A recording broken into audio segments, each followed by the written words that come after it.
Okay. Um, Good morning, everyone, and welcome to the third international workshop on Metaverse 2024.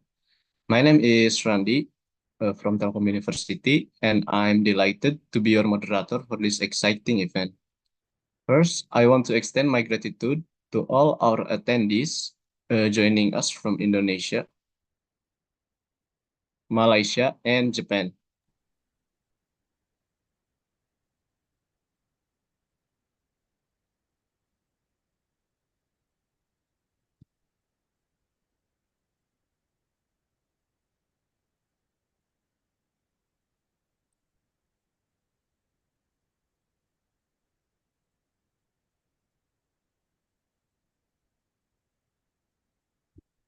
This workshop brings together researchers, innovators, and enthusiasts to explore groundbreaking ideas and discuss the latest advancement shaping the metaverse.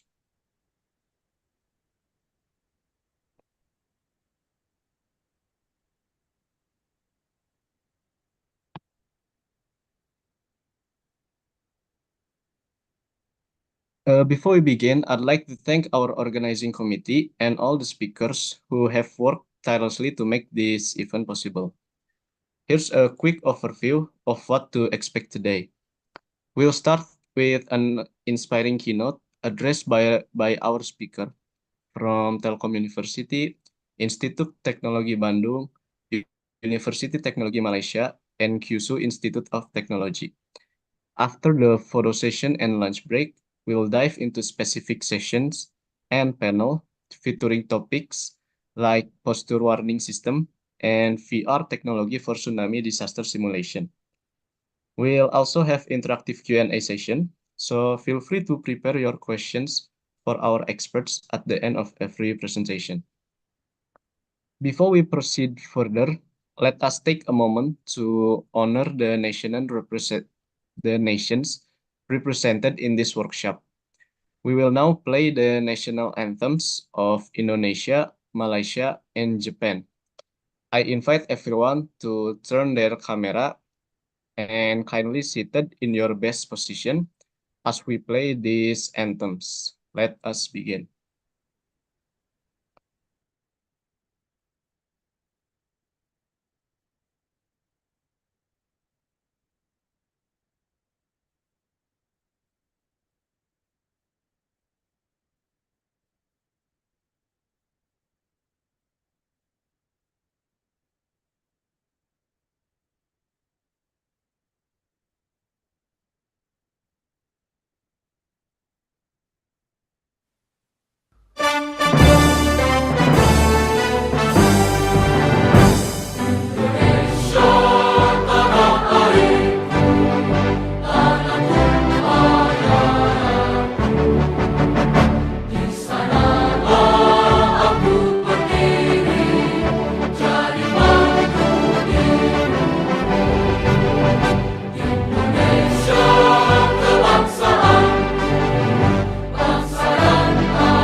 Thank you, everyone. To ensure a smooth experience, here are a few quick housekeeping notes. Please keep your microphones muted and camera on during presentations. Feel free to use the chat box for comments or questions during the sessions. We'll address them during the Q&A portions. If you encounter technical issue, our support team is available to assist. So now, without further ado, let's kick off this workshop with our keynote address. We are honored to have Dr. Insinyur Heruwianto, MT, join us today to share their insight on the third international workshop on Metaverse.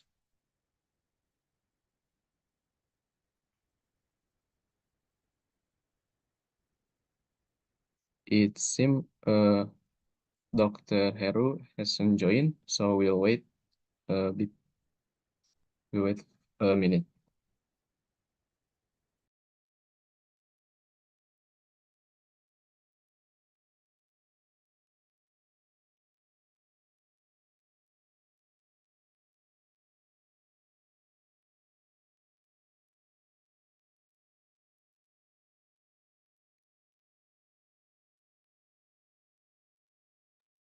Okay, while we are waiting for Dr. Heru, I kindly ask everyone to turn their camera on. So we will have a photo session first.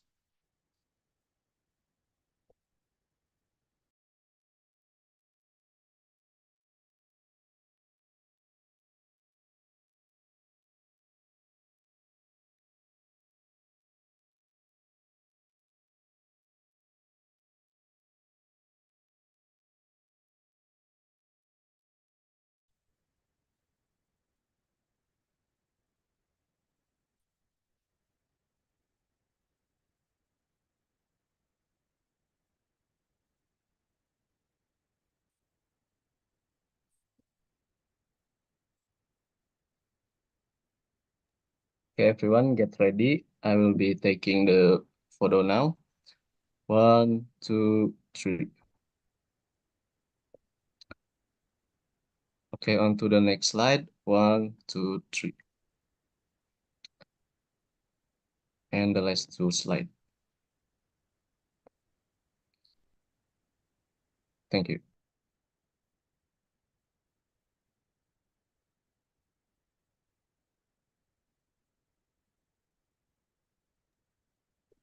Okay, because Dr. Heru couldn't join us this time, we will skip ahead and go to Dr. Satria Mandala for Prof. Satria Mandala for introduction of Telkom University.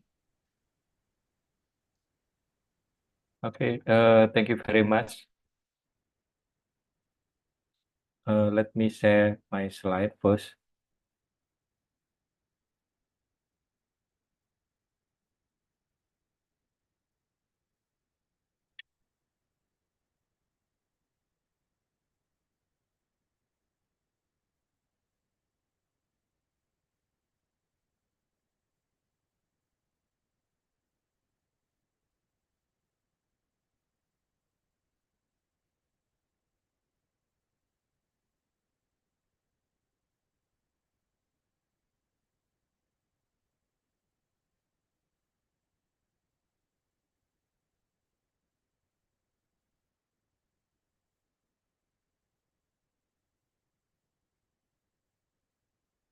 Oke.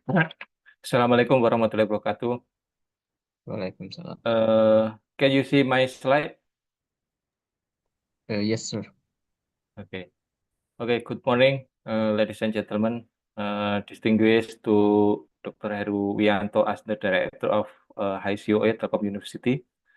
Warm distinguished to Professor Dr. Sarisa Sunar as Director of iHuman from Universiti Teknologi Malaysia. Distinguished to Prof. Dr. Ari Setiaji Prihatmanto as the Director of PPT PPT IG ITB, distinguished to Professor Oshita from Kyutech, Japan, distinguished to keynote speakers, esteemed colleagues, scholars, participants from four universities,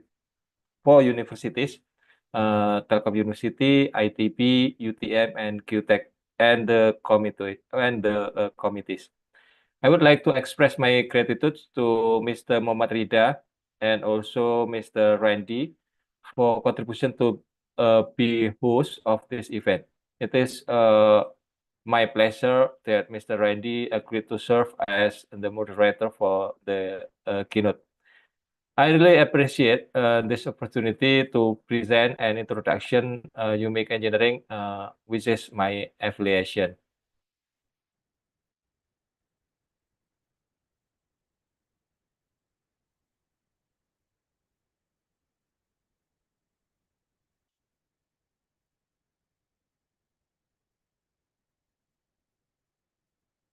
Okay, I will introduce about Telkom University. Telkom University stands as Indonesian premier private educational institution and is broadly owned by Telkom Education Foundation. The university is dedicated to realizing its vision, becoming hub of research and entrepreneurship by the year 2028. Telkom University is a large 50 hectares campus in South Bandung with around 30,000 students from all over Indonesia, and also have around 50,000 alumni across the country. So Telkom University has 7 faculties specializing in the field of engineering, social science, and arts.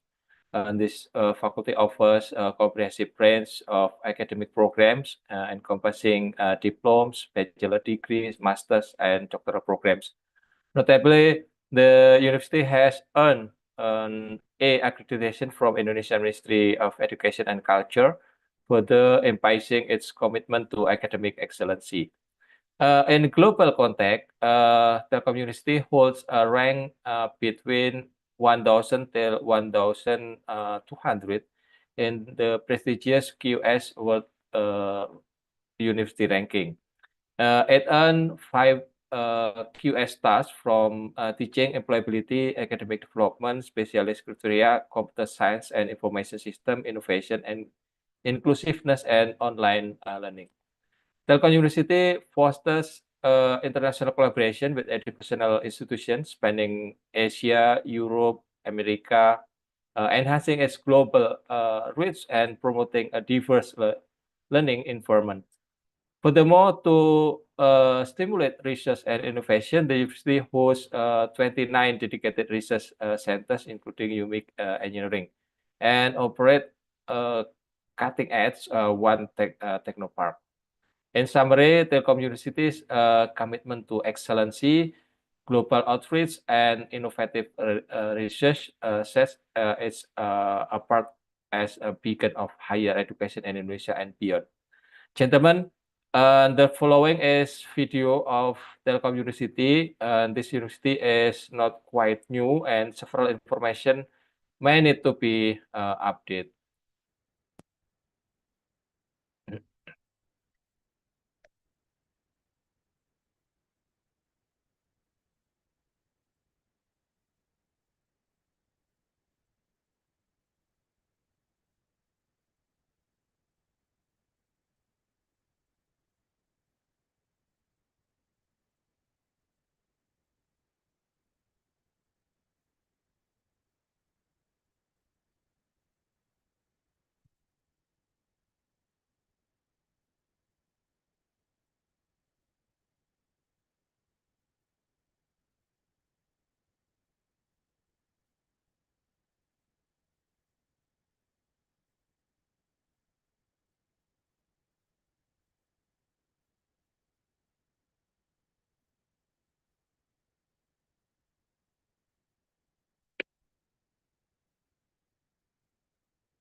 So, in alignment with the vision of Telkom University towards achieving recognition as National Excellency Entrepreneur University by 2028, UMIKANG is also committed to this attainment of preeminent status.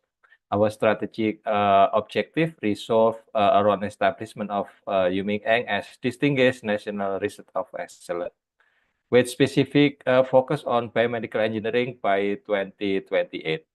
Through our steadfast dedication and innovative endeavors, our primary aim is to contribute to the enhancement of human health, of well-being. This effort shows that our commitment is important role in the supporting the community missions.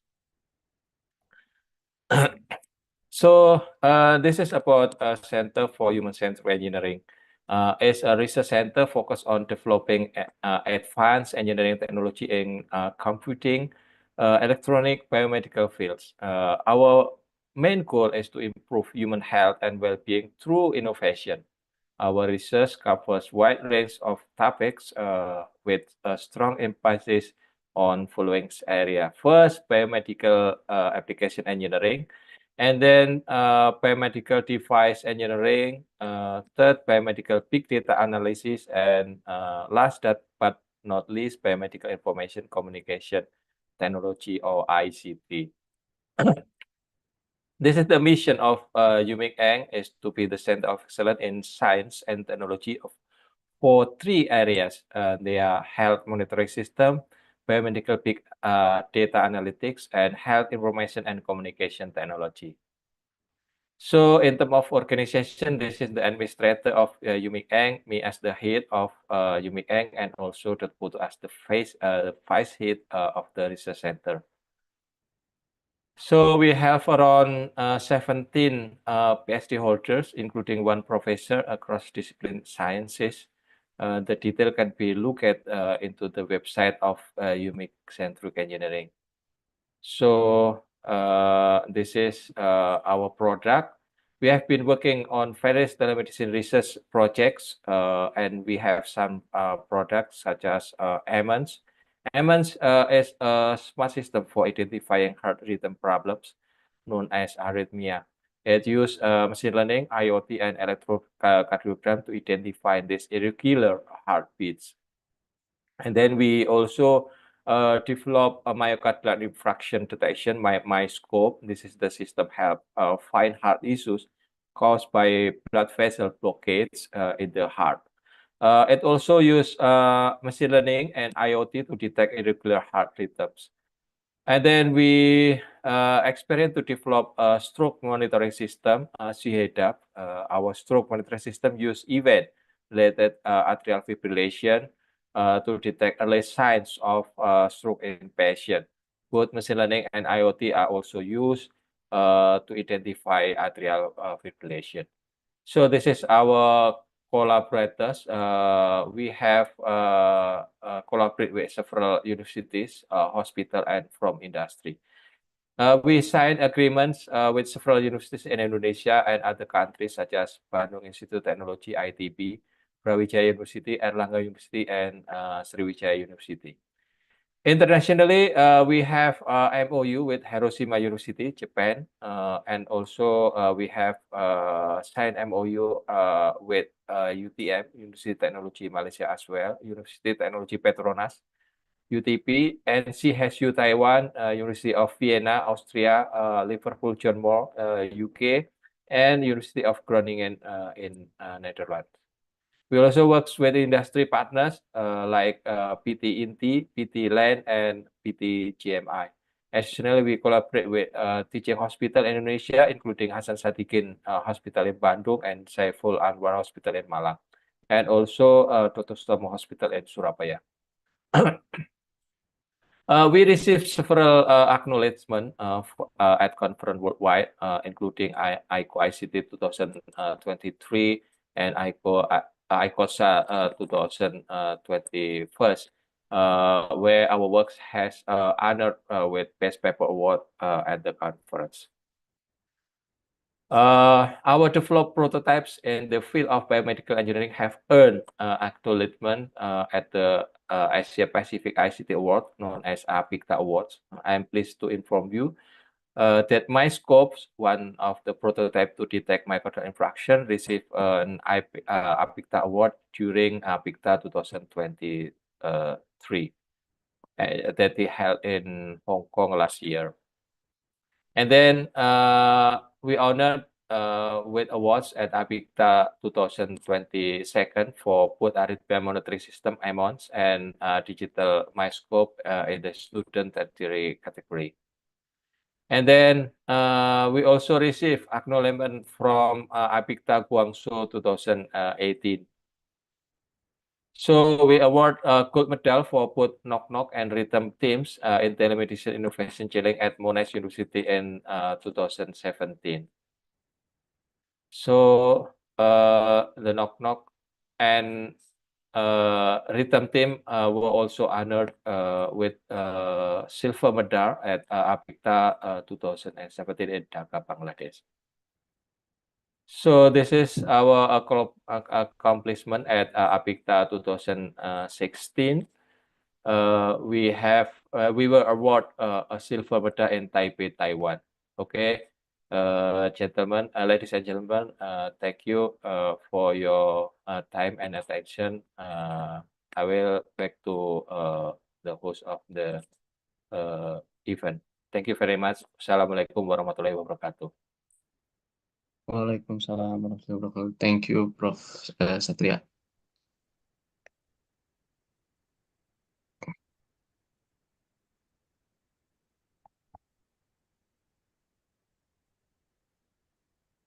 Okay, for our next agenda, which are skipped from before, we have here with us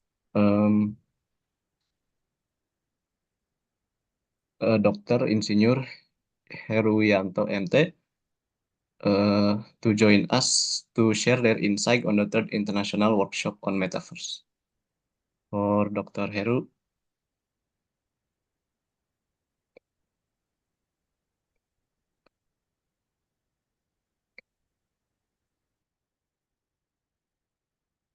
Thank you very much, Mas Randy. Good morning, ladies and gentlemen. It is a great honor and pleasure to welcome everyone to this workshop on Metaverse, a collaborative effort between Telkom University, Kyushu Institute of Teknologi, University of Teknologi Malaysia, and Institut Teknologi Bandung. This workshop is a unique opportunity to bring together lecturers and students from various countries to exchange knowledge and ideas in the cutting-edge domain of the Metaverse.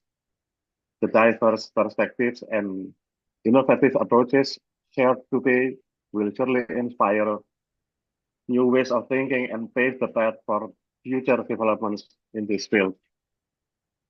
We are privileged to have impressive lineup of speakers from our esteemed partner institutions who will deliver insightful presentations on topics ranging from sports motion analysis and mobile AR elements to bullying detection in the metaverse and immersive analytics for smart cities. I would like to extend my heartfelt gratitude to Professor Masaki Oshita, Mr. Suhei Era, Mr. Suntaro Kono, Mr. Tomoya Kyokawa from Kyutech, Dr. Amesa Rizal bin Sunar, Dr. Go Exu, Ms. Nur Irvina binti Ahmad Rizki, and Ms. Najwa Ayuni binti Jamaluddin from UTM, Professor Aristiadi Priyatmanto, Mr. Abdurrahman Prastiadi, Mr. Ridwan Suhud, and Mr. Fitra Disa Pratama from ITB. Also Dr. Satria Mandala, Dr. Bambang Putratmojo, Ms. Yesi Rosita, and Mr. Vicky Anggara from Telkom University. Thank you for sharing your valuable expertise and groundbreaking research with us. To all participants, I encourage you to actively engage in the sessions, ask questions, and explore opportunities for collaboration. Let us make the most of this event to strengthen our academic and professional networks. Once again, welcome, and I wish you a fruitful and inspiring workshop ahead. Thank you very much.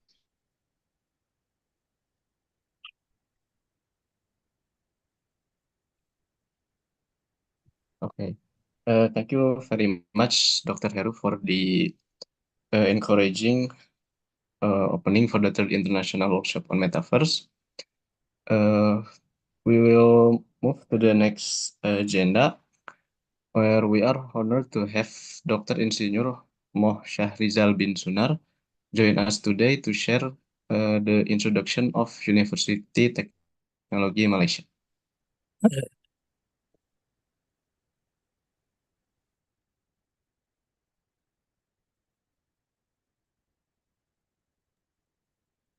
Okay, Bismillahirrahmanirrahim. Assalamualaikum warahmatullahi wabarakatuh, and good morning, everyone. It's still morning in Malaysia, Indonesia, and Japan. Can you hear my voice? Just to check for one.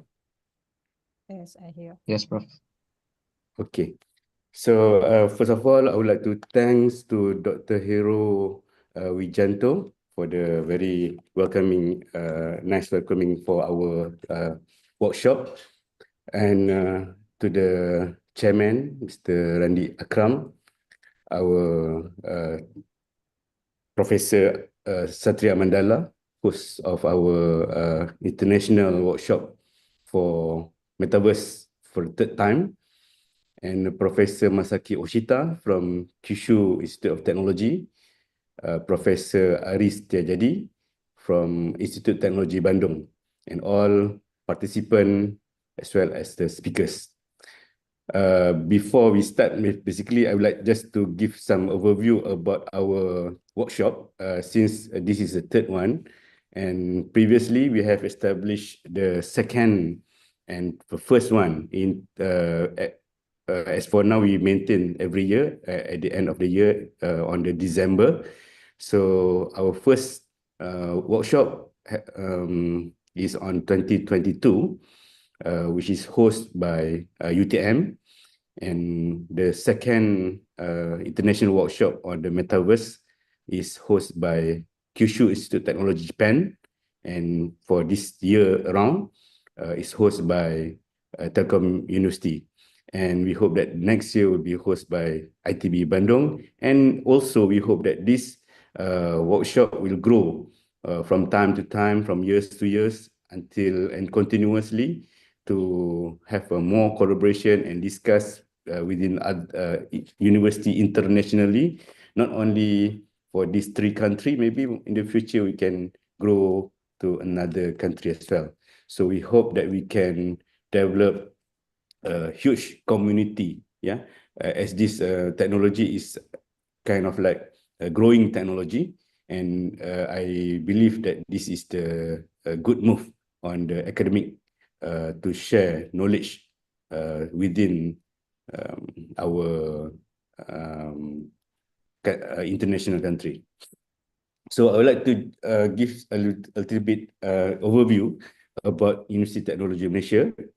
As maybe some of you have already know that our campus, our main campus in Johor Bahru, the southern part of Malaysia, we also have our campus in capital of Malaysia, UTM Kuala Lumpur, which is originally we are starting from UTM Kuala Lumpur, and then the main campus moved to Johor Bahru in 1972, and we also have another campus in UTM Pago, still in Johor, but it is in the north of Johor.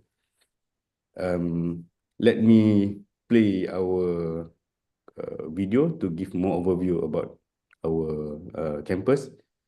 Just to check if this the sound appear in the Zoom or not. No sound. I think I need to unshare first. Maybe I forget to share together with sound.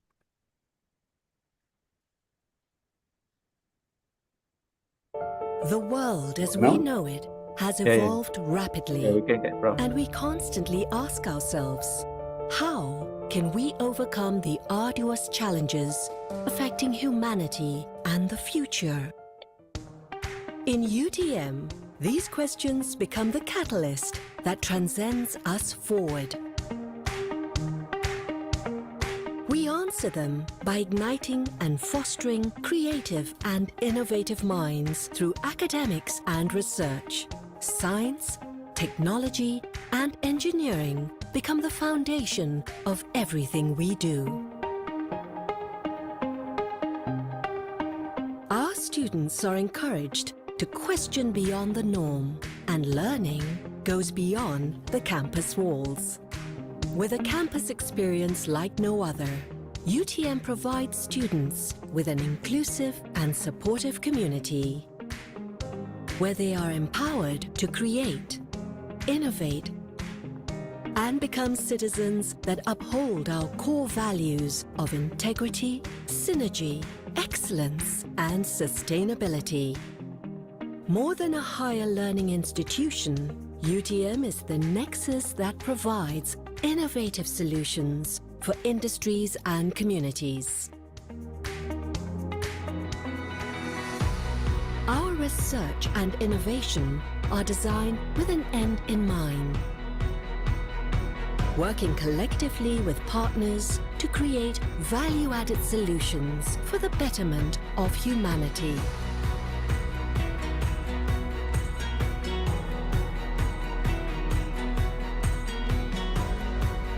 This is carried out through our unique translational research and technology transfer programs. We know that for a nation to thrive, its ability to innovate is vital. Here at UTM, innovation is at the forefront where new opportunities are created.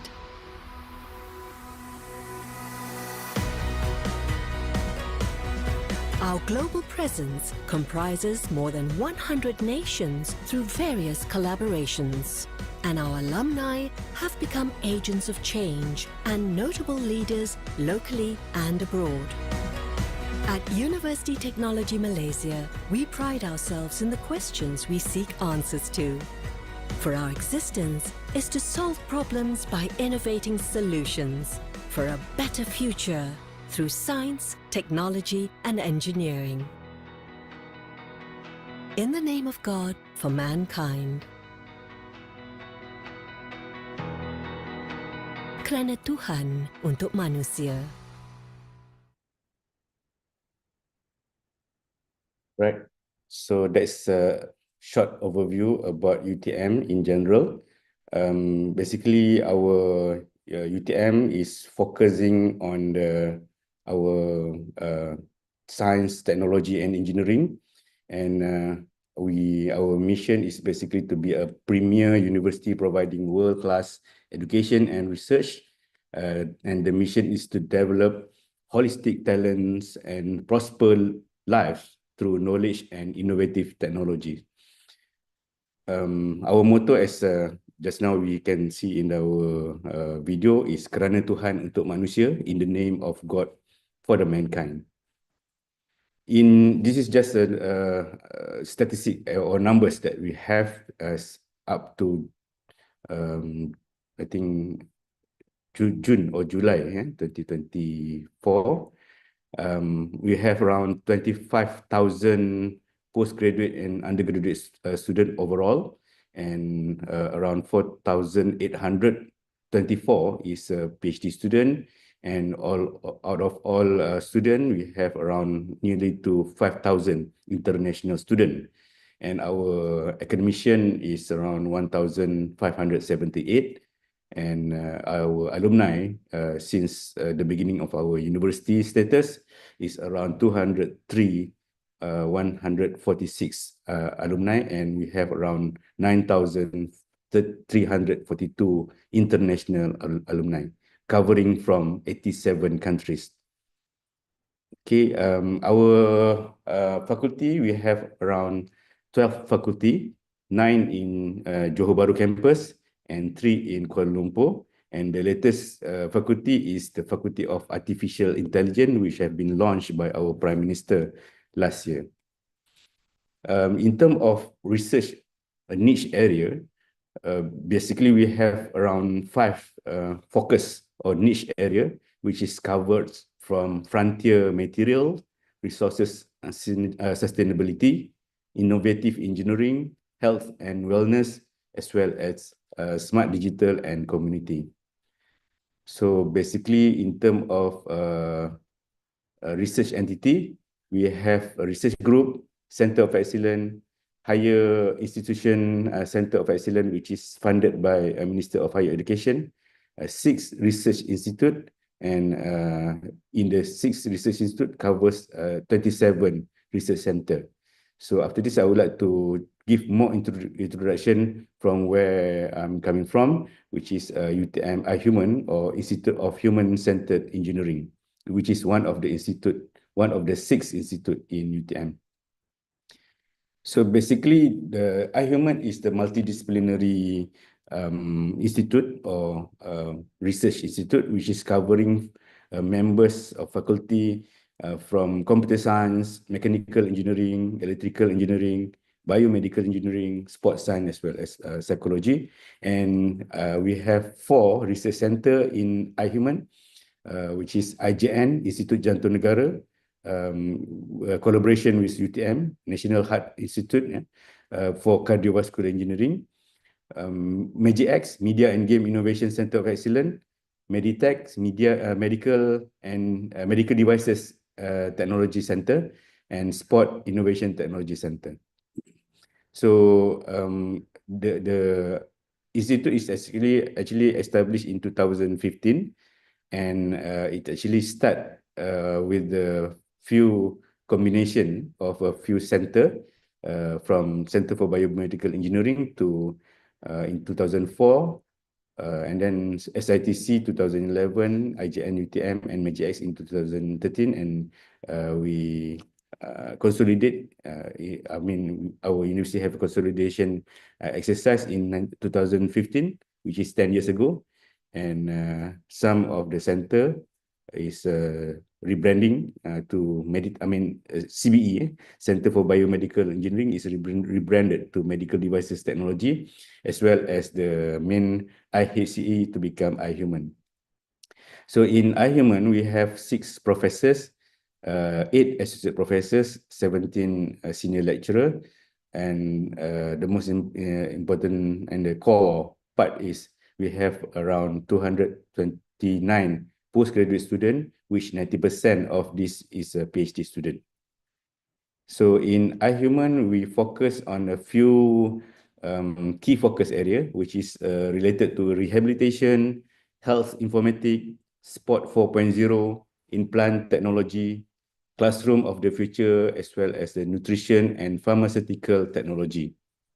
So our target the desired outcome is to promote healthy life as well as a better life, meaning to say for the current or human performance as well as a normal human up to the disabled people and elderly people. So some of our facilities on the simulator, on the gym, VR simulation, and a few lab, for example, ultrasonic. You can get more information from our website as listed below. So we also have a journal which is published by UTM Press. Alhamdulillah, our first journal, which is a Journal of Human-Centered Technology, have been indexed. Yesterday we just received the announcement, which has been indexed by Malaysian Citation Index, which is most probably after this we go to Scopus. And I really encourage everyone, especially researchers, to send your works to be published in our journal as well. We also have our conference yearly, iHuman Tech, which is the one that we have last month. And for those who want to follow our information, you can follow our social media as well as the bulletin. So this is some professional certification that we have. We are AR, and then also new industrial revolution diploma professional. And we also host become the national satellite center. For example, Aksa Drone. Aksa Drone is academy sport ataupun akademi sukan drone negara, and also we have what we call it, the satellite lab together with ISN, Institut Sukan Negara. And some of our product which have been used by university is virtual lab. So I think I'd like to end our introduction by showing some project related to Metaverse as well as VR and AR.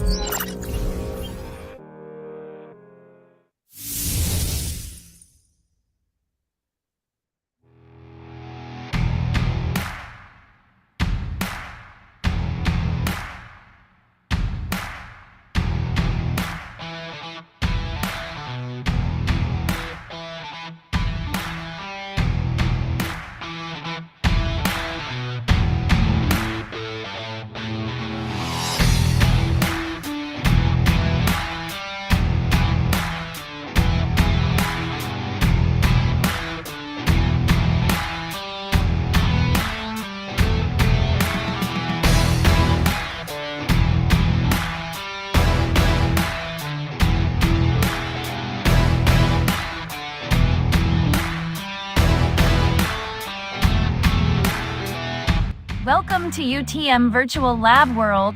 I'm your assistant. I can help you around. I see you've made yourself comfortable. How may I assist you? What is UTM Virtual Lab World? UTM Virtual Lab World is a virtual world created by Universiti Teknologi Malaysia.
Okay, this is some of our achievement in terms of numbers. Yeah? And yeah, thank you very much for your attention. I've been sorry for a little bit delay, longer for introduction on our university as well as our research related to Metaverse. All right, thank you. And back to our moderator or chair. Okay, thank you so much for Prof. Shahrizal for the various information and project from UTM and in human. Very innovative and inspiring to all of us. For our next agenda, we are honored to have Professor Dr. Masaki Oshita from Kyutech to introduce of the Kyushu Institute of Technology. Okay, thank you for introduction. Let me share the screen.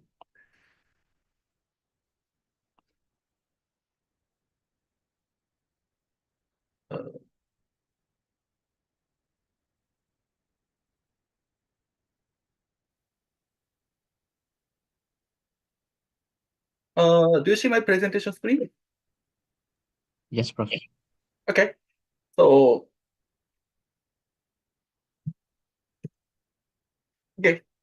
let me begin my presentation of introduction of Kyutech and introduction about research.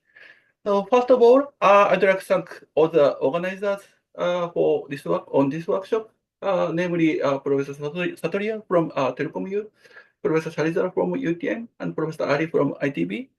So yeah, like as Professor Shahrizal mentioned, this is the third time of this workshop. I'm very happy to have this third time workshop, and I'm happy to continue this workshop in the following years. So yeah, let me start my presentation. So let me introduce about Kyutech first. Actually, we have some promotion video this year. So let me play this promotion video first. I think this is a good introduction of Kyutech.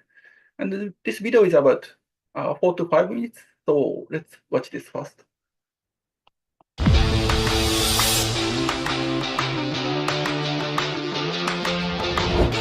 Did you hear sound?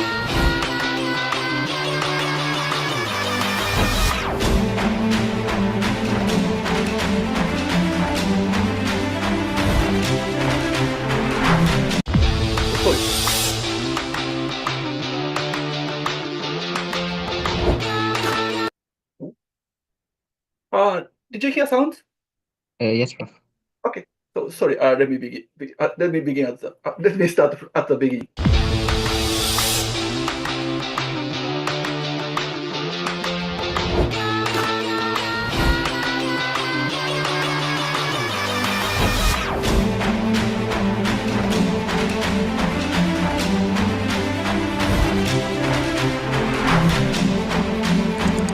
I will have a video about 九州工業大学では身近な環境である大学キャンパス内に未来の技術や多様な人々と出会えるさまざまな仕掛けを用意することで学生教職員の柔軟な発想を引き出し全く新しい発想に基づくイノベーションが生み出されることを期待しています。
French student from the Reunion Island, and I come from the European Engineering School of Material Sciences. For Kyutech, because of the opportunity to study space engineering, and because of the thrill of adventure that living in Japan for 2 years would be. I think it's a great opportunity to meet interesting people from all over the world that come from that have different backgrounds and that come from different fields of science side, but also from the club activities that we have plenty of in Kyutech.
Okay, thank you for watching.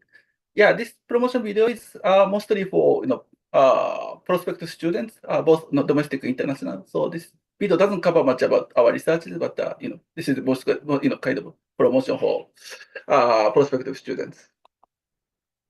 Yeah, so as shown on the video, we have 3 campuses, and our campus is the Iizuka campus, and these are some numbers. So since this is already appeared on the video, I'll just go through some slides. So we are located on Fukuoka, on the Kyushu Island, on the west part of the Japan. So we have 3 campuses. Yeah, and my campus is Iizuka campus. This is a graduate school of computer science and system engineering, more like a IT department area. And we have an school of engineering on Tobata campus, and also we have another school on Wakamatsu campus. So this is our school. We have 5 departments, and my department is the Department of Artificial Intelligence, mostly working on IT technologies, and but there are other departments working on like networks, bioscience, and some control systems like robots. And this is another campus of School of Engineering. And this is another campus of Graduate School of Life Science and System Engineering. There are some people working on computer science on this area, on this campus, but some people are working on robotics and other researches. Yeah, so this is a promotion of Kyushu. Yeah, in Kyushu we have many things like nature, industry, art, science, environment, museum, and the cultural heritage. So if you have opportunities, please visit Kyushu and Kyushu Institute of Technology. And we have many international partners, and we have 3 overseas campuses. Offices, actually, we have 1 office in Malaysia, but I have not visited here this campus, but we have a satellite campus on Malaysia on UPM. And as mentioned in the promotion video, we have many partner universities, and we have MOUs with all universities. Actually, all universities on this workshop. Actually, I was not aware of this, but we have a MOU with Institute of Technology Bandung since 2003. Yeah, I'm sorry that I wasn't aware of this, but we have, it looks like we have a collaboration with ITB for a long time. And we have MOU with ATM since 2011. And we have recently signed MOU with Telkom Youth. So we have all close relationship with all 3 universities here. So yeah, I hope we can collaborate more. So if the students are interested in visiting Kyutech or studying at Kyutech, there are some information for students, some opportunities for students. I'm going to introduce two programs, JST Sakura Invitation Program for short-term visiting, and IAT Scholarship Program for studying at Kyutech. The first one is a Sakura Invitation Program. This is founded by JST, Japan Science Technology Agency. This is some kind of organization by the Japanese government. So they have funding. So this program supports short-term visiting for international students. So essentially, our university, Japanese university, must apply for this grant. Then once it's accepted, we can invite international students for short time. Then the student can, experience our education, research, and also can go see look around Japan. So this is very nice program. As the previous programs, we have conducted Sakura Invitation programs twice with UTM before, but this was a long time ago. At that time, about 10 students visited Kyutech for 1 or 2 weeks. And this program, like I said, this is very old, and it has been a while since we conducted this program, but we recently started applying for the Sakura Invitation program. And good news is that finally our application with UTM was accepted this year. So we are conducting the invitation program with UTM next month, actually next month.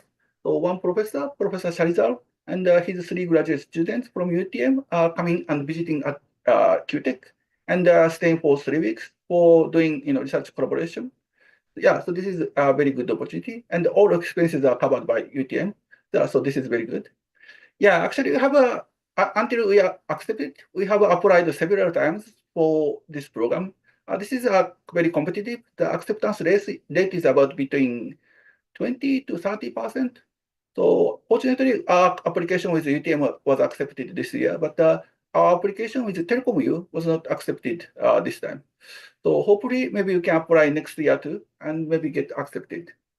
So if your students are interested in visiting Japan, visiting Kyutech, maybe we can collaborate and apply for this Sakura Invitation program next year. So another information is this is the information about the scholarship. We have a special mixed scholarship for IAT program for international students who are willing to study at graduate school at Kyutech. This is a very good scholarship, and this covers all the expenses for studying at Kyutech, and this is very good. But the next year's application deadline is actually deadline was December 25. It was, I think it's yesterday. So yeah, you can no longer apply for next year's application, but there will be call for application next year too. So if you are interested, you can apply for this.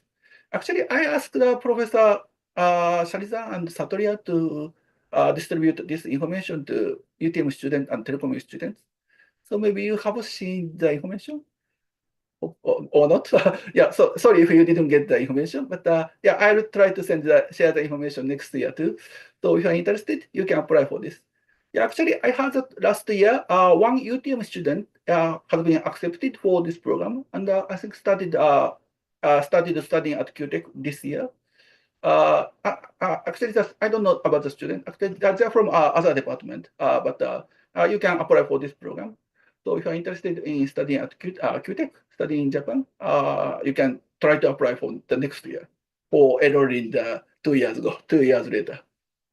And we have also regular mixed program. This is a program from the government for the similar funding, but the mixed program is far more competitive. IRT is a special program in Kyutech, so this is less competitive. So if you want to study at Kyutech, you can apply for this IRT program. And if you're interested in collaborating or studying at Kyutech, we have a database of Kyutech professors, and so you can check our website and see look for some professors related close to your area. You can search the professors by keyword or the applications on our website. yeah, actually, I'm running out of time. So yeah, I'm going to introduce my research. So just let me introduce this briefly. So this is information about my research group. I'm running a small research group with 12 graduate students and 6 undergraduate student with 1 assistant professor. So I'm working on computer animation research, essentially to deal with human motion data. Human motion is very important in for making movies, computer animations, but also for interactive applications, including metaverse and also computer games and virtual realities. So, but dealing with human motion data is very difficult. So we are developing many new technologies to deal with human motion data. So yeah, that's what we are working on. So yeah, human character, virtual humans are very important in interactive applications like metaverse and virtual reality. So if you are, if some of you are working on that kind of area and are interested in dealing with, or necessarily, you need a necessity to use human motion data in your research, maybe we can collaborate. Yeah, since we don't have much time, I'll just go skip the information. These are main research topics we are working on.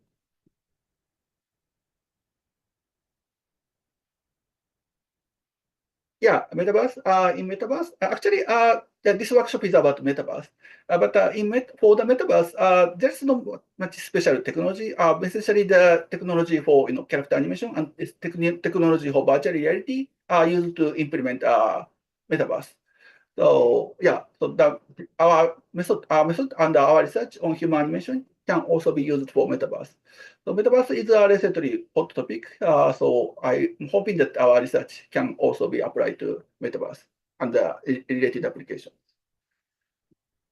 Okay, that's all for my presentation. Thank you for your attention. Thank you very much, Prof. Masaki Yoshita, for the informative introduction of Kyushu Institute of Technology. Sorry that we don't have much time, so there's a lot of skip present slide. Our next agenda, I regrettably announced that Prof. Ari couldn't be here with us, so that Mr. Agus Sukocho will be sharing the introduction of Bandung Institute of Technology.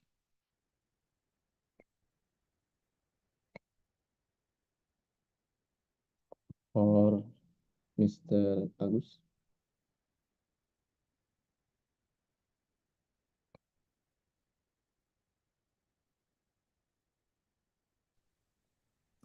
Excuse me.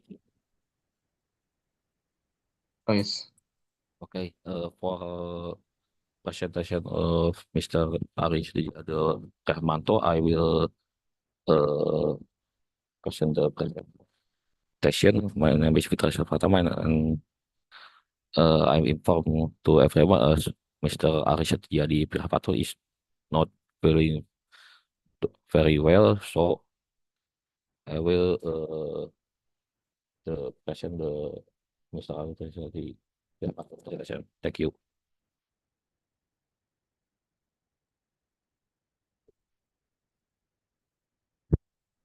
I begin my screen share.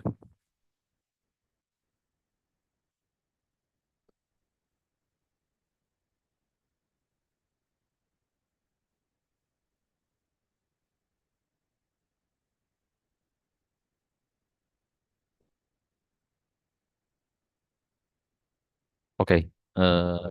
Is the slideshow is visible to everyone? Yes. Yes. Okay. Thank you very much. Assalamualaikum warahmatullahi wabarakatuh. My name is Fitra Disa Pratapa as Mr. Aris Satriadi Prihatmanto assistant here. I will present the presentation about the metaverse and digital transformation of school. Okay. As far as we know, the digital transformation is applied to everywhere about our daily activities, transportation, social life, and then the education is having undergo the digital transformation. So if we see this diagram, we see about the red line is the problem complexity, and the green line is technology and human civilization. In current situation, the complexity of problem is more complex than the technology progress. As far as the technology progresses, and there is a one dot where is a technology singularity is same advancement under the complexity, and then human civilization is more growth and advance to solve the any problem. So we focus the three aspect about the people, process, and technology. So we have some industrial revolution from 1.0 to 4.0. The first industrial revolution is based on the introduction of mechanical production and equipment driven by water and steam power. So we evolved to second industrial revolution is massification based on the mass production achieved by division of labor concept and the use of electrical engineering. Next, we move to third digitalization. In third industrial revolution, we now based on the use of electronics and IT to further automate the production. So the first programmable control is happened in 1969, and now we face the fourth industrial revolution based on use a cyber physical system. So what is the cyber physical system and digital twin? Digital twin is an exact physical copy about things we meet in real world. Digital copy exists in the digital world. So the digital twin is a physical asset based on models with machine plus statistical model and machine learning. So cyber physical system is a collaboration about some things like sensors, communication device, actuator, storage, and computing power. So how we manage the cyber physical system here, we introduce the four-layer modern architecture is we divide the technology into the four layer. First layer, which is we interact with human and content interaction, because we interact with big data, human content interaction with us VR or AR, and we call it Internet of People. Then robotics and any device, we call it the Internet and Things, Internet of Things, and data processing and AI. So at a basic level, at level 0, is mainly focused to how data is collected and used directly. This is a sensor, actuator, and device in this layer, which is a VR and AR device in level 0 device. Now, we move to next, human content interaction. To level 1, the device is interaction with one information system. Then the focus is how data is organized for future interest. Next, we move to next layer, to human content interaction level 2, how data is processed to obtain new information. The system information is interact with another system information, merge together, and we can use that as one business intelligence, because how data is processed to obtain new information, we need interact with another system. And then to the next level, AI is introduced here, and many of business intelligence is merged together, and we have a gamification concept in there is how the data is managed to change the behavior. AI is playing a part here. Okay, we next to move to the trend with the pre-modern era and modern era. The first in the education is teacher-centered learning, because the center of the learning activities is in the teacher center. So in pre-modern era is we have a very small class and customized or individualized learning pace and methodology according to the students. And in the modern era is the difference is large class is one aspect ratio of the teacher and student 1:32, 1:36, 1:32, etc. And then the methodology of teaching and the teaching material is standardized globally at school.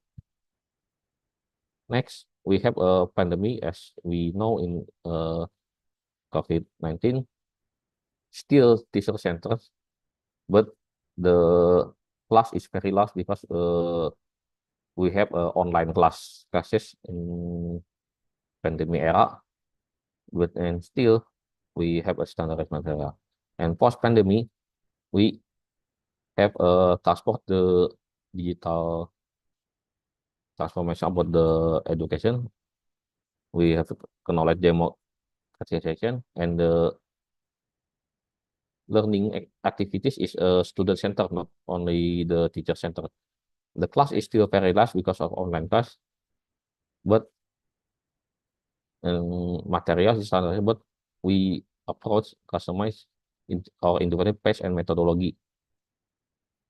So about the digital transformation of schools,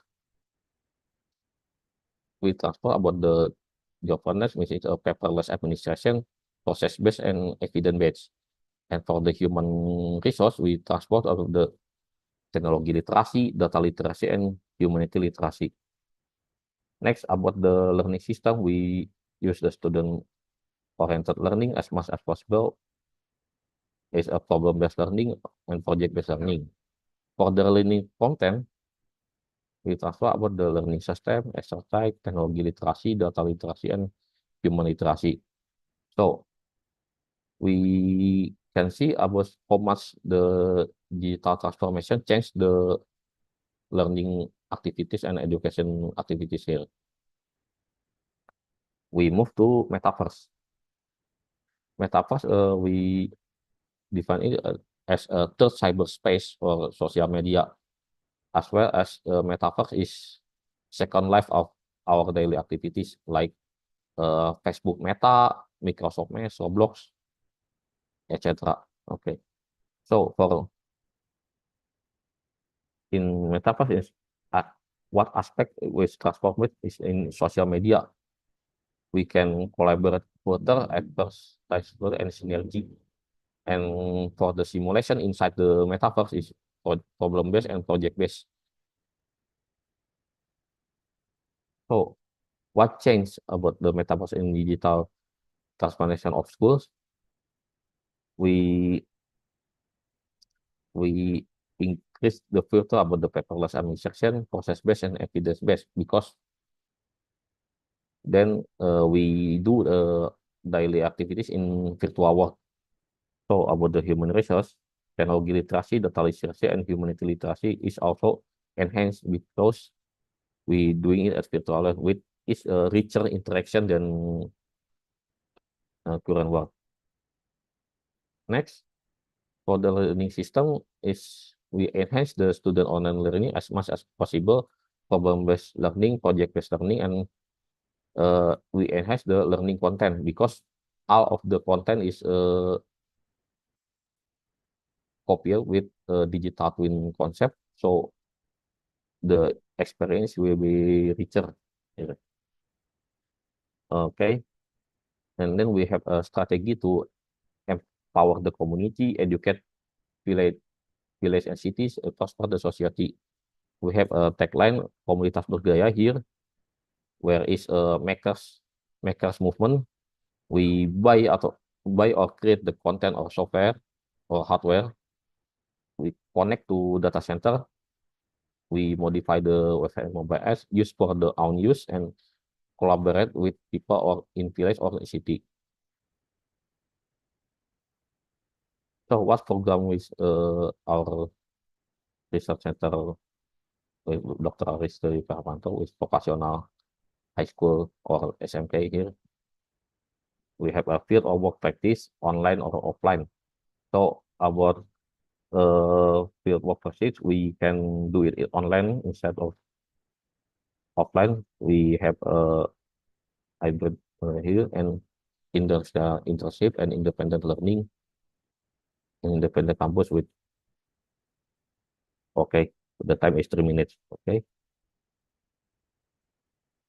thank you for the presentation. Thank you very much. Assalamualaikum warahmatullahi wabarakatuh. Waalaikumsalam warahmatullahi wabarakatuh. Thank you so much, Fitra Disa, for the introduction of Institut Teknologi of Bandung. Before entering our next session, which is presentation of the research, I would like to ask all of you to turn on your camera again, because we will have a second photo session for this workshop.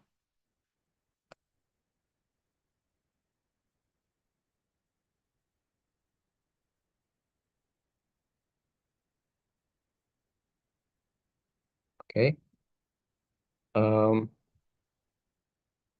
Everyone get ready. I will take the picture of the first slide. 1, 2, 3. And to the second slide. 1, 2, 3. To the third, fourth, and 5. Okay. Thank you so much. So for our next agenda, we'll have our materi on Metaverse from Prof. Bambang Pujoatmojo from Telkom University. For Professor Bambang. Mr. Randi, I correct my title. I am still doctor, not professor. Okay. Thank you very much. Dr. Bambang.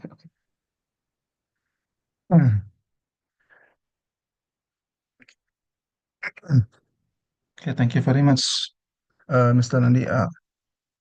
Distinguished participant, ladies and gentlemen, thank you very much for the time for me for presenting my topics about the Metaverse. Actually, I will integrate it storytelling structure with the Metaverse from my point of view. Okay, I will share my presentation first.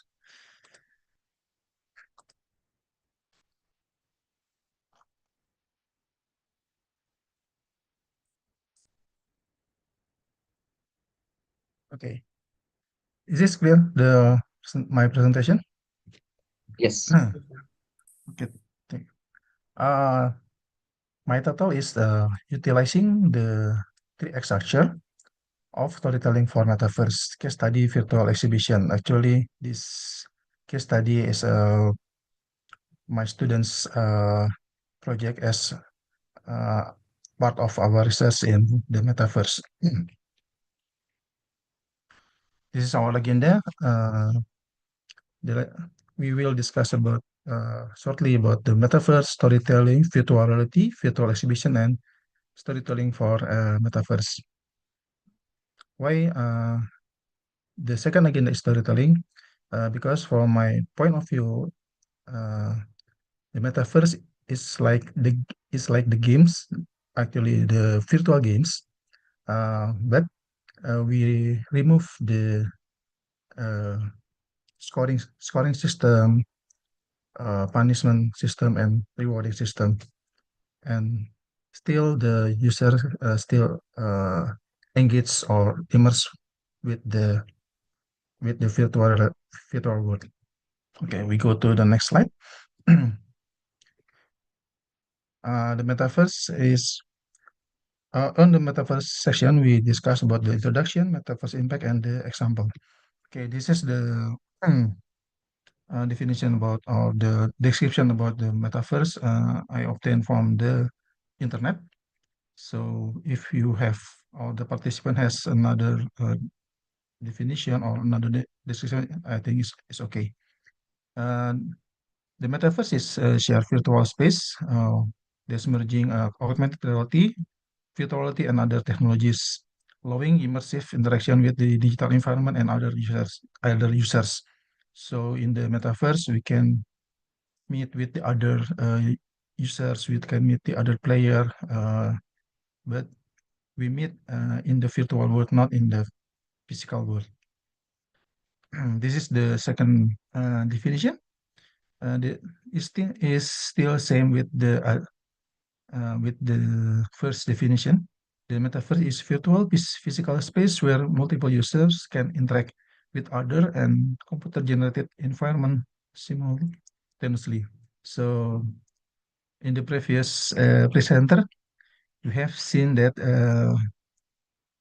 like in higher department, they can meet from different various places, but they meet in the same virtual world, so they can share the information. They can share the progress when they meet in the meeting. Okay, so the metaverse is the breaking geographic barriers. So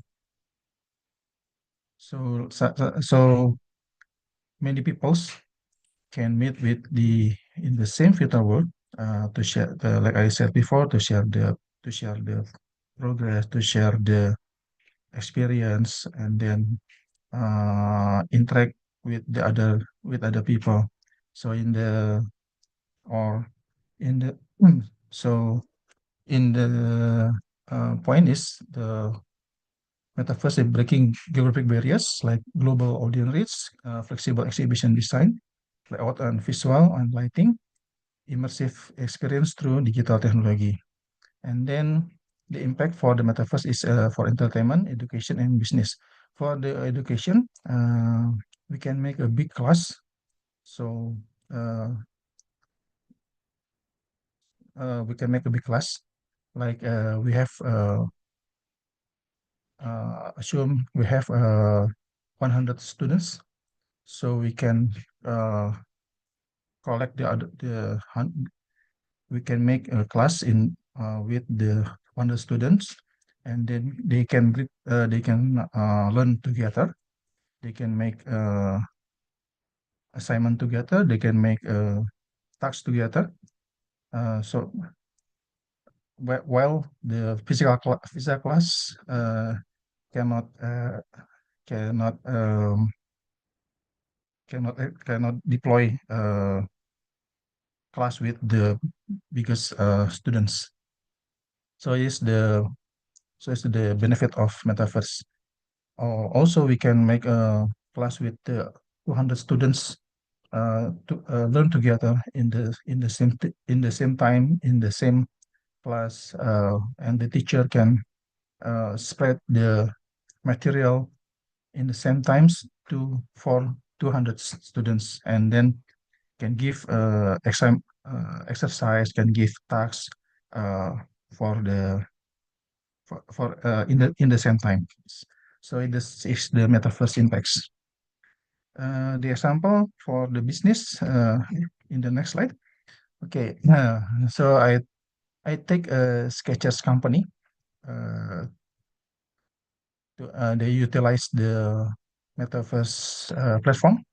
So they proposes to make a metaverse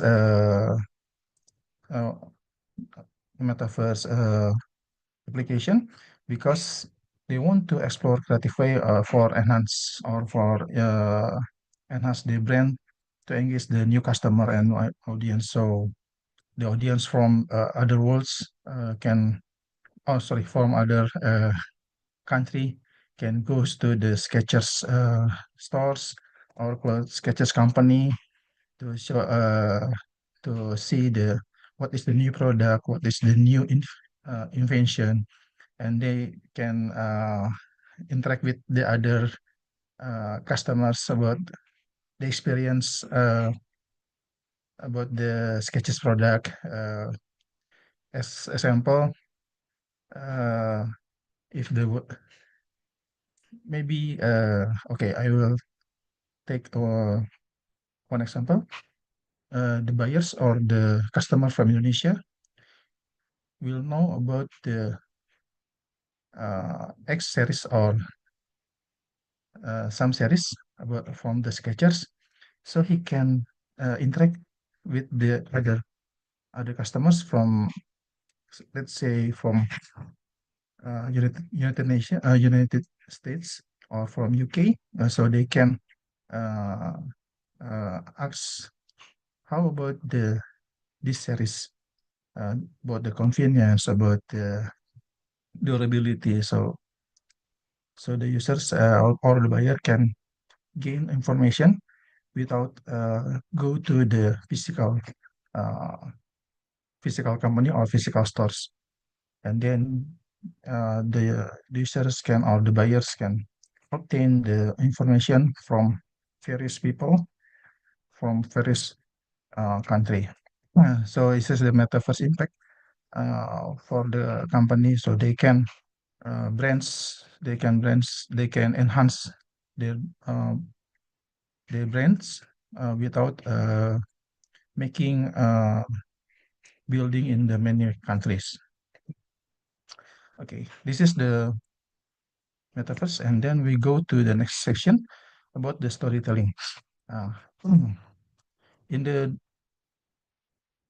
first definition, this is a word about immersive. Immersive, about the word immersive. Okay, immersive is the like sim like the users feel completely involved into the some things or into the some situation, like virtual exhibition or like theater. So they can interact with other people, they can interact with the object in the virtual world. So this is the meaning word of immersive. Like in the games say immersive because we can interact with the object, we can interact with the other player, we can interact with the NPC, and the NPC uh, can give the feedback for our action. So the player feels they uh, they feel in the real world. So they can interact with others environments. So the storytelling, in the storytelling, I will discuss about the three act structure, the best commonly used to make a game story and the example. Okay, the three act structure is narrative model, so divides into story into three parts as follow: Act 1, Act 2, and Act 3. Act 1 is about the introduction, and Act 2 about the confrontation, conflict or middle, and then the Act 3 is the resolution. I will give a example about the implementation of uh, about the three act structure. Okay, first the Act 1. Okay, the Act 1 is I will take a sample from the movie Kung Fu movie. In the Kung Fu movie, where especially in 70s era, they have a pattern like uh, uh, school. There is a school, Kung Fu school, in the peaceful harmony, on a peaceful life, and then came the enemy that destroyed the Kung Fu school, and then one student survived from the uh, enemy, and then he learned um, he learned advanced more about the martial arts, and then he can beat the enemy. So in the act one, in the three act structure, the movie, like first in the first situation, there is a normal life in the Kung Fu Academy. The teacher or the master give regular exercise, regular training. So in the peaceful life, become an enemy who destroy the uh, Kung Fu schools. And then the act two is so the situation. One student have has survived from the enemy, and then he ran from the kung fu school, and then meet with the other masters, and the masters teach the advanced martial art. So so the students in the future can beat the enemy. So this is the climax of act two is the student meet with the enemy, and then he can beat the enemy who destroy his kung fu school. So the act three resolution is describe the situation that the students can beat the enemy, and then back to his kung fu school and rebuild up the kung fu school to become a good schools. This is the implementation of the story three act structure. Another example, I will give you my research about storytelling that implemented into the virtual reality games. The idea is the horror game to find a holy object in the located that mystical place in my city, Kota Bandung. Uh, the, the place is at the Siliwangi Mandala Museum, Jalan Babakan Siliwangi, Taman Pramuka, Taman Maluku, and Seno High School 5 Bandung, or we call it SMAN 5 Bandung. So this the virtual game is a genre genre, and also give other people to knowledge about uh, about the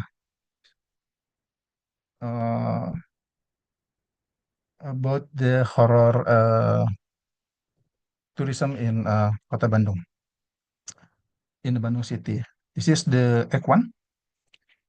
The Act 1 is give description about the situation. There, the museum has lost several objects, several holy object. So they call it spiritual expert to find the objects and who stole the objects. And then the act two is the spiritual expert action to find the objects and goes to the um,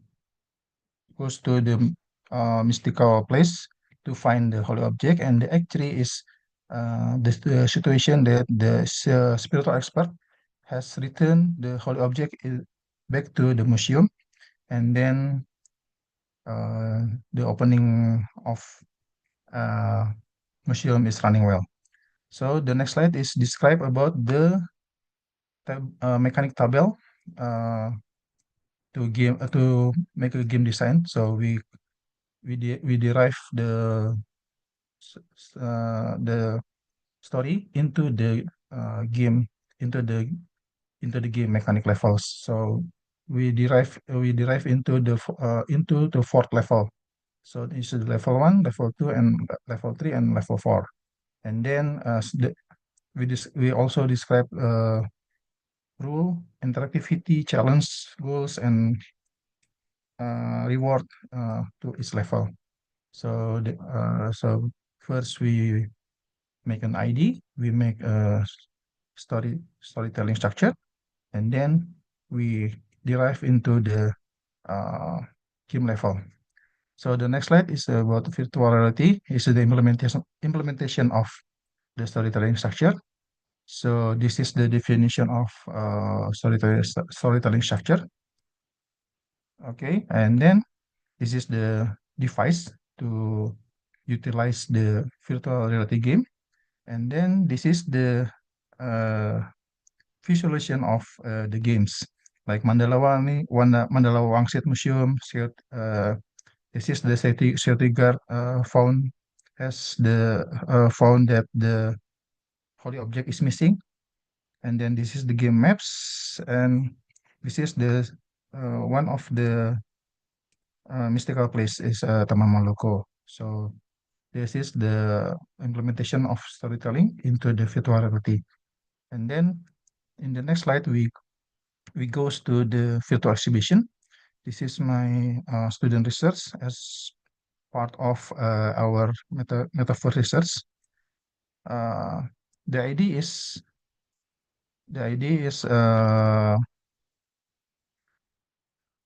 we must make a virtual exhibition, and then but we have a barrier that the COVID-19, so we cannot invite people into our building. So we make a virtual world that represents our building to to make the participant feel they can feel they immerse with the situation. So this is the so we make a story for the virtual exhibition. We make we utilize the 3 act structure, Act 1, Act 2, and Act 3. Act 1 is we create the situation visitor entry the virtual arena through the main lobby door of the exhibition venue. So when the participant or the users enter the building, so they will look first floor, actually first floor hall, and then we can and then the users can see they can go to the booth or the stands or the stall in the first floor, or he can goes to or she can goes to the other floor to the next floor. And Act 2 Sorry, Dr. Bambang. visitors. Yeah. We only have 1 minute left, so Okay. maybe Okay. yes, and continue to Okay, Q&A. yeah. This is the Act 1, Act 2, and Act 3. And then after we create the story, we create the assets like building, character, room, and object. And then this is the 3D assets for the virtual exhibition. And then this is the situation that the users can interact with other attendees. So this is the implemented of storytelling for virtual exhibition, especially in the metaverse world. So the users can feel they can still interact with the other people. They can interact with the other object. They can interact with the rooms, and they can interact with the rooms facility such as the board or the computer lab in the exhibition. Okay, thank you very much for the time. I hope this presentation can give you another advantage. Thank you very much. Okay, thank you very much for Dr. Bambang. In the matter of utilizing the 3X structure of storytelling, we are entering the Q&A session. If there are any question, feel free to ask. There's one question in the chat box. I will read it. I have a question. What do you think Will all business eventually move to the metaverse? Okay, thank you very much for Mr. Rida. Will all the question is, will all business eventually move to the metaverse? Yeah. If we look into the definition, there is possibility that all the business will go to the metaverse world. But I'm not sure. But I'm not sure about the human side, because as a human, uh, we still need interact physically with other people. Uh, yeah, I think it's a combination between metaverse uh, and physically meet with the other people. Yeah. So I think the business will eventually move to the all the to the metaverse. However, sometimes as a human side, we need sometimes we need meet physically. So I think all the business eventually will move to the metaverse situation. But and then the technology maybe will make a barrier to move all the object to the metaverse. Okay, thank you very much. Okay, thank you very much for the answer. Okay. I also have another question for Dr. Bambang. Where in the presentation before, the use of 3x structure for storytelling, it's your choice. But I want to ask another strategy or method, maybe the 5x structure. What is your yeah. What is Okay. your opinion and why you choose the 3x structure? I use it. There is no firm definition or firm statement that we must use or we must utilize the 3x structure for this situation. We must utilize 5x structure for this situation. So, well, why I utilize the 3x structure?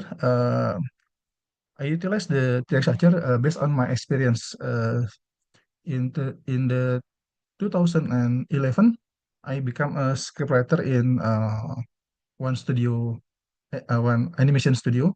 I become a scriptwriter. So from my experience and my team experience, they prefer or they more comfortable utilize the text structure. So uh, we can make the what is the initial situation, what is the situation. Conflict situation, it doesn't mean conflict with it doesn't mean also conflict with the other people, with other groups or other community. Conflict can also mean uh, conflict with ourselves. So this is the conflict we can make, or we can develop the conflict, uh, the preview of the conflict more precisely, and then what is the ending situation. Um, So the text structure, in my experience, can cover our production in the movie, in this animation movie. So 5x structure, from my team's experience and my also my self experience, is utilized for the maybe for the novels. Yeah, that mean that it's a more complex situation. So this is my opinion. Why I always utilize the uh, 3x structures rather than 5x structure. 5x structure can utilize, but for my opinion, can utilize for the complex situation, like when we make novels, like Sherlock Holmes novel or Hercule Poirot novel. So we can use the or for sorry, and then for the tragic situation, so we can utilize the 5x structure. This Okay. is the why I utilize also the 3x structure. Okay, thank you very much. So in short, it's based on experience, and also for writing short storytelling, it's better with 3x structure. Yeah, that's right. Okay. Thank you very much, Dr. Bambang. That is all the time we have. I will now move on to the next presentation. Okay, for the next presentation, I will likely ask to invite TS Dr. Goh Iksu. Excuse me if I mention it wrong. Yeah, you can begin. Very good. I think now is good afternoon for Good for the afternoon. session in Indonesia maybe. Okay. Can you see my slide actually? Yes. Can you hear me? Okay, that's good. Yes. So first of all, I want to thank organizer for the invitation. I also want to thanks for Prof. Shahrizal, UTM, that gave me the chance to share. Actually, this work is my work during my PhD. Actually, already have some extension from the research, but I think that it's still valid because they have one of my undergrad students. They are doing the research-based project, are extending the works, and yeah, it still become the references for quite an amount of researchers that doing the relevant research in the same area lah. So that's why I want to share this work with you all, so that can give some exposure for you all if you want to do some research related to augmented reality. But this workshop actually is about metaverse, but I think that is quite relevant since AR also we are talking about the graphics. So it's still something like in metaverse we have avatars, we have customization. This part also is some of the works provided by our undergrad student also. So I hope that this presentation can give you maybe some ideas later on if you want to carry on in this kind of project. When I do it as the presentation mode. Oh, can you see my slide?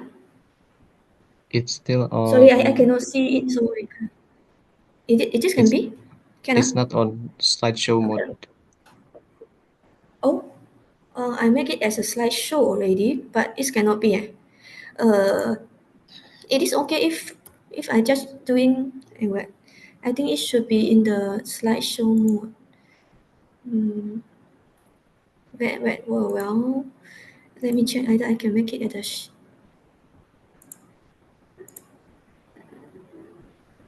slideshow. It is can be right now. Still cannot. Still on the PowerPoint application. It is okay if I just present like this. Okay. It's okay. Okay, right. Okay, so for today sharing topic, it is about the 3D object manipulation for augmented reality application in the mobile platform actually. So I think many of you already know actually what is about AR. But some of the researchers they have some confusion about either AR is a part of the mixed reality. How about VR? Actually, they have the different extension about the virtual contents. If they have more than more is about the virtual, then it's moving to VR, virtual reality. And then if it's about more on the reality, then it's moving they have the line on it. Either it is the percentage of the virtual parts, it is more than 10%, 100%, or what is the level of it, then it is actually determining either it is under AR, VR, or what within the mixed reality realism. Okay, for example, AR should be not particular display technology, okay, which only focusing on our sense of sight. In AR can be potentially applicable to all senses, including the hearing, touch, and even smell.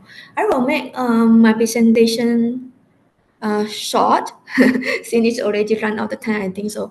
Okay, so I will make it as short as possible. If you have any question, then you can ask in the Q&A section. So how AR works, I think this one also majority of you already have the exposure on it. If for the mobile platform, normally we are choosing the built-in camera, okay, of our mobile devices. And then we were tracking it, we will do the calibration, we will find the features that make up the AR markers.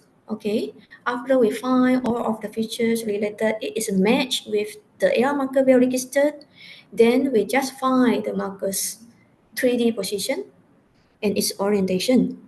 All right, then after that, we're just doing the object manipulation of the virtual object display on the reality screen. Okay, so in this particular scene, then we were doing some manipulation and interaction on the virtual contents we have on the real world environment with the virtual objects. So it is the AR marker is a must. Some of the researchers is actually they are doing AR, but actually they are not using markers.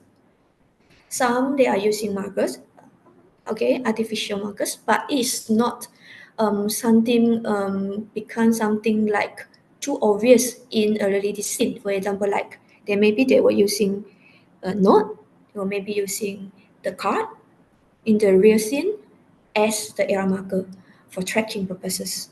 Some are not using AR marker at all, but they are using location paste, for example. Some are using the scene assisting 3D objects or assisting scene, for example, like the signboard, for example, or maybe the carpet, for example, in the scene as the AR marker for the detection purposes. Okay, to place with the virtual contents. So actually, it is depending either we want to using markers or not, or we want to using the location page, for example, like GPS, or we want you to use another other ways. For example, like we register the existing scene inside our environment as the AR marker. Okay, so for AR system or AR application categories, we have several categories. Now the trend, as I've seen, is moving for the mobile base, since it is more popular, hand carry, and easy to work with compared with the heavy stuff, for example, like the tabletop or desktop. So they are now moving on to the mobile one now, or they are using the head-mount display. Okay, this is some of the devices or the hardware used for work with the AR environment. So for the first image is about tabletop. Okay, our undergraduate student projects, mostly they also have some students are doing this kind of works, AR, that doing it especially for the AR game, working with the tabletop AR environment with the head-mount display to work or interact with the AR environment. The second one is about using the desktop screen, okay, to do the interaction within the AR environment. The third one is mobile. Mobile is actually the tablet. during the AR training process. Okay, they're using AR technologies for training sections. Okay, either in the manufacturing, medicine, surgery, or in the education field. Yeah, it's more applicable actually if you are moving on AR applications or system into the handheld display. There are different considerations to categorize the AR system. Some of the researchers are categorized them basing on the interaction. For the interaction part, they have several categories. For example, like tangible, multimodal, mobile. Tangible means that we are using our natural gesture to work with the AR environment in the more comfortable way with the human interaction, daily interaction technique. For multimodal, is the combination of different input modality.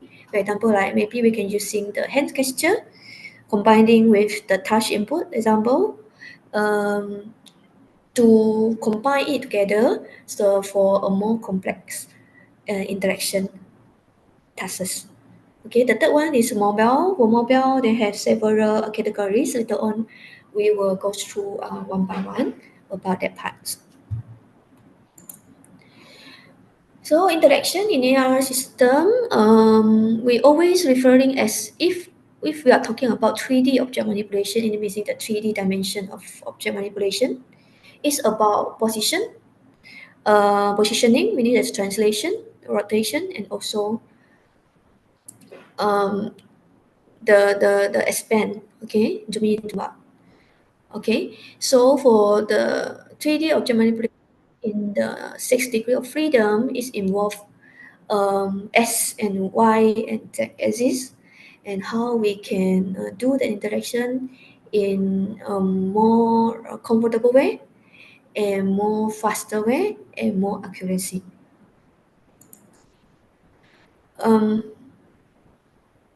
At this moment, still recently, the research still categorized into 3. So the first categories of the mobile interaction is touch-based. As we know, after the launching of iPhone, okay, of the first version of iPhone, they are actually introducing about the touch-based interaction.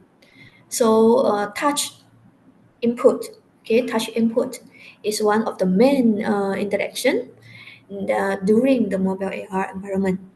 So touch-based interaction is used for touch-based faces such as smartphone, tablet, or touch-based tabletop.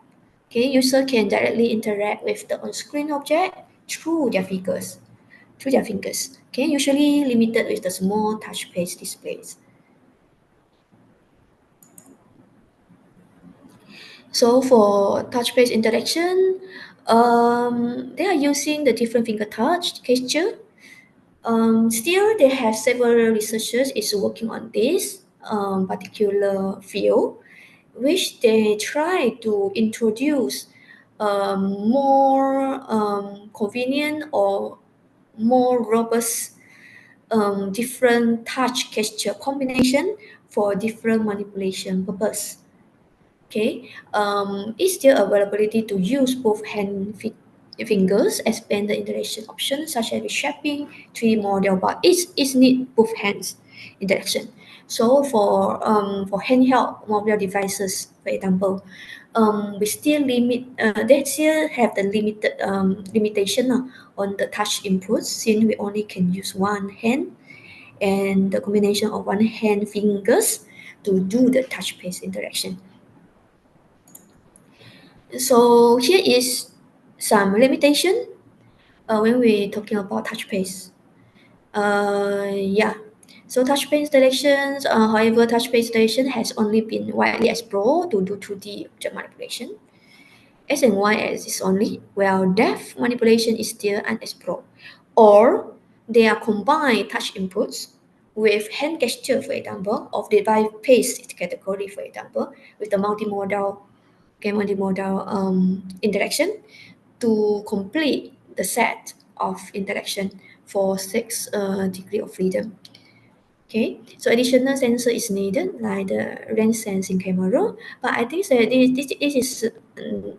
this already not applicable nowadays, since our handphone actually now is more powerful compared with the previous years actually. So they already have camera that have the sensor to detect for the depth information. Although street touches can solve in-depth manipulation issues, but not applicable for small touchscreen. For small display, finger touch area may occluded. View may show the issues.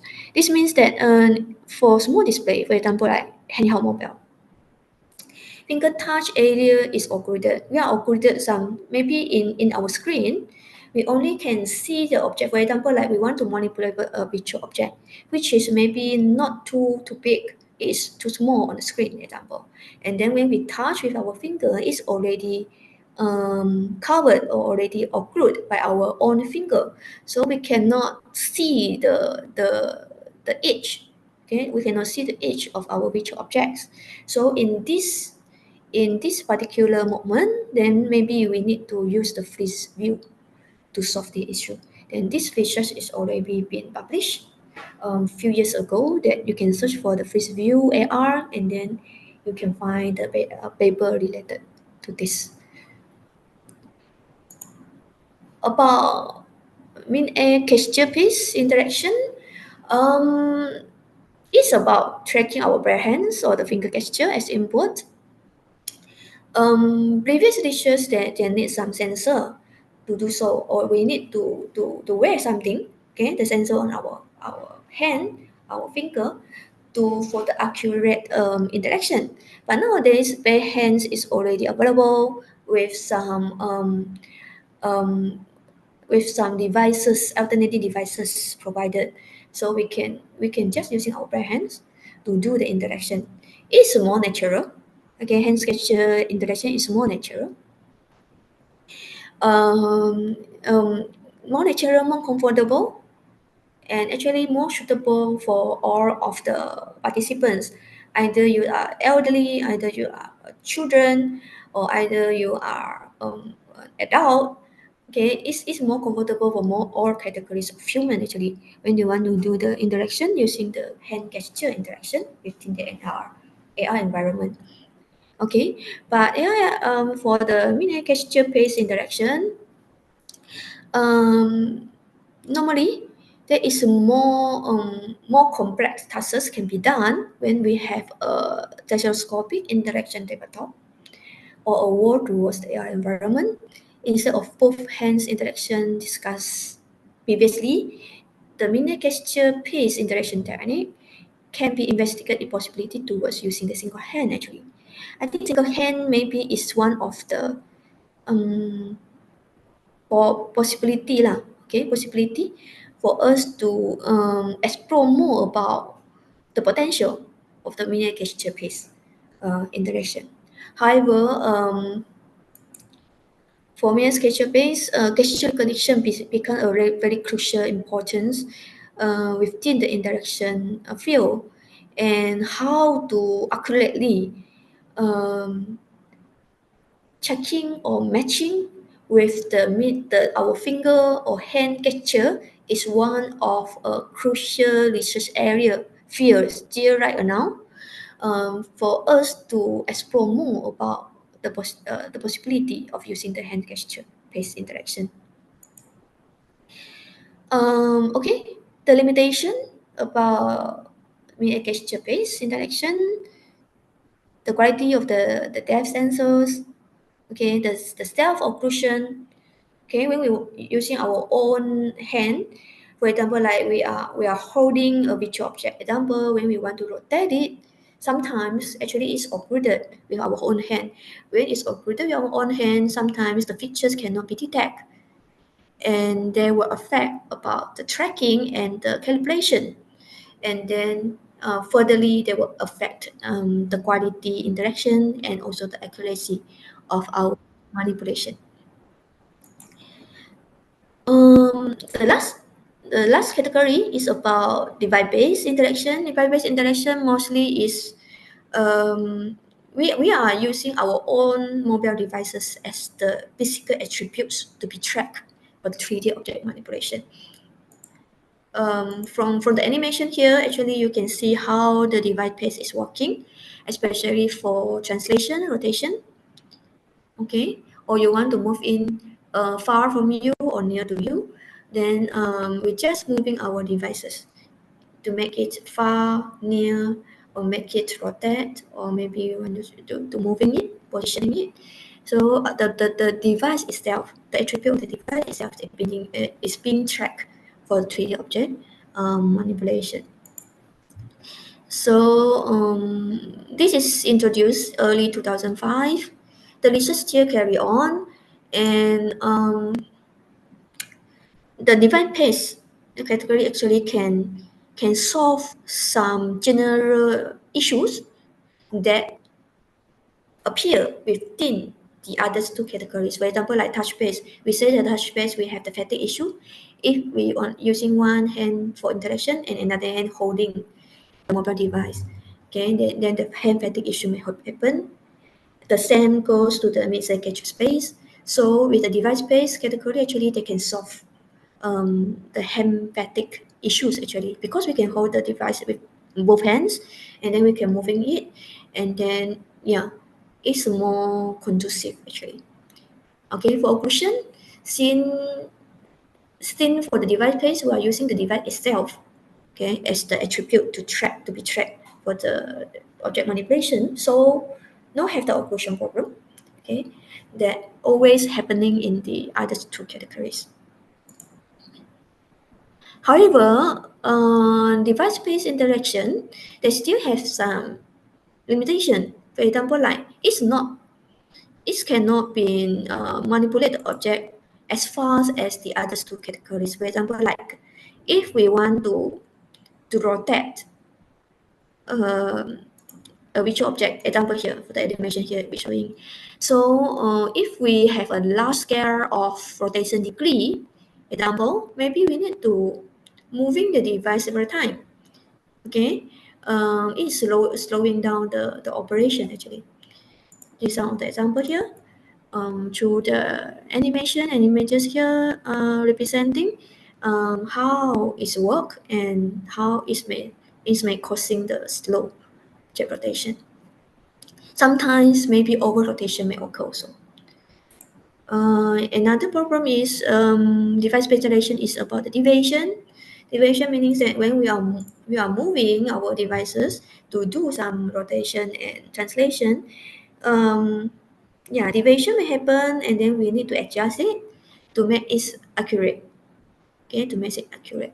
So in my research, actually, I try to address with this kind of issues related with the device space and come out with the technique that can control the rotation and also the translation degree, so that it can deal with the deviation problem and also for the translation, the slow translation problem.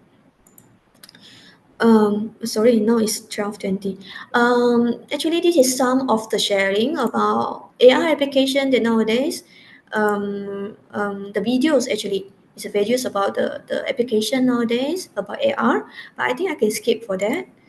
For example, like they're implementing for the furniture placement, yeah, for the training, maybe for some simulation. Okay, just to share with you actually the current my working field, okay, my working field with my students. Yeah, besides of AR, VR, SR, okay, I also working in the gamification field, human computer interaction field, and some exploration also on the CNN and the machine learning and deep learning. Since it is a very popular now, the hot topic nowadays. This is some of my undergraduate supervision. Sorry for the typing error, yeah. Okay, so this is some of my student works actually more on the AR VR. So actually, it's the main research field for me. But I also explore some potential research project in the different area related with the graphics. Here is my postgraduate supervision.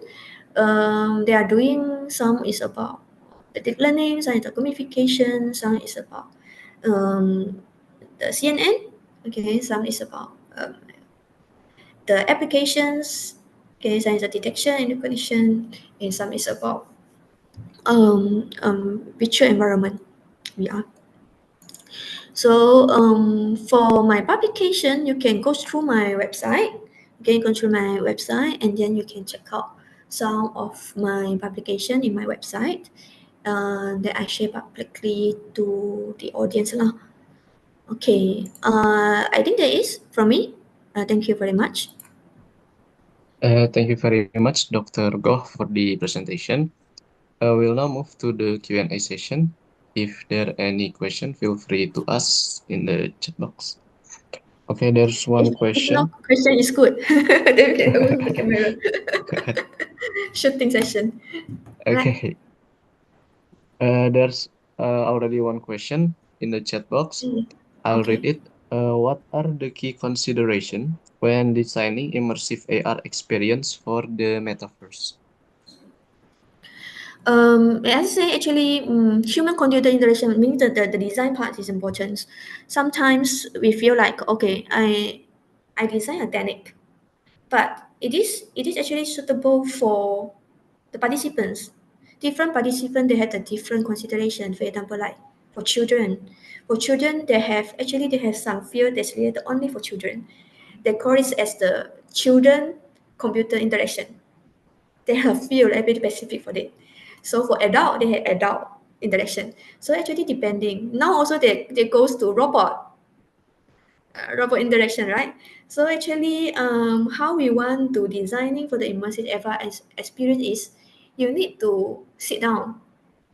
You need to sit down with your audience first. You need to sit down with your participants first, and then asking them the question how their natural interaction, and then just you can design for the particular immersive AR experience, especially for metaverse. I think the same things goes to the metaverse environment also.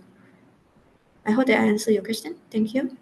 Okay. Thank you very much for the answer. So in short, we need to differentiate between different audience, for example, like children, adult, or robot, so that the immersive AR is accordingly to those audience. Okay. So next question, Dr. Hugo. What are the biggest challenge in developing AR technology? What are the biggest challenge joining AR? Biggest challenge. I think still the accuracy. Still the accuracy.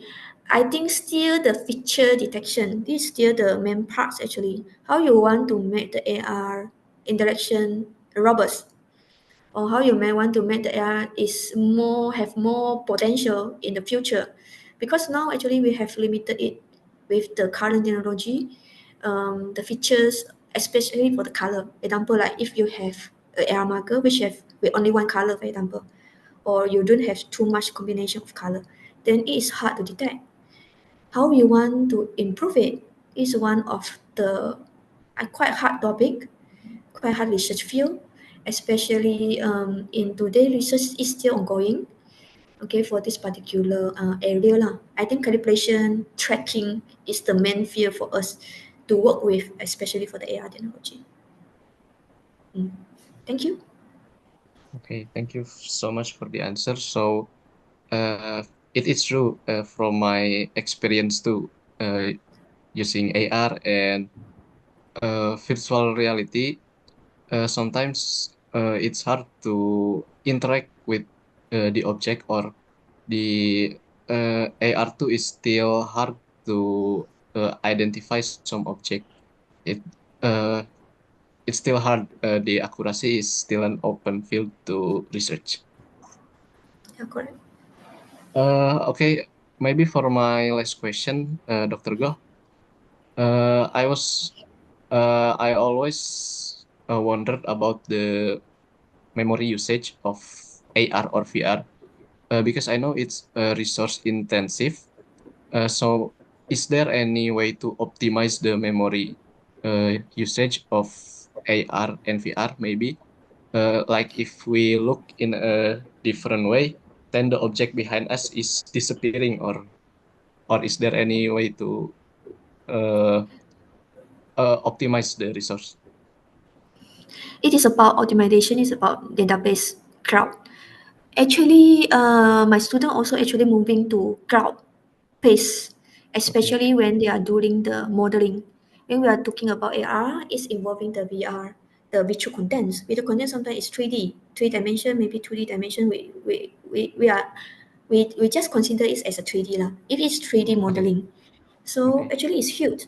It's a big it's quite many polygon, many features, many vectors actually. So when we want to store it using the memory of your own phone with your own mobile data, sometimes is causing the disappearing, some causing that it is slow loading. Now the trend is they are moving to the cloud, storing the 3D modeling part, 3D models inside the cloud database. But still expensive, I think so. Yes. Still expensive. We hope that maybe in the future they become cheaper. Okay, they become cheaper for us to explore more the potential to do with the cloud-based model part. So it will be helpful for the AR to be more popular and expand it to more audience now to use it. I hope I answer your question. Yes, and maybe okay, maybe for last question from Ihsan Maulana, and we will not read any more question. Ihsan Maulana asks, he participate with my lecture research about book story for kids. Use AR to knowing children, their body How anatomy do and you explain the physiology. expectation stay The kid, realistic given those two? How do you explain the technical challenges of a project to client who may not? How to make the client understand? This is the question, right? How to make the student fully understand the complexity? Ah, this one I think that communication. This question, I think that it's difficult for me to answer. Maybe you can visualize the technical part on paper and then showing your or make it as a video or what, showing your client the complexity of it. Maybe they don't know, they just know what is actually the project all going on, right? I think this one is more on the business business part already. Maybe later on I answer you about this. Challenge of the question again, maybe not fully. Yeah, maybe I will answer you later on. Let me think about this. It's out of my knowledge already. This question. Sorry for that. Maybe I will. Can you leave your maybe email or what? Then later on I will reply for this question. okay, maybe It's Fadli about client I need sometimes. can Some contact business model use. can contact Dr. Goh Yeah, more contact more me. personally And for maybe the I question. think I share my my email here so that you can contact me. Okay, maybe that's it, Dr. Koh. Thank you for All the right, thank you. presentation and the Q&A session. Okay, thank you everyone. I think we will wrap this morning session. And right now we will go to a lunch break for about 1 hour. We'll be back in 12:30 WIB if you're in Indonesia, 13:30 MYT if you're in Malaysia, and 14:30 JST if you're in Japan. Thank you everyone, and see you on the next session.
Okay. Thank you, everyone. I think we will wrap this morning session. And right now, we will go to a lunch break for about 1 hour. We'll be back in 12:30 WIB if you're in Indonesia, 13:30 MYT if you're in Malaysia, and 14:30 JST if you're in Japan. Thank you, everyone, and see you on the next session.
Okay, thank you, everyone. I think we will wrap this morning session. And right now, we will go to a lunch break for about 1 hour. We'll be back in 12:30 WIB if you're in Indonesia, 13:30 MYT if you're in Malaysia, and 14:30 JST if you're in Japan. Thank you, everyone, and see you on the next session.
Okay,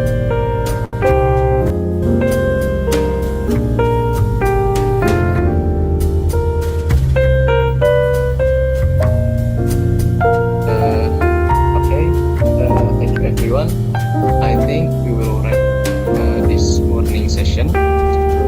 And right now, we will go to a lunch break for about 1 hour. We'll be back in 12:30 WIB if you're in Indonesia, 13:30 MYT if you're in Malaysia, and 14:30 JST if you're in Japan. Thank you, everyone, and see you on the next session.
Okay. Good afternoon, everyone. Welcome to our afternoon session. I hope that everybody back. I will likely to ask you to turn on your camera first before we begin.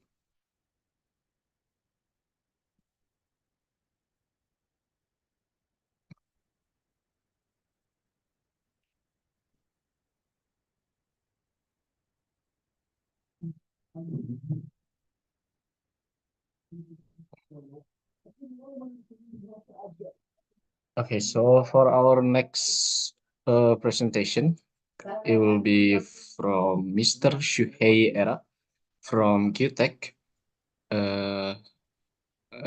Maybe you can begin.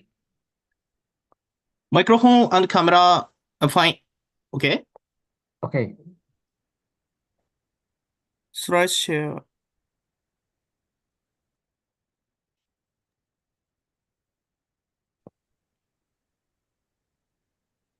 And I like to remind everyone again, presentation is for 13 minutes and Q&A for 2 minutes. So in total, 15 minutes.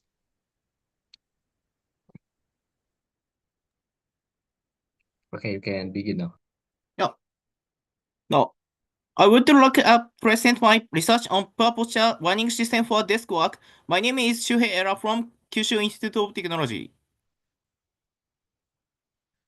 The increasing in desk work has led to an increasing in problems associated with poor posture, including forward-leaning posture such as slouching and straight neck syndrome.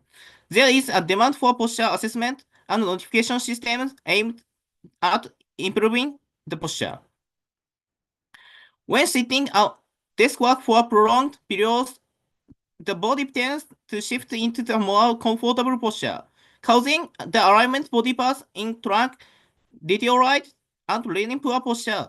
Let me briefly introduce the three types of poor posture shown in the figures. Slouching. This posture is characterized by rounded shoulders and the forward side at head and back. Scalar sitting. In this posture, the pelvis shifts forward, the shoulders rest against the backrest. Scoliosis. This improves a sideways curve from the waist to the chest. Maintaining these postures for extended periods, increasing the risk of back pain and other health issues. Rated work. Mori et al. Developed a system for posture warning using three accelerometers. This approach is attaching the sensors directly to the body. Watanabe et al. Utilized a smartphone to evaluate neck posture. Pinero et al. Created a system using a web camera to evaluate the posture of the shoulders and neck. Conventional approaches, including methods that use multiple sensors or attach sensors directly to the body. However, such methods should avoid it that they can interfere with desk work. Methods using a single sensor or camera are limited in the body parts. They can evaluate it and face accuracy challenges. To effectability. Evaluated posture like slouching and scalar sitting, it is essential to evaluate multiple body parts in relation to one another. Additionally, it is difficult to capture the lower back during desk work. Innovative strategies are needed to provide effective warnings that guide users toward maintaining correct postures. Our purpose is a development and assistance and notification system for maintaining correct sitting posture. We classify 4 classes using a method that evaluates the alignment of body parts without interfering with work. We performed upper body skeleton tracking to obtain future quantities. We used the interior sense depth camera and the NeuroTrack posture estimation API. To capture the user's upper body, the camera was positioned below the monitor. Here is the overview of the system to be developed. The methods proposed in this study consists of 3 steps. In step 1, the user's sitting posture is tracked using skeleton tracking and posture information is obtained. The accurate posture information is normalized and trunk-related posture quantities are calculated. In step 2, the future quantities are input into the posture evaluation model, which optimizes one of 4 posture classes. In step 3, the system provides warning to user based on the classified posture class. Our approach is based on the concept of using depth camera and LSTM to evaluate posture involving multiple body parts with just a single camera. Additionally, it is aimed to evaluate postures such as scalar sitting without relying on the information about the waist. To evaluate the alignment of trunk body parts, we utilize positional differences between body parts as future quantities. Furthermore, the system incorporates a user interface that emphasizes trunk awareness, effectively guiding users toward maintaining correct posture. We focus the occurrence of poor postures as shown in the figure, being caused by body deviating from the central axis of trunk. We use the positional reference between and head and torso, the front and side to evaluate alignment of body parts. As a posture evaluation method, 2 parameters assessing the alignment of body parts and certain parameters listed in the table were used as input the LSTM. Postures are classified into 4 classes in this figure. We used LSTM for posture classification. The data to handle is sequence data, and the continuation of poor posture, and the aim is to recognize the chronological characteristics in which poor posture gallery version. We developed an LSTM model that classifies posture into 4 classes using 15 features as input. The time step is set to 10, meaning that 10 frames features are used of each evaluation. Among the 15 features, we include 2 trunk-related parameters, head position, torso height, and orientations of various body parts represented by euro angles. The output posture classes normal posture, slouching, scalar sitting, and scoliosis on both sides. Therefore, the LSTM output is 5 classes. The posture information and video recognition of 1-2 hours desk work were collected from 4 adult males. Videos were recognized simultaneously from of the front and side views. Based on these videos, 4 posture categories were visually classified and labeled. A dataset about 400,000 frames was created. Dataset is normalized based on the head position is the normal postures. We developed it as warning system in Unity. In current system, a small window displays simple skeleton views from side and front, along with a diagram showing the proper trunk alignment area. Before users start warning, the system automatically assesses their posture after making inter settings such as tracking. Users receive audio and text alerts also by looking at displayed skeleton and trunk area. User can use it as reference for improving user posture. We conducted experiments to evaluate the performance of the developing LSTM model. Since effective results have not yet been obtained with multi-person data, we present results using individual data here. The model 20 and about 40,000 frames of real-world work data was used to classify repeated section of poor postures. As shown in the figure, the upper graph represents the ground truth, while the lower graph shows the predictions. The classification actually of the postures except for scalar shitting was generally sufficient to be used in warning system. As the current progresses, we have developed a test version on LSTM mode for classification and a basic warning system using it. The current challenges of validation has only been conducted with individual data and improving the classification actually of scalar shitting. Future plans included collecting more data into improve the model, processing data to support multi-person data sets, and expanding the system to detect transitions into poor posture area detection.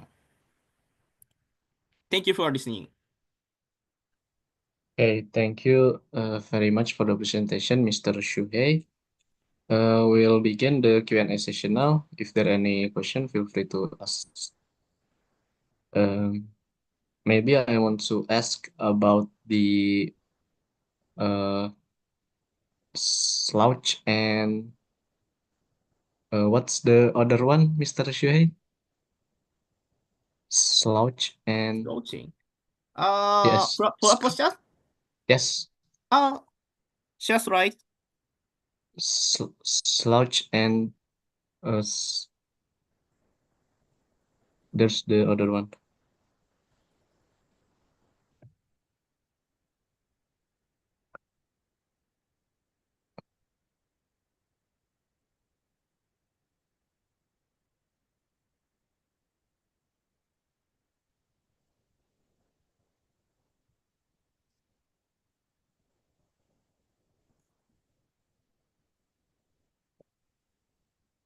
Can you move back one slide?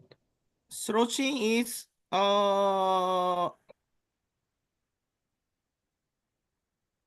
yes.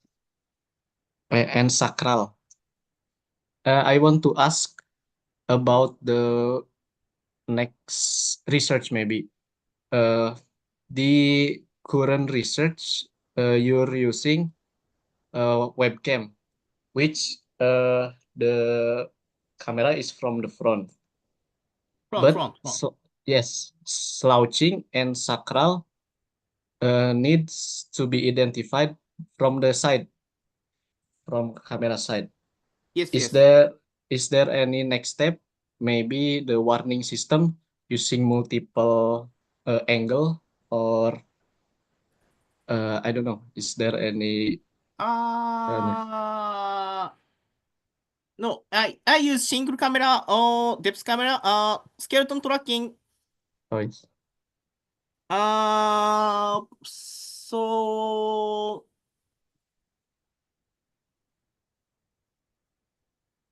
maybe from different angle, from the side, so that the it can recognize the slouching and sacral.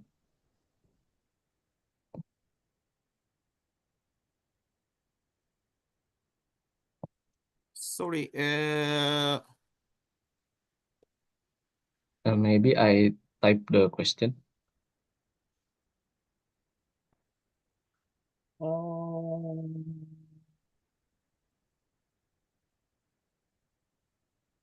Current system is designed with front-facing view and mind.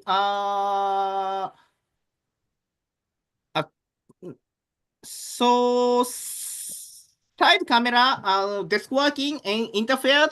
I think interfered side camera. Okay. So I limited front view camera. Okay. Okay, maybe that's for my question. Any other question?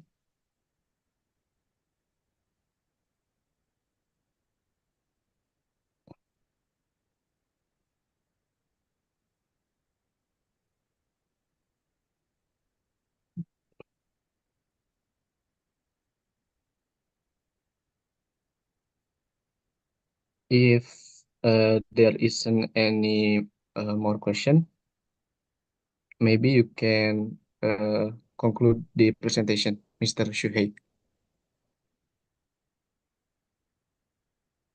Okay. Thank you. Thank you very much, Mr. Shuhei.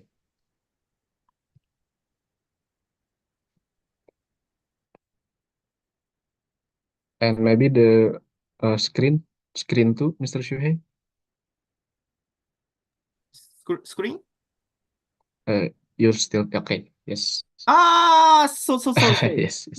Yes. Okay. Okay. Thank you very much. Okay, for the next presentation, he will be presented by Mr. Abdurrahman Prasetyadi from ITB. Maybe you can begin now. Thank you.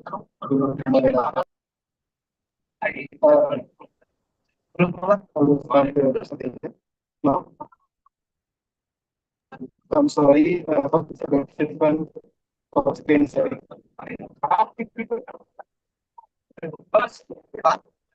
I'm sorry, but the audio isn't clear.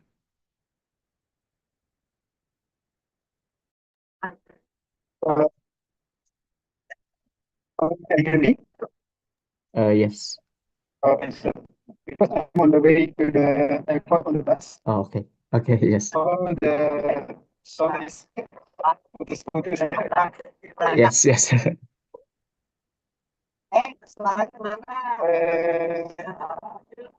I'm sorry, the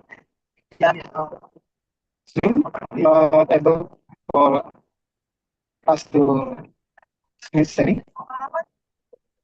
So the first step can enable participant for screen sharing.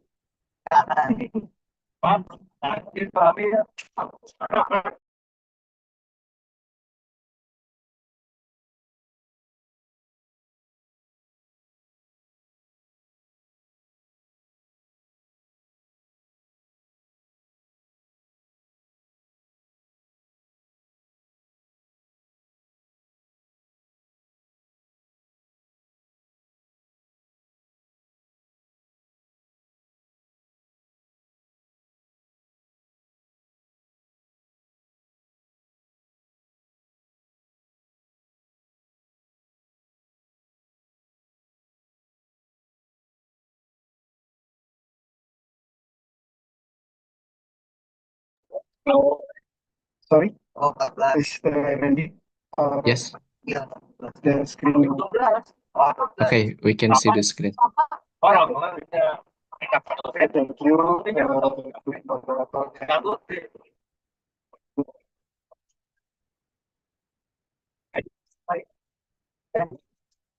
Yes, and thank you to the moderator for giving us the screen and time to our presentation this is project in ITB and collaboration in with Indonesia Innovation Agency atau BRIN. The research title or the research project is we title City Digital Twin Model for Enhancing Visualization.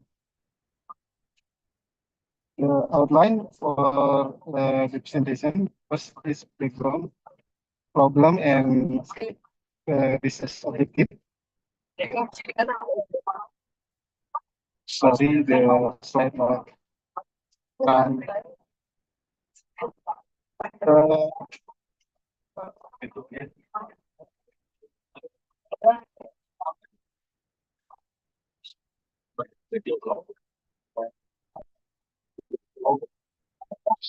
Slide not.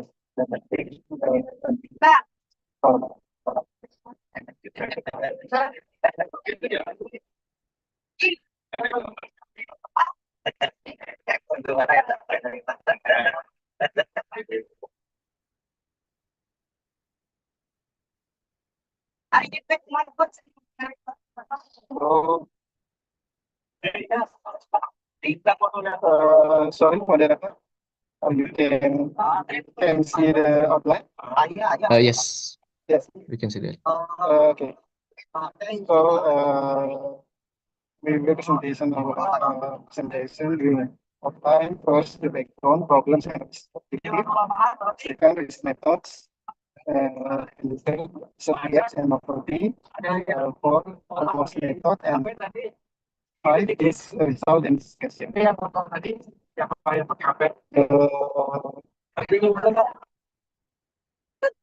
is a background of our group is because the field condition in Indonesia is always increasing settlement on river banks and high rainfall. And every warning system in Indonesia is do not function normally. And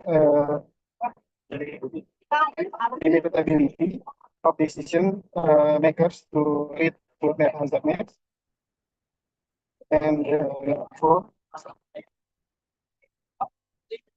sorry.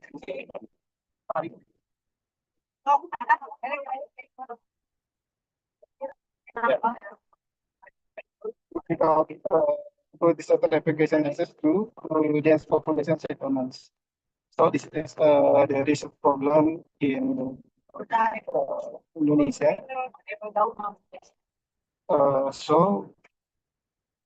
In Indonesia, we implemented the field technology such as long range or WARA technology has 5-second delay in reading water levels.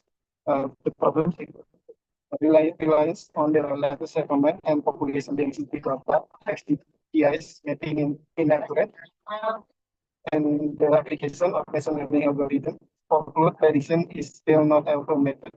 So it takes more effort and time for data crawling, cleaning, and crediting and deploying. Now, ICT Digital Twin is one of the potential technology for flood visualization and flood mitigation application. ICT Digital Twin is a digital replica of a reinforcement system of data management, situational awareness, integration and collaboration, planning and prediction and visualization. The application of CDPs for flood management in global has an impact on increasing flood resilience in Canada, increasing flood response capacity in India, and increasing the ability to identify flood areas more accurately in Oman. So the CDT technology for flood management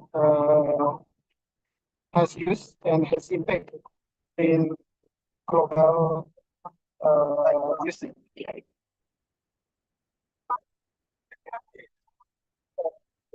There's a problem of CDT technology or CDT technology implementation. Because this the need of data because there is large amount of data to support simulation in CDT. The variety of the data format from the decision models makes it difficult for decision makers to interpret the results. The majority of CDT models or floodplains rely only on historical data without considering social greater predictions, and last, not considering the variability of the learning environment, such as building height, building location accuracy, and layout. So, regarding the research problem, the research ideas, our research ideas is developing an adaptive and real-time city digital twin model for flood risk visualization with using cloud computing to store and process big data efficiently, developing intuitive and easy to understand visual interface, integrated real-time short-term weather prediction data into models, and using validated 3D city model data buat spatial and efficient before we start the research, we conduct the systematic literature review. The research systematic literature review we publish in academic access with the title Digital Twin City Enhancing Full Education System with Opportunities and Challenges. This research display the trends on fruit trees. As you can see in the figure 3, database from Scopus, database from Teknologi Digital Library, give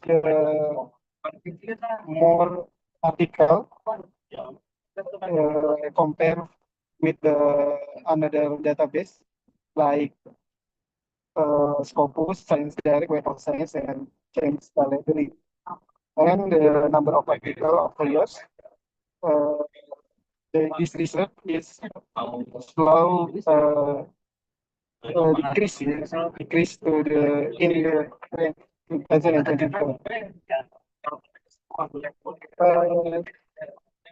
As you can see in table, CDT mapping approach in fruit trees visualization.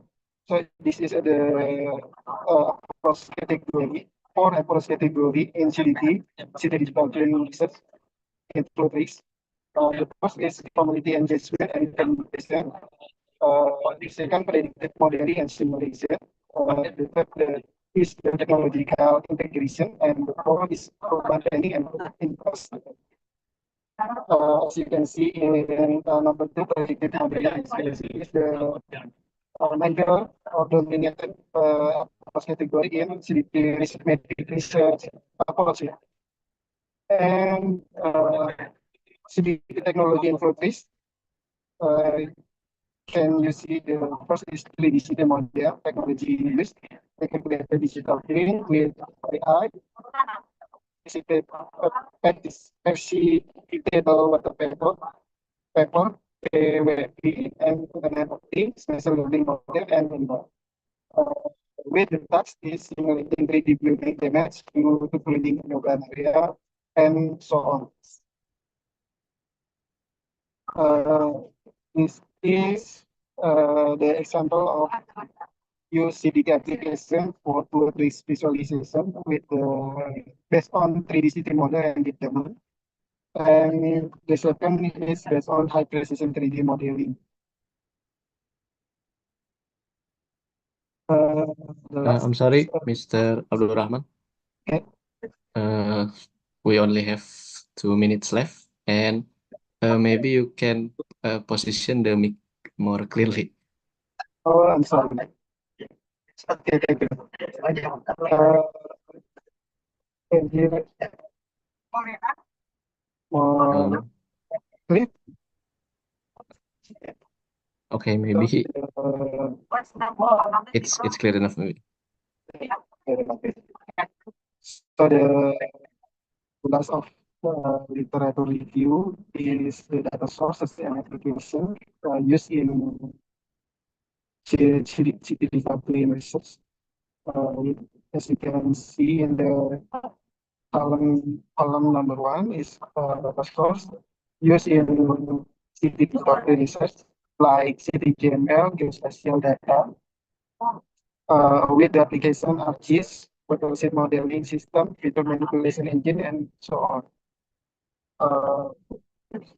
So the this research, we use the 3 application technology for building city digital twin in process visualization with 3D city model, CDT integration with AI or artificial intelligence, and IoT sensor. Next, we jump to class 5. So this is the risk visualization in 3D city model. We use the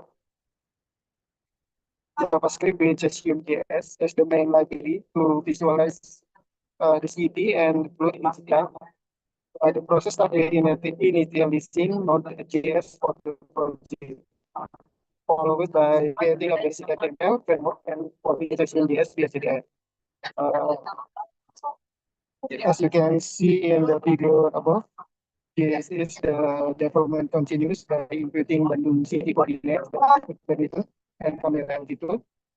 So in the figure below, you can see the next step involves importing building assets from OSM map to display building on the Bandung City OSM building asset with LD1 are shown in the figure. The last, you can see the process of creating a function for circular fluid simulation. The main parameter are the affected coordinates, diameter, and fluid height. And the visualization in video below, we also created in a polygonal form, where each polygon point is an array fluid edge coordinates. This is the initial results for visualization with the manual in the students with the body. So we hope in the video we can input the automatic data for the food in addition automatic stated in the I'm sorry for the presentation because I'm on bus or on my way in the terima kasih, thank you, and arigato.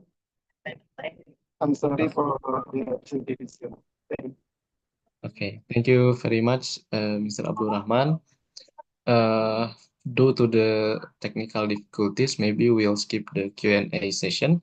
And just as Prof. Shahrizal asked, maybe Mr. Abdul Rahman can record the presentation separately, then share with us later.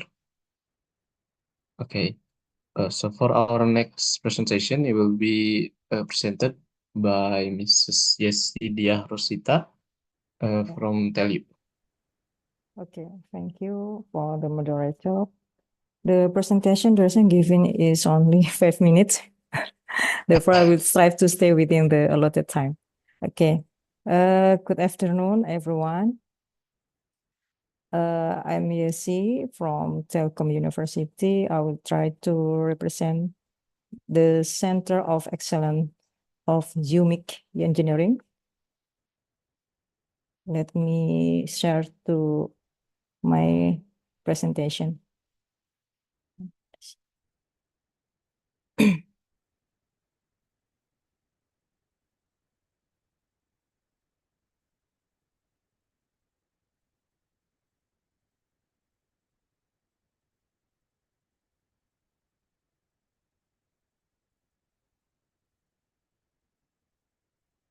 Okay.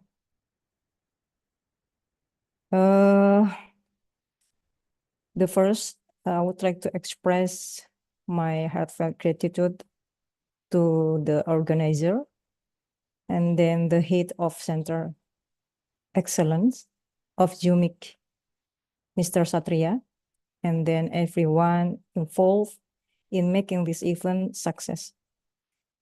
In this event, we will how speech emotion recognition as SER technology can help detect potential bullying in Metaverse by analyzing emotion in voice interaction.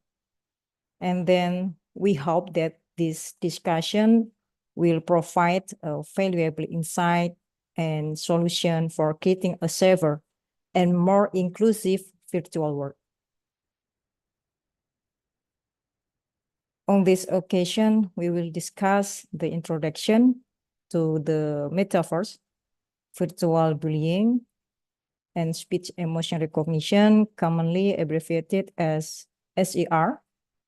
Then we will move on the basic concept of SER, followed by an explanation of the datasets that can be used in this research topic. And next, we will discuss feature extraction from the audio signal, as well as the general model architecture use, such as CNN or RCNN and LSTM. Finally, we will highlight the research opportunities in the field. What is the Metaverse? The Metaverse is expansive, immersive virtual environment where the physical and digital world incorporates. It allows users to interact in real time, not just for gaming or entertainment, but also for socializing and conducting business. The Metaverse leverages and advances technology like augmented reality, virtual reality before eye presentation, and blockchain to create a seamless, interactive experience. These technologies enable users to engage in virtual self activities, communicate, trade, and even create, all while feeling a sense of presence and immersion in a digital world that mirrors or complements reality. For the virtual bullying potential, it is referred to likelihood of bullying behaviors occurring in digital spaces, such as online platform and then or virtual environments, often driven by anonymity and the lack of immediate consequences. And then in this context, individuals may engage in bullying without fear of direct retaliation or consequences from others. In this case, the potential for bullying can be categorized into three main roles. Number one, as a bullies. Bullies is an individual who engages in bullying behavior, such as intimidating, insulting, or spreading hatred in the virtual space. And then the second rules as a victims. Victim is an individual who become the target of bullying, experiencing emotional and psychological impact from the negative behavior they counter. And the last role as witnesses. They are individuals who observe bullying behaviors but is not directly involved. However, they are still affected by the situation. And then speech emotion recognition. We know that SER is a technology used to identify emotion in human speech. We know that speech is a natural way of communication among human beings, where various voice features play a crucial role in isolating effective information from the sound signal produced. These voice features, such as pitch, male frequency, cepstral coefficient, and then energy, help to extract the emotion embedded in speech. Using this technology, we can determine whether a person is feeling angry, happy, sad, or experiencing other emotion simply based on the sound of their during environment, during conversation. SER has become a trend issue or hot research topic with various applications across different domains, ranging from customer service, mental health detection, human-machine interaction, and then the recent research shows significant advancement in this technology, making it a valuable tool in multiple sectors. In basic concept, a speech signal as input is filtered to obtain a clean signal. During the data preparation process, augmentation can be performed. We can add the stage before the feature extraction stage. And then during feature extraction, we can adjust which feature to use. We don't use all of features, but we can adjust which feature to use. This will explain in the next slide. It is also to note that a person can reflect their emotional state because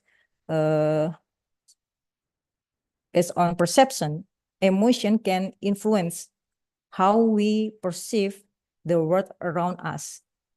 And then based on attention, it acts as a filter affecting what we focus on and how intensely. And then learning, based on learning, emotion is closely tied to the learning process. Emotional experiences can either enhance or inhibit learning. And then based on memory, emotion significantly impacts memory formation and retrieval. And based on the reasoning, emotion can influence our decision-making and reasoning processes.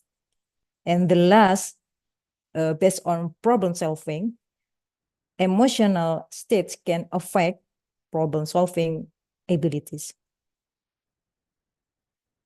When it comes to research in SER, there are several external data sets. We don't worry about the data set that are commonly used, such as LSSED, IMOCAP, IMODB from German, and then MELT, RESD, and etc.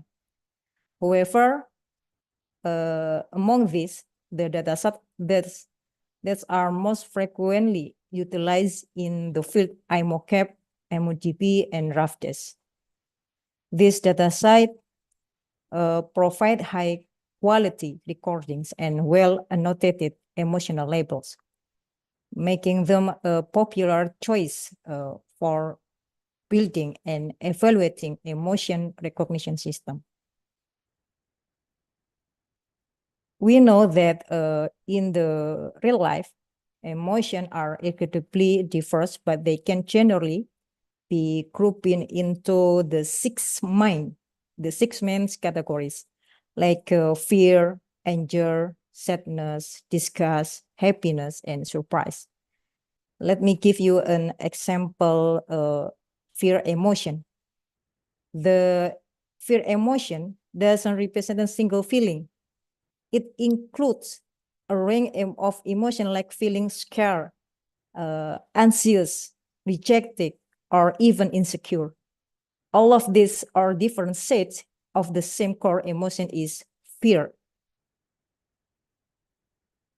And then now, to identify the emotion in someone's speech, we can perform the feature extraction. This feature can be categorized based on different aspects of the speech signal, such as frequency, temporal characteristic, and then amplitude and chaptral features. Let me explain each of these categories one by one in more detail. And the first, we have frequency features. The capture the pitch and tone of the voice, which can help distinguish emotion like anger or happiness, where the pitch tend to be higher or more variable. For example, when someone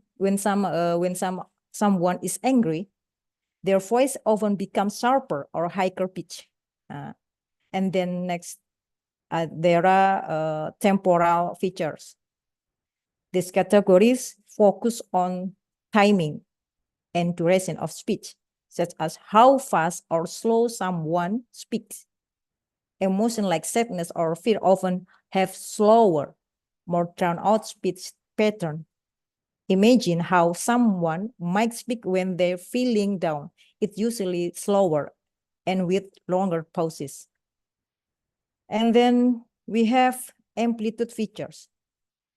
This refers to the loudness or intensity of the voice.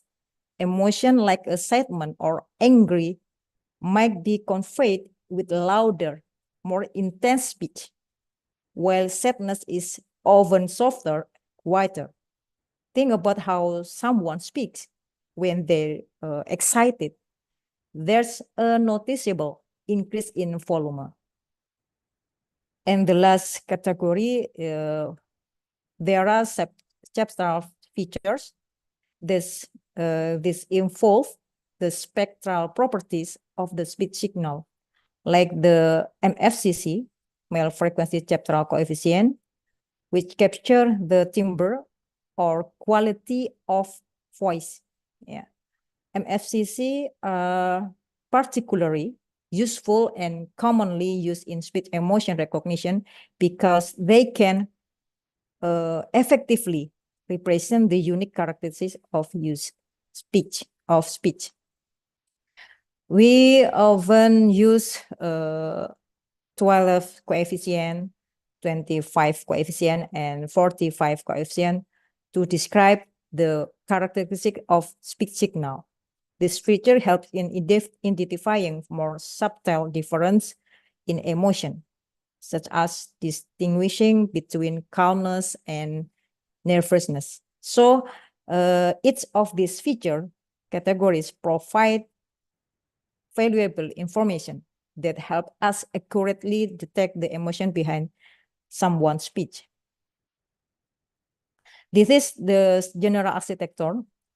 We can add the preparation data before feature extraction stage. Preparation data, we can add augmentation process or removal silence, but silence sometimes is important to describe emotion from someone. So sometimes we remove silence or not. When a speech emotion classifier model has been built, we can then analyze the potential for bullying, whether the individual is a bully, a victim, or a witness. The audio signal, we partition it into several time segments or n windows, and then each partition is analyzed to determine the type of emotion is conveyed. So the entire audio signal is broken down into n partition, and then each with a different emotional composition. For the example, it can observe that the speech indicates a potential bully's role based on emotional composition. So in the adjacent image, this emotional composition each have their own centroid, which is determined by the expertise from psychologists in assessing the emotional makeup related to the bullying rules. And then this approach helps in accurately mapping out the potential rules based on emotional signal.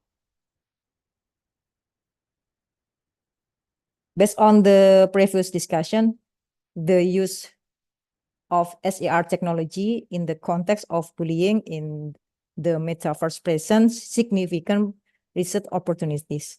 These opportunities could involve expanding beyond the traditional three classes of bully, victim, and witness. For the example, there could be further development of subclasses within the bully category, such as dominant bully or aggressive bully, and etc.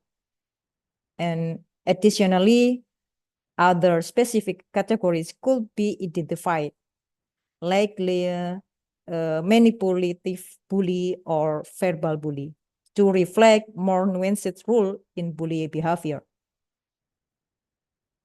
Developing these subclasses would allow for a more detailed analysis and a deeper understanding of bullying dynamic in virtual environments. And then another research opportunity could involve a multimodal approach, where not only voice pattern, but also facial expression, motion, and posture are analyzed. By incorporating these additional modalities, the system maybe could gain a more comprehensive understanding of emotional states and behavior in bullying scenarios.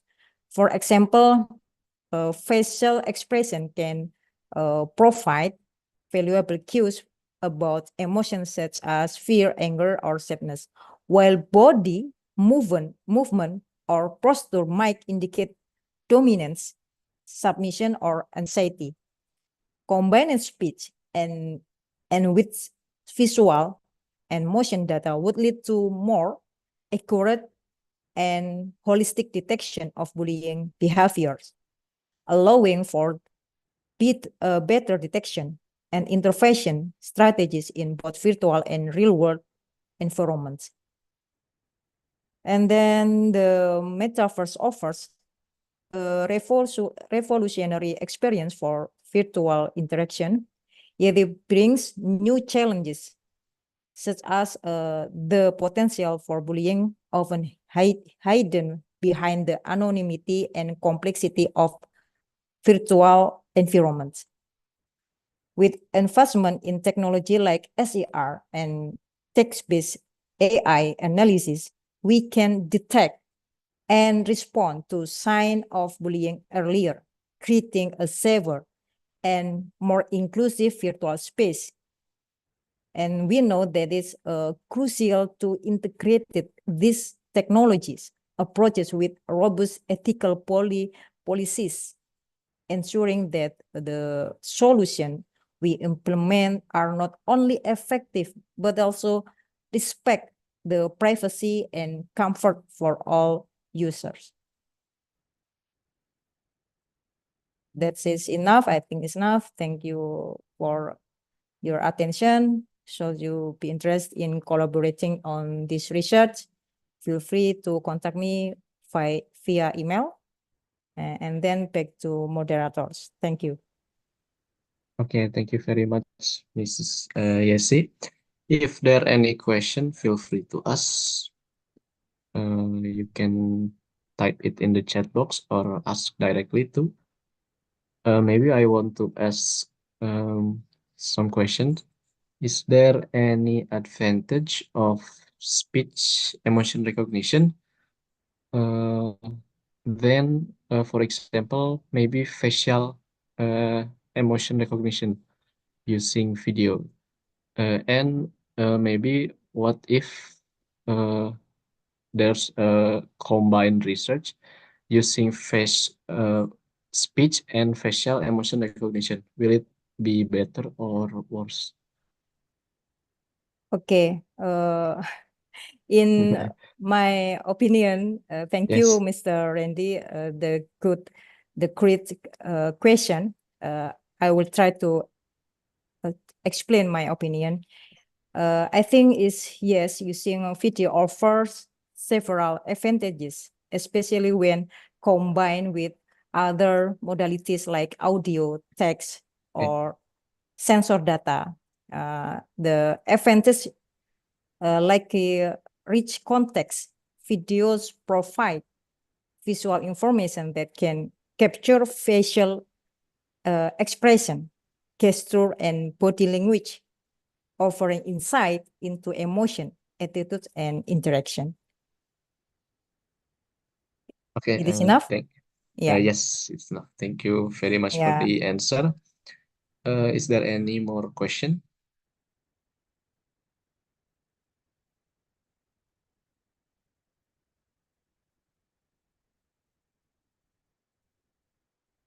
If there isn't any more question, I think I'll wrap this presentation. Thank you very much, Mrs. Yesi, Thank for you. the presentation. I will now continue on to our next presenter, Mrs. Nur Irdina from UTM. Maybe you can begin now. Hello, can you hear my voice? Yes. Okay. Let me share my screen. Can you see the screen? Yes. Okay.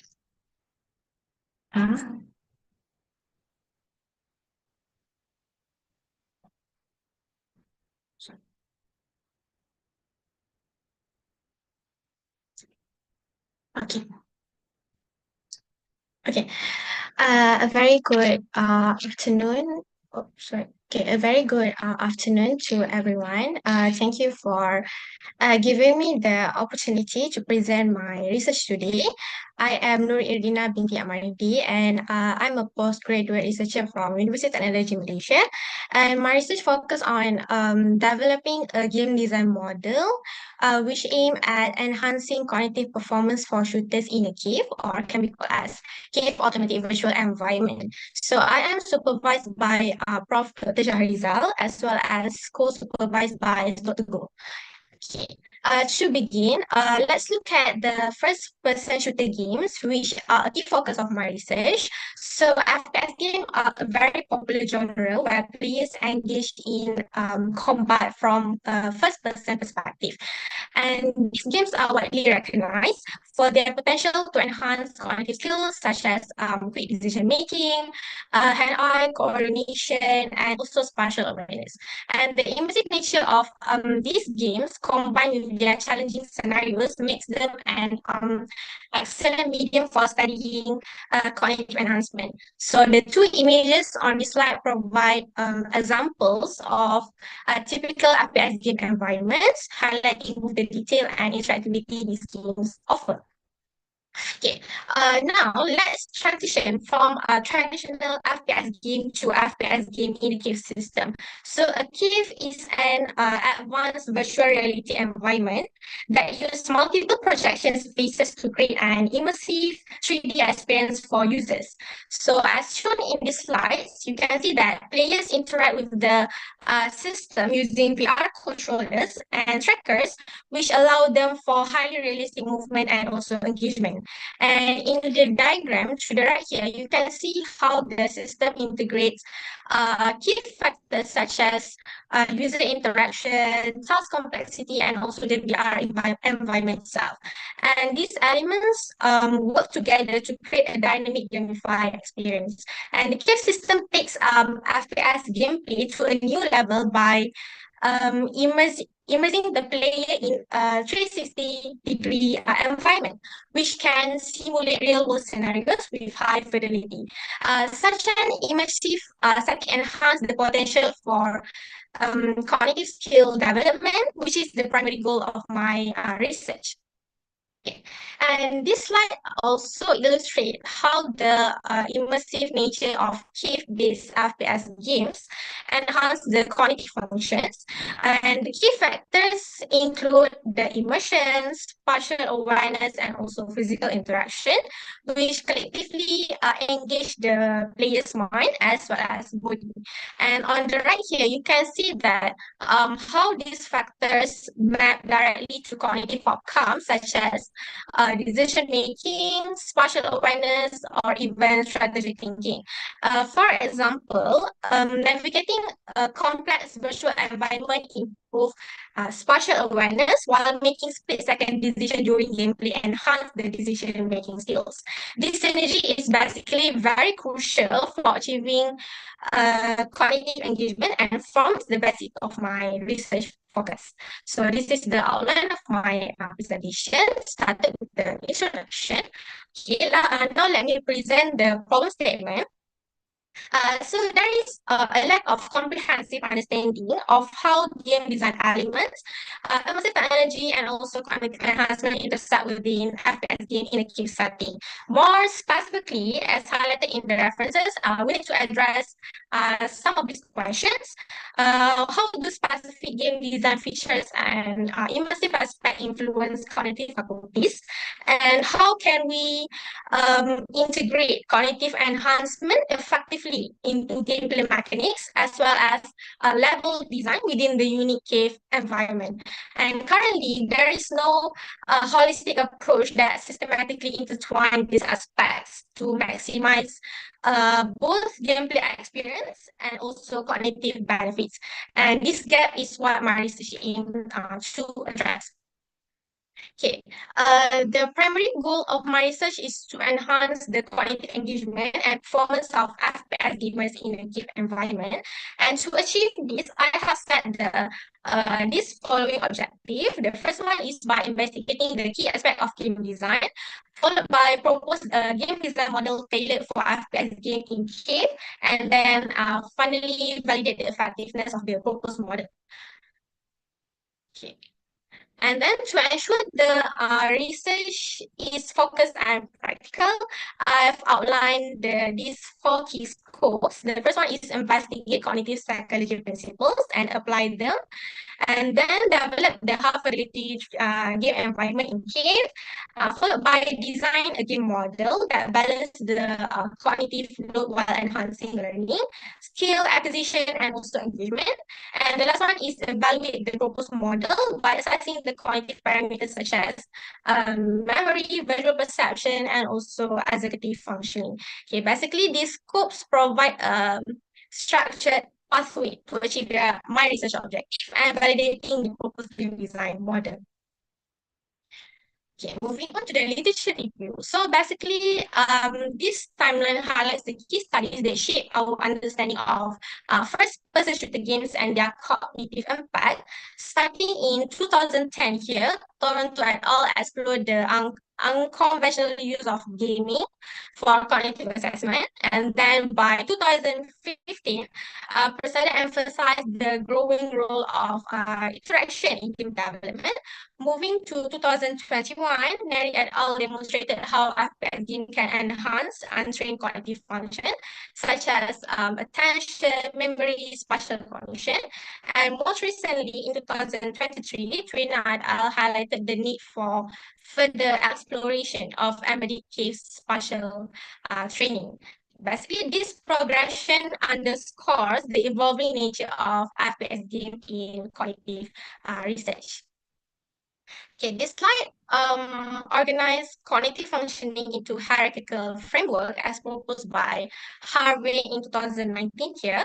The classification ranges from foundational skills like language and processing speed to higher order executive functions, memory, as well as perception. So by understanding these domains, we can better design FPS games that target specific cognitive outcome. This bottom-up approach also ensures that our research align with established cognitive theories. Okay, and in this timeline, we explore how cognitive assessment has been integrated into gaming studies. So in 2017, Zajak Lemparska et al. Pioneered virtual reality cognitive interventions, while Wan et al. In 2021 as a main EEG-based assessment in VR games. By 2022, Donovan et al. Here investigated expertise and movement kinematics in FPS games, and Keller et al. In 2023 explored serious gaming for vocational training. So here, each study contributes valuable insights into the intersection of gaming as well as cognitive assessment. So these tables align the summarization of each cognitive element covered by the studies in the timeline that I showed previously. Okay, moving on to the enhancements of MDA. So MDA stands for Mechanics, Dynamics, and Aesthetic. framework, which proposed by Huikat in 2004. Remains foundational in game design up till now. Subsequent enhancements like the Unified Game Design Model in 2017 and the Gaming Educational Balance Model in 2022 have expanded its applicability. And this advancement illustrated in the timeline demonstrate that the versatility of the MDA framework in addressing diverse gaming objectives. So my research builds on this legacy to create a cognitive-based game design model for the cave environment. Okay, so this slide outlines my research framework. Okay, so model validation is a critical step in ensuring the effectiveness of my proposed design. So we use a combination of several methodologies here as per review, which specialists in game design and cognitive to evaluate the model. And there will be some pilot testing with select group of participants, and then user testing, which broader testing with the target audience. And then there will be pre and post testing to measure the participant cognitive skills before and after, and then statistical analysis to determine whether observed cognitive gains are significant or not. So these methods collectively validate the proposed design model for its intended object.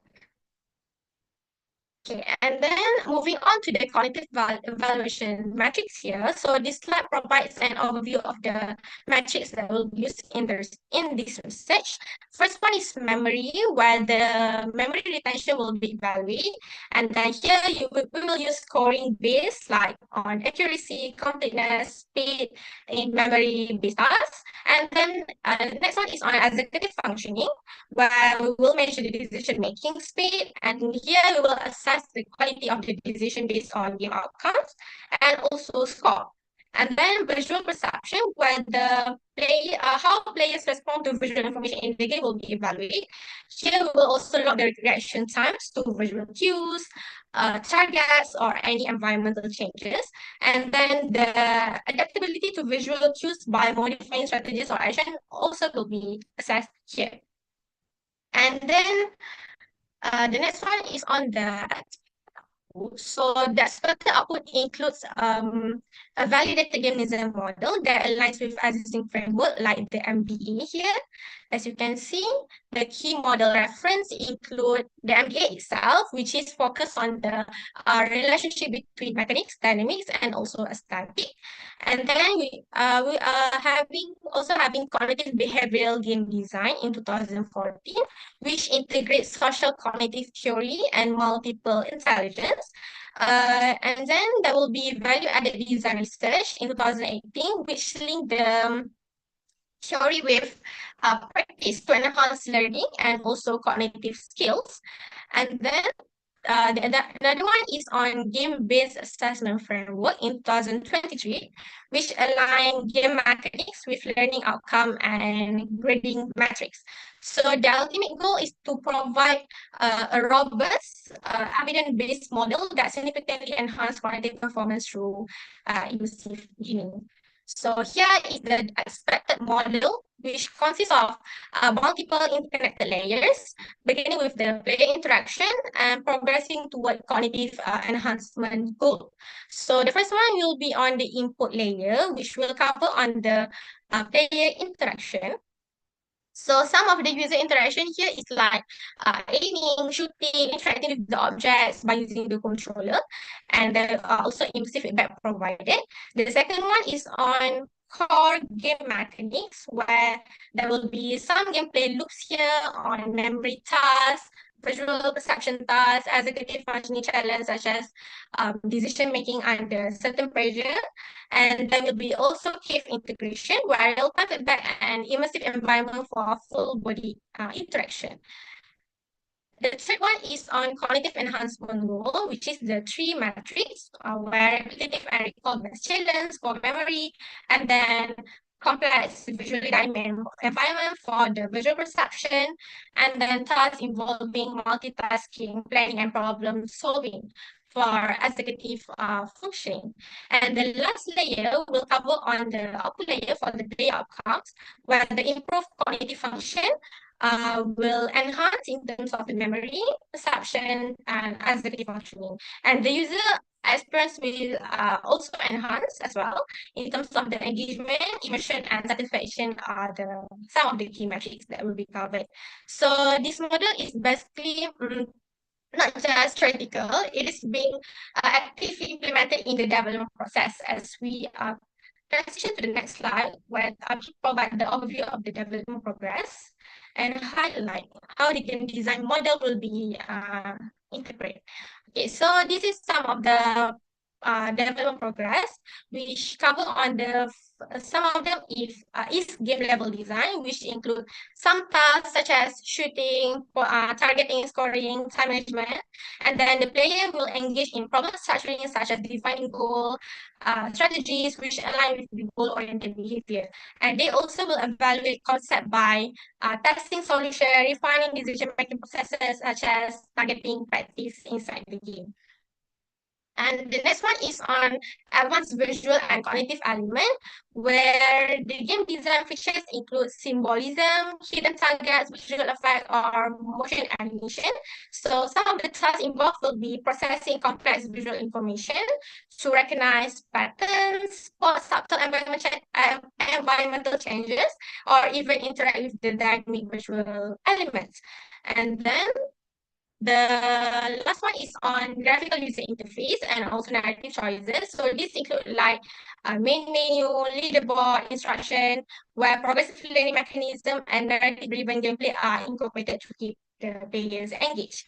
So example tasks involve like remembering the map layout, teammate position, or virtual pathways. So these tasks foster cognitive skills like spatial memory, anticipation, critical for real problem-solving scenarios.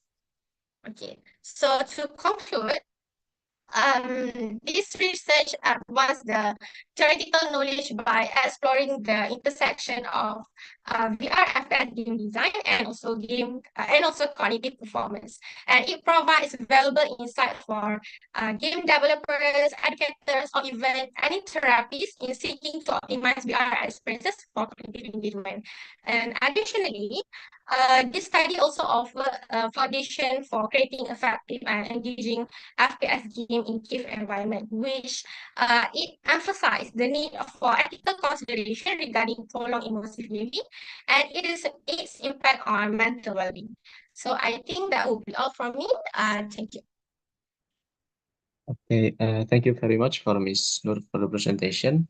We will now continue to the Q&A session. If there are any question, feel free to ask. Okay, there's one question. I will read it out. When developing VR FPS, how do developers ensure the safety of VR FPS players as they move around in physical space? When developing the VR FPS, how do developer ensure the safety of VR FPS players as they move around? Okay, so in ensuring the player safety in VR environment, especially for FPS game, so it might involve several strategies like play area calibration, the first one, where the developers need to integrate the play area boundaries into the VR system, because somehow these virtual barriers will alert the players when they are nearing the physical limits of their play space.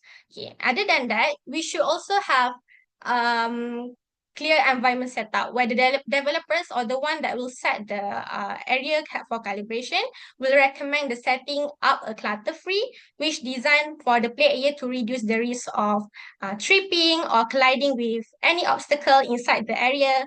And then we can also consider ergonomic design, where the games are designed to minimize the need for rapid or unpredictable physical movement, which can reduce the risk of injury. For example, like actions like running or jumping are often performed using controller rather than physical motion. So we should avoid some of these strategies to consider when we are developing a VR environment. Yeah. Okay, thank you for the answer. Maybe this is for the last question. The first one is, what inspired you to focus on FPS game in cave environment? And there's also a follow-up question. What are the practical implication of this research for other fields? Okay, so what inspired me to focus on FPS game in cave environment? So my inspiration stems from the immersive nature of FPS game and their potential to enhance cognitive skills like decision making, spatial awareness, or even memory. So FPS games require player to make some split second decision and adapt to the dynamic scenarios, which can align perfectly with cognitive training objectives. So the cave environment elevates this experience by providing a fully immersive 3D virtual space that allow user to interact more naturally with the game world. So by combining these two elements, can create like a powerful platform to study and enhance the cognitive performance in a highly engaging and realistic way. Okay, and the next one is on the what are the practical implication of the research for other fields. So this research has broad implications beyond gaming. For example, in terms of education, it can offer a model to design engaging virtual learning environment that can enhance student cognitive abilities. And in rehabilitation, it can also be used to develop immersive therapy tools for patients recovering from cognitive impairments or neurological conditions. And I also can say that industries like defense or emergency services could use this model to create high fidelity training simulations for decision making and also situational awareness in complex scenarios. So I think that this research provide a foundation for leveraging VR technologies to improve human performance across various fields. Yeah. Okay, thank you very much for the answer. I hope it satisfied both of the questioners. Thank you very much, Ms. Nur. I will continue to the next presentation. Okay, for the next presenter, it will be presented by Shuntaro Kono from Kyutech. Maybe you can begin now. Thank you, Chairperson. I'm sharing my slide.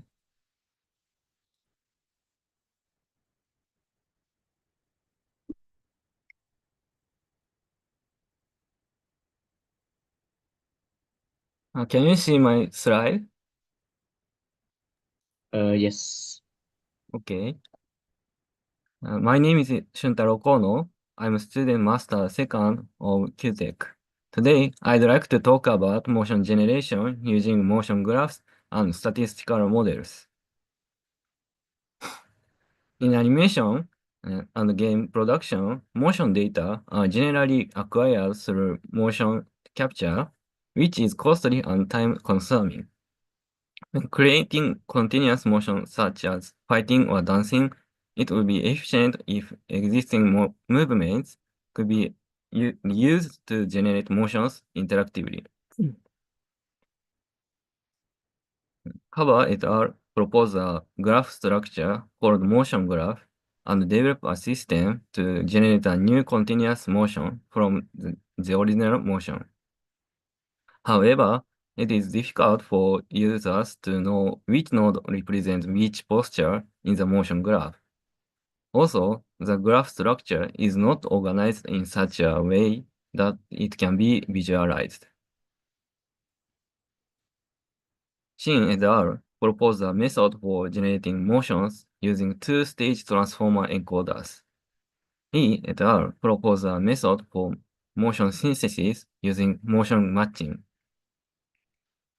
These conventional methods have a wide range of motions that can be generated. The proposed method only requires selecting a posture from a list of candidates. The goal of this study is to develop a system that can generate motion interactively. In addition, users may also specify detailed posture characteristics as needed. There is an issue in the methodology of related works using deep learning or motion matching. These methods do not provide an intuitive interface for specifying posture. We solve this problem by mapping key postures to a two-dimensional latent space for each posture type. By mapping the postures based on the posture distance, using the multidimensional scaling construction method. Similar postures can be arranged in close proximity to each other. The arrangement of posture in the latent space becomes the arrangement of postures in the latent space becomes easy to understand, making it easier for users to select a posture that fits the scene. Here is an example of an actual generated latent space. The figure shows the latent space for punching postures. The postures shown in red serves as a reference, with the yellow postures representing similar postures placed nearby in the latent space. In contrast, the postures shown in green and blue are different postures positioned further away in the latent space. This is a prototype system in runtime. The user can select postures from the latent space to be used for motion generation. In this case, the postures are specified in the order of forward, punch, and kick. Based on the multiple postures selected by the user, the motion graph is used to generate the motion.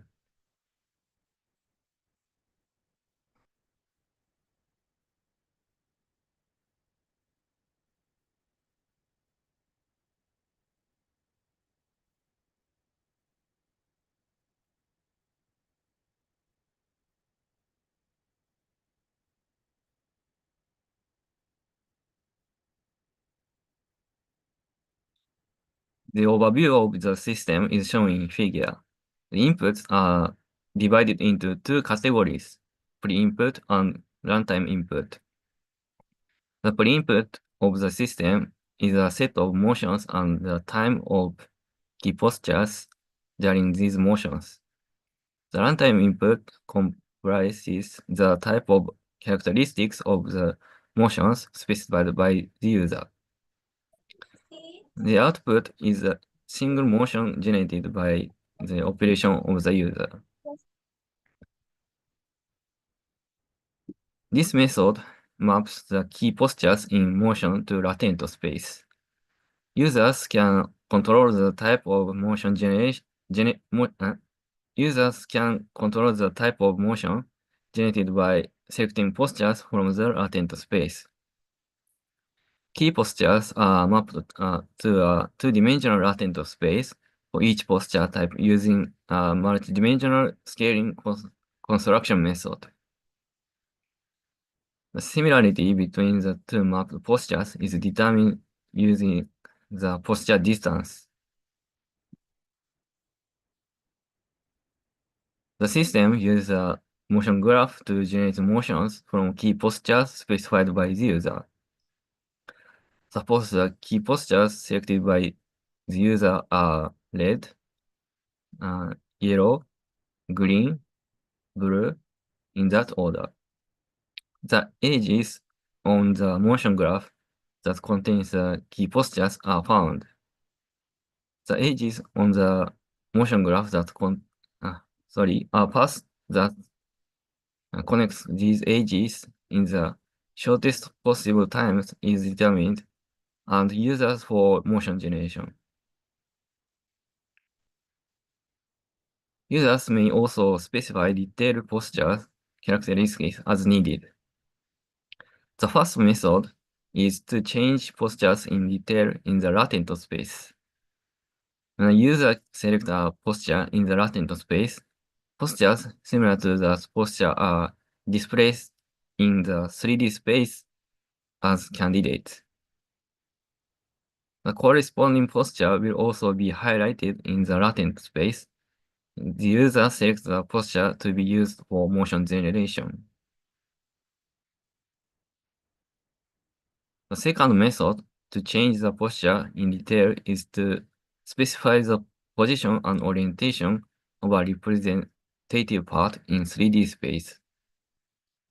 The user selects one representative part in 3D space and specify its position and orientation. Postures that are close to that condition are displayed in 3D space and latent space, and the user selects the posture to be used for motion generation from among them. This section describes the issues regarding the methodology of this study. One problem is that the generated motions sometimes include motions that are not specified. If the input motion is not sufficiently long, the motion graph will have a sparse structure and fewer candidate paths will be explored. As an example, we have specified 3 postures: forward, punch, and kick, as shown in the figure below. In this case, the motion output by the system were forward, punch, kick, and kick, with an extra kick and punch, extra kick and punch generated between the punch and kick. The second issue is that the latent space represents the relationships between relative postures. Postures positioning close together in the latent space only share relative similarities, not absolute one. For example, it is not possible to specify the exact absolute location of a punching posture. This system is still a prototype. In order to improve the accuracy of motion generation, we will add the feature to specify detailed postures. In the evaluation experiment, we plan to evaluate whether users can create motion similar to those given tasks, using fighting motions as input. This study developed a prototype of a system that generates continuous motion data. The cost of motion capture was reduced by reusing existing motion data. To facilitate user control, we propose a motion visualization and interactive generation method. Thank you so much for your kind attention. Okay, thank you so much, Mr. Suntaro, for the presentation. Right, we'll continue with the Q&A session. If there is any question, feel free to ask. Also, maybe I want to ask Mr. Suntaro. Yeah. Is it possible to have the input data from a 2D image? It's not a motion data, but an image. Is it possible? Image? Yes, image. Maybe a kick posture and punch posture, but in an image, 2D image. Is it possible? Image in the latent space? Yes, image then converted to latent space. Is it possible? Yeah. Okay. Yes, I think then the image is a posture. and put Yes. the image in latent space. Okay. Maybe that's for my question. If there is any question.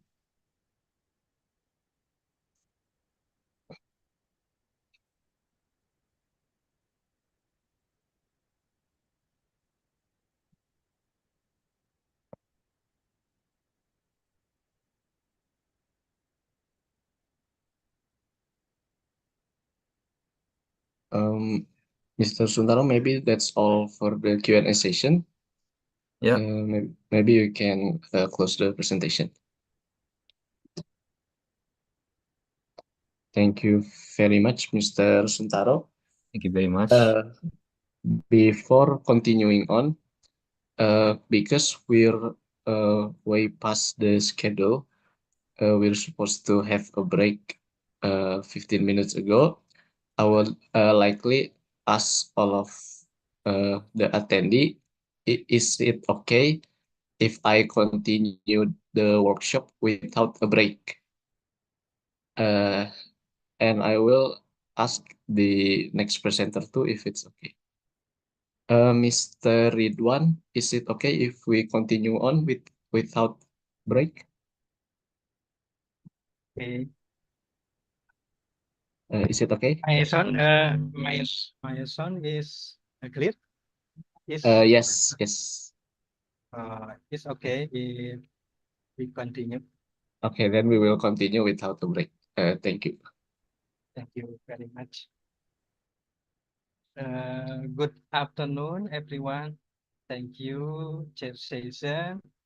Today, I will talk about our research entitled Virtual Reality Technology for Tsunami Disaster Simulation, Automosaic 3D Modeling for Virtual Reality Content Tsunami Simulation of Telkom Beach, Cilacap. And I share my presentations.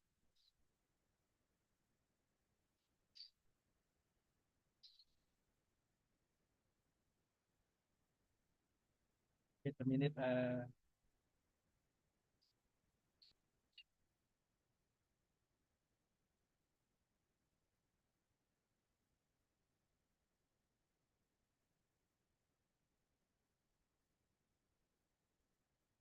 My presentations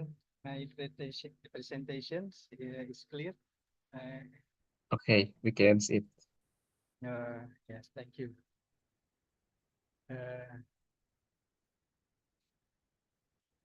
This is my research in my name is Ridwan Suhud. I'm a doctoral student of Bandung Institute of Technology and researcher from Research Center Data and Information Sciences, National Research and Innovation Agency. We talk about our research virtual reality technology for tsunami disaster simulations. Our research contributor, I am Ridwan Suhud and Mr. Yudi Rejadi, and there is Abdurrahman Prasetya, Dr. Ambaro Bioganingrum, this is Nuraini Rahmahanipa and et al. These collaborations from Research Center Data Information Sciences, Research Center Geological Disaster, and Bandung Institute of Technology.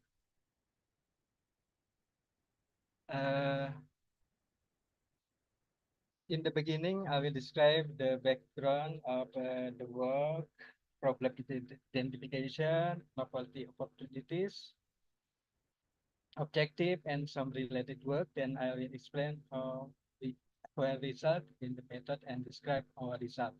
Finally, we sum up our work in conclusions.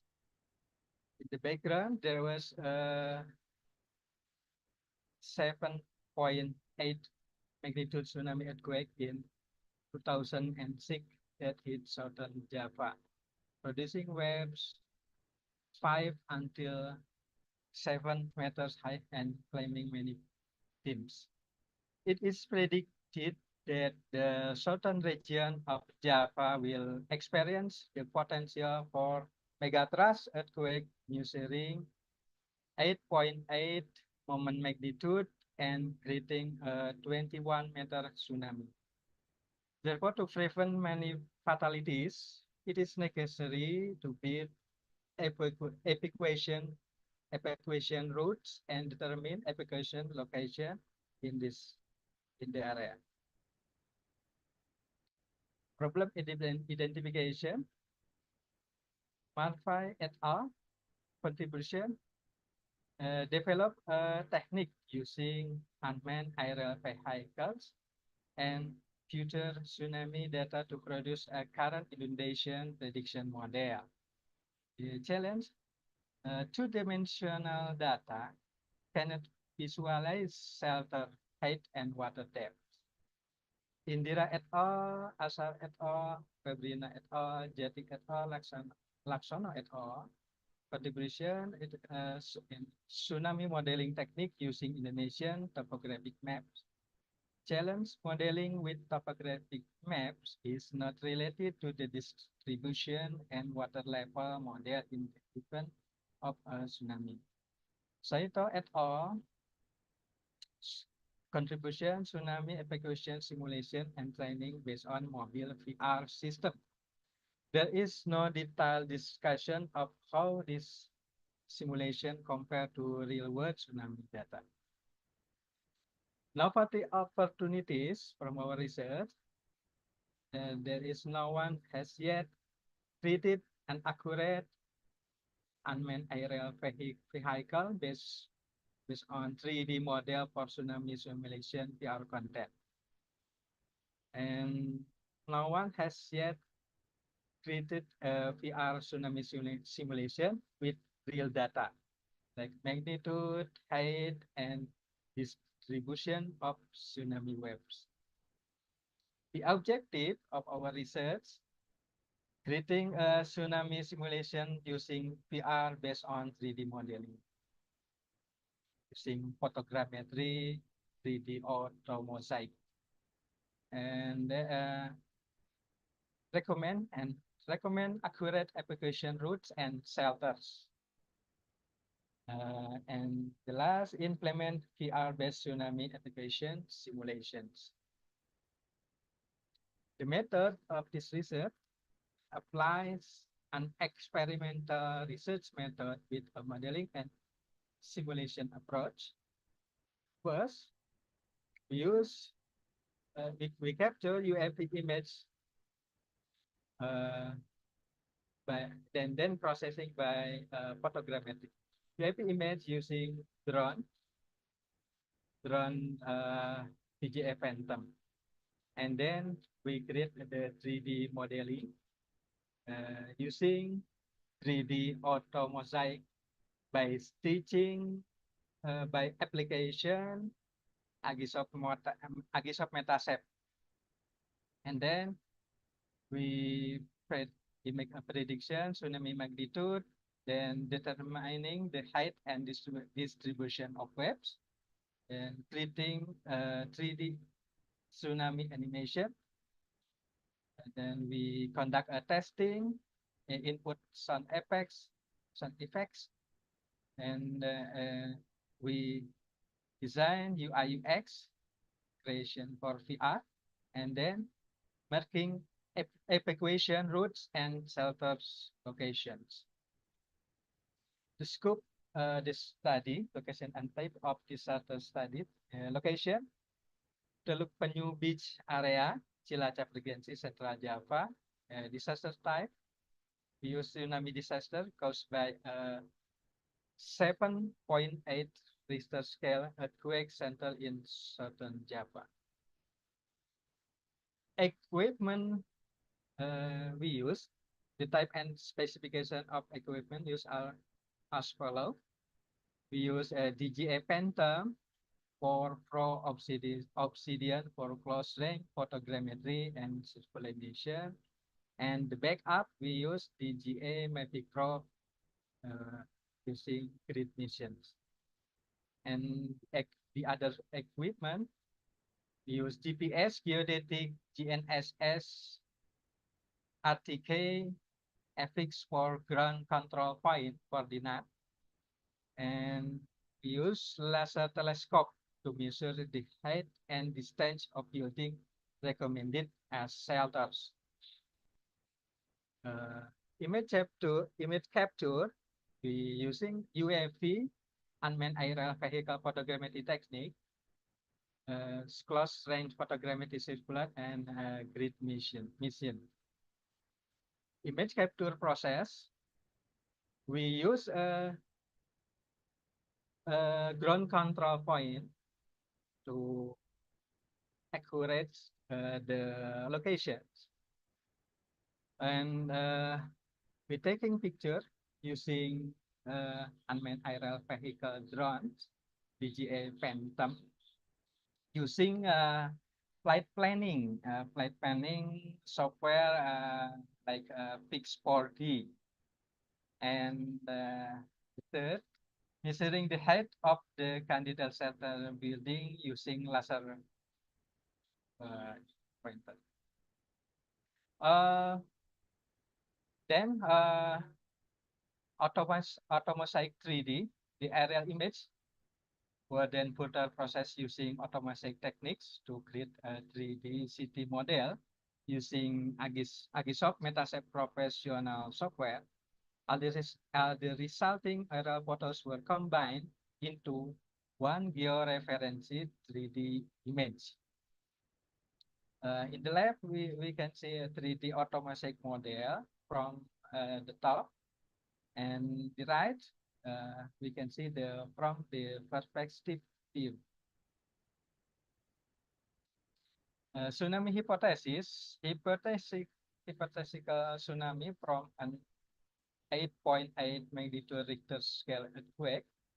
We can see the table, the point of interest from coastal point topography 0.197, the height 4.355, inundation 4.551, and arrival times 44 minutes point 062.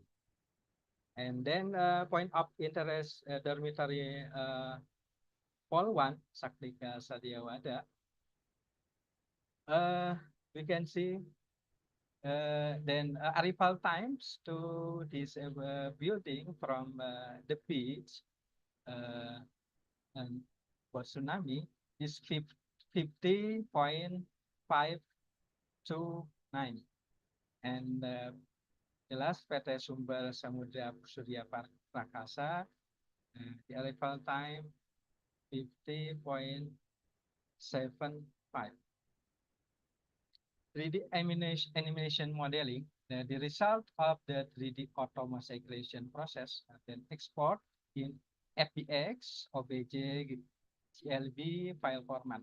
Furthermore, to make the 3D modeling visualization more realistic, optimize the tsunami simulation graphic and can be compatible with the Oculus MetaQuest headset. The universal render pipeline RP facility from Unity software is used. And about VR creation, at this stage, development is focused on creating an interface that is easy for user to understand. In this case, the development of UI elements such as menus, button, and narratives text when a tsunami occurs can be done easily. In the picture, we can see the result of using URP in Unity. And then main menu of interface design, you can see we use Indonesian language. There is a simulation and the guide. And then next figure is screenshot of VR content result. The result is this result produce as a 3D animation model that can visualize the extent and depth of tsunami inundation to determine evacuation route and shelter building. This model is an innovative tool for preparing evacuation planning and management program. We can see the image in top, then location of shelter that is PT Sumber Samudra Surya Prapa Akasa and warehouse. Then the next we can see dormitory Polwan Sanika Satyawada in the height 12.6 meters. Next, the evacuation route are determined based on visual analysis technique. This technique analyzes image with the naked eye. Ahmad et al. 2022, Kaban and Butts 2015. The route is determined based on the closest distance to the shelters and assume easy road conditions to the recommended evacuation site and evacuation route by foot or vehicle. The evacuation route by brisk walking or running to the two buildings is 323 meters and 430 meters long and can be reached in approximately 2 minutes from the coastline. Average running speed 16 until 24 kilometers per hour. The road is a dirt road and bumpy. Meanwhile, the evacuation route using vehicle as cars or motorbikes is 675 meters long in the form of asphalt and wide road and can be reached in approximately 3 minutes if there is no traffic jam. Average vehicle speed is 10 kilometers per hour. And next, shelter building data. There are a list of buildings that are taller than the tsunami inundations. We can see building Basarnas Cilacap, dormitory Polwan, PT Sumber Samudra, PT Sumber Samudra Surya Prakasa warehouse and office, and Vihara Apollo Itespara. This is height and notes. Basarnas Cilacap not recommended for shelters because even though the building had meet the requirement, the building is only 1 floor. The distance of this building from the beach is 267.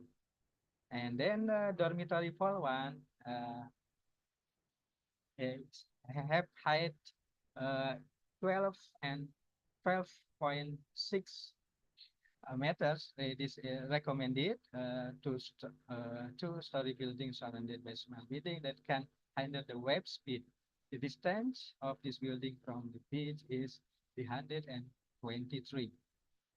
And then PT Sumber Samudra 9.6 meters recommended. Two, the warehouse PT Sumber Samudra are not recommended. And Vihara, not recommended. Research recommendations. The government create and install the government create and install a sign system for tsunami evacuation route to refugee camps. Two, the government adjusts the number of shelters available in area of interest to the number of people tourists who need them. The government is considering building new shelters of strengthening, renovating buildings that are recommendation in the area of interest, taking into account the travel time for people in the Teluk area to reach the shelter and determining the shortest and most obstacle-free route to the new shelters. This new research is based on visual analysis. Therefore, it is recommended to conduct further research to test the strength of the building recommended as a shelter and measure the building capacity. The five research can also be expanded to determine suitable area to build vertical shelters. And six, in addition, the obstacle encountered in the proposed evacuation route and the travel time required from Teluk beach to the shelters need to be identified. The conclusion, this research creates a prototype of VR content made from the development of a 3D automosaic model that is ready to be used as a medium for information and education on the tsunami disaster to be distributed to the target audience, community, and tourists as at Teluk Cilacap. And then the result of VR tsunami apps, we can see the demo. Selamat datang di VR simulasi tsunami Cilacap. Saat terjadinya gempa di tepian pantai, harap untuk memperhatikan tanda-tanda alam yang terjadi di sekitar pantai. Tanda-tanda akan terjadinya tsunami diantaranya adalah air laut yang surut hingga ke tengah laut. Dan terdapat tanda-tanda lainnya dari hewan-hewan di sekitar pantai. Saat surut air laut terjadi, segera menjauhi pantai dan segera Sorry, Mr. Ridwan. shelter terdekat. Jalur The presentation evakuasi di sekitar only pantai 1 minute left. menuju shelter terdekat. Yes, demo. You can see the evacuation routes. This is the real model. Because we take from like a real model because we take from photogrammetry, 3D, automosaic using drone.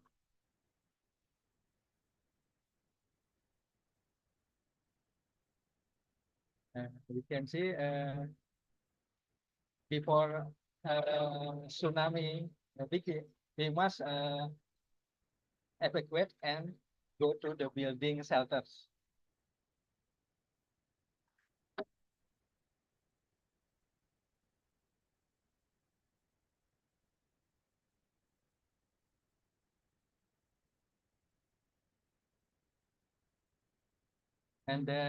And the second we can see the Selamat datang di VR simulasi. Pada simulasi ini akan dipercepat terjadi sekitar 30 hingga simulation.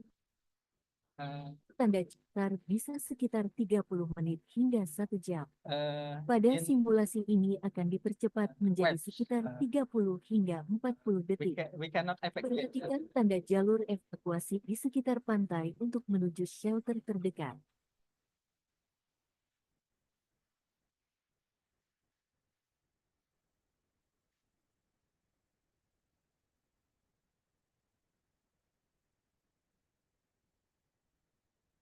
Times.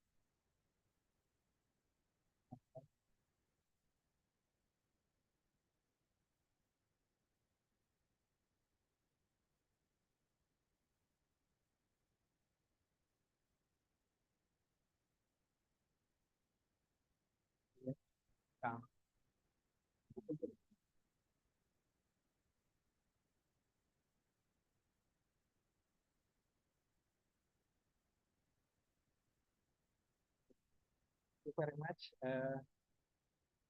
If there are questions or suggestions, they will be appreciated. Okay, thank you very much, Mr. Ridwan. Feel free to ask. Right now is the Q&A section. I'm also curious, Mr. Ridwan, is there any other way of shelter rather than high building? Maybe create a bunker or something. Is it possible? I think for the tsunami, we must go to a higher building, not bunker. Okay. Because a bunker have risky. Okay. We must higher building with the enough strength. Yeah. Oh, yes. But, measure the strength of the building. The next research maybe we use to identify the strength of each building. Okay. But capacity of Yes. each building and Okay. Thank you, Mr. Ridwan. Is there any more question?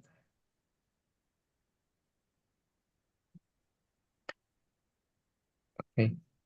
Okay, maybe I'll wrap the presentation. Thank you so much, Mr. Ridwan, for the insight and information. Next,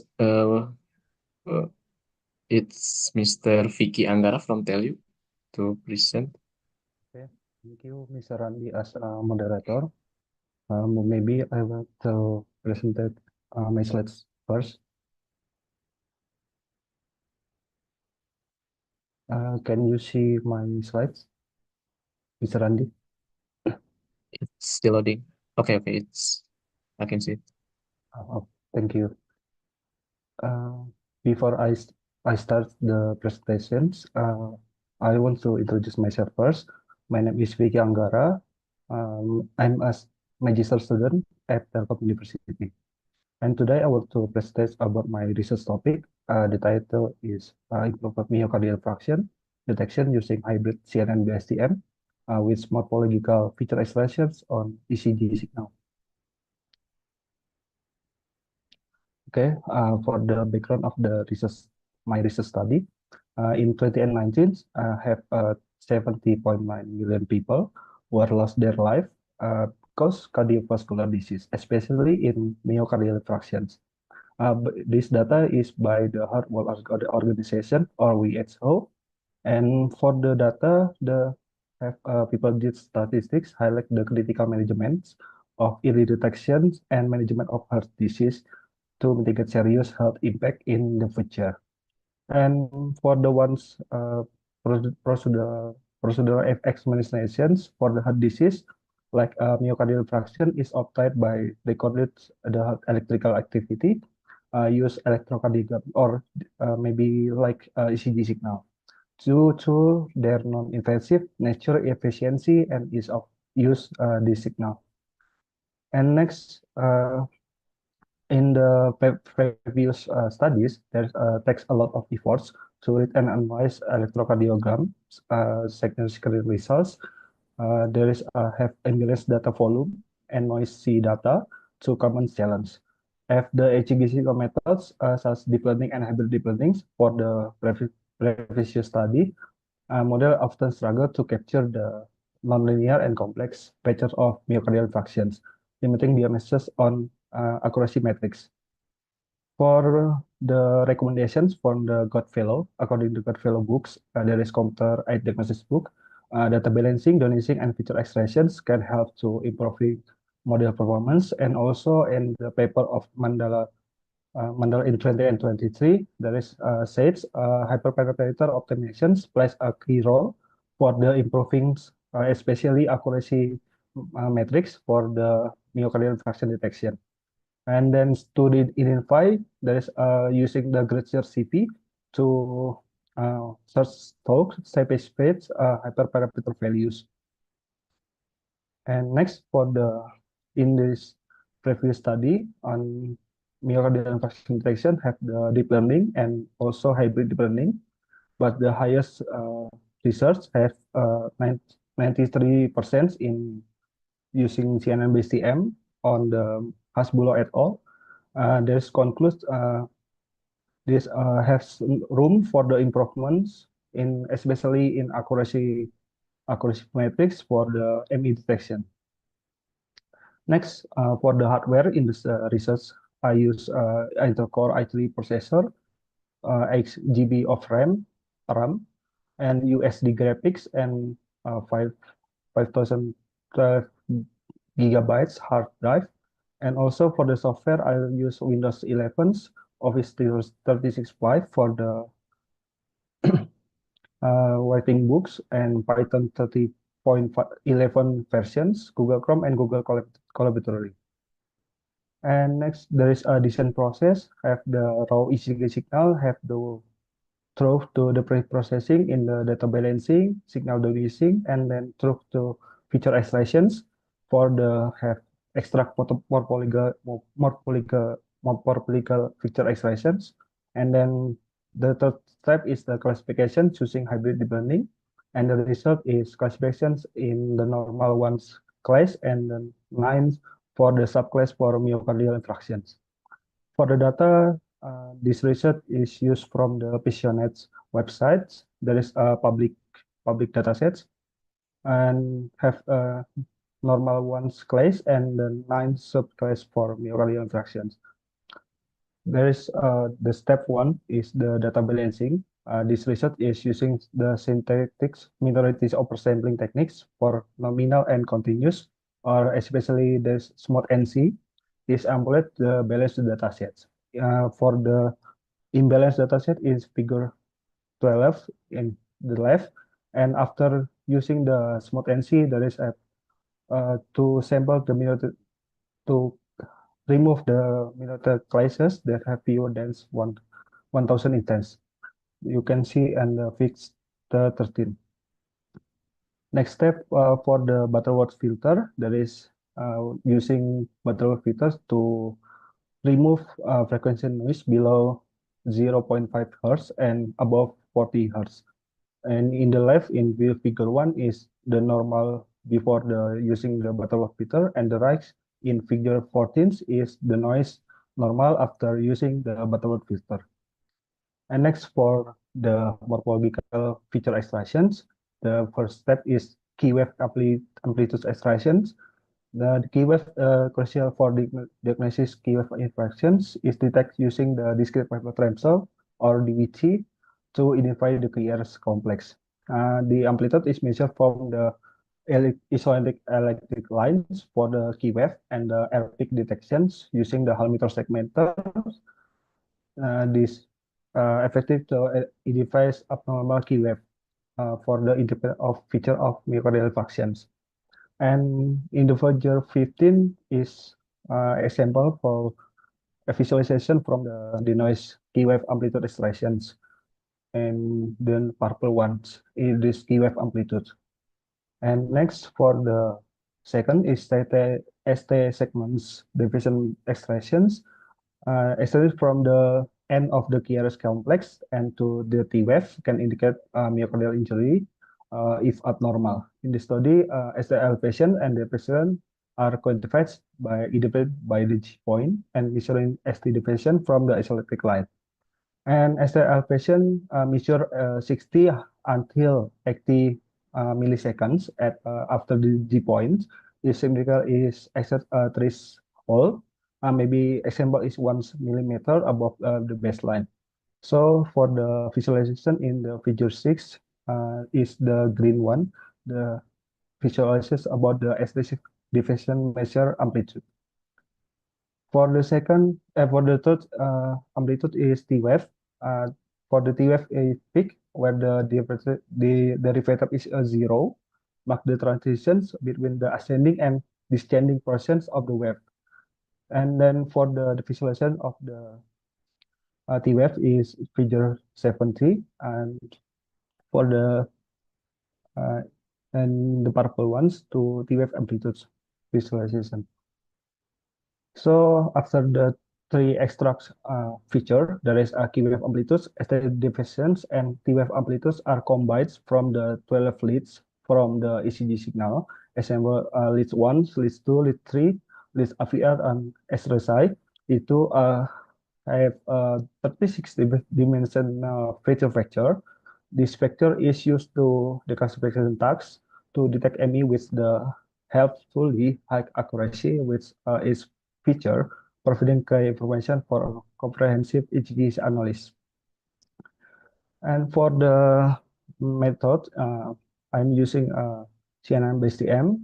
There is 4 blocks for the CNN, and then for the using the flatten two and Bayes-Stein layer, and then using to fully connected dense to fully connected, and then for the output. So there is a experiment result. Have the two scenario. The first scenario is without tuning. There is have the highest result is for the CNN-BCM in 92.66 accurations, and for the worst case is CNN-RNN in 88.92%. For the comparison, there is CNN-BCM is the supervised from the compare with the CNN-STM and CNN-RNN. And next step is the second scenario. There is using Gerset CV for help to enhance the performance model. There is parameters. I've used bed size is 32, 64, 120x. And then for the result is bed size, the best bed size is 1020x. And the epochs, I use 30, 40, 50, 70, and the best for the Gerset CV result is 70. And for the non-tuning, before I explained, using the basis is 32 and epoch in 30 for the baseline. And next, this results with the hyperparameter tuning. Same, the accurations or the performance model is enhanced before the without tuning, and same with the without tuning, CNN-based TM in hyperparameter tuning is the supervised. Another compare CNN-CM and CNN-N with 94.5 accurations, and the worst case still with the CNN-N with 92.35%. And this for the comparisons. And so the concludes. Thank you. Maybe I can conclude for my research topic. CNN-BSTM is suffice from compared with another CNN-LCM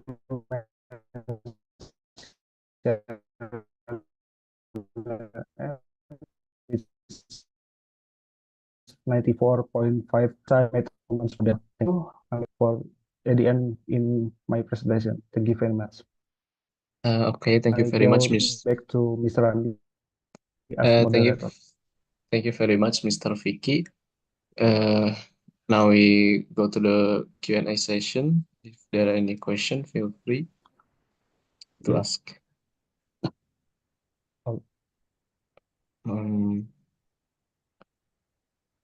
Maybe I want to ask a common question for detection, especially in myocardial infarction and using ECG signal.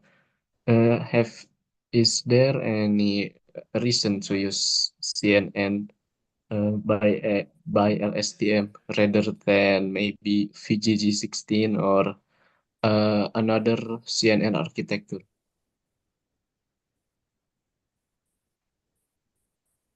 Sorry, my internet is unstable. You can say it again for the question. Okay. I'm sorry. Okay. Do I say it again or write in the no. chat? Say it again. Say it again. Okay.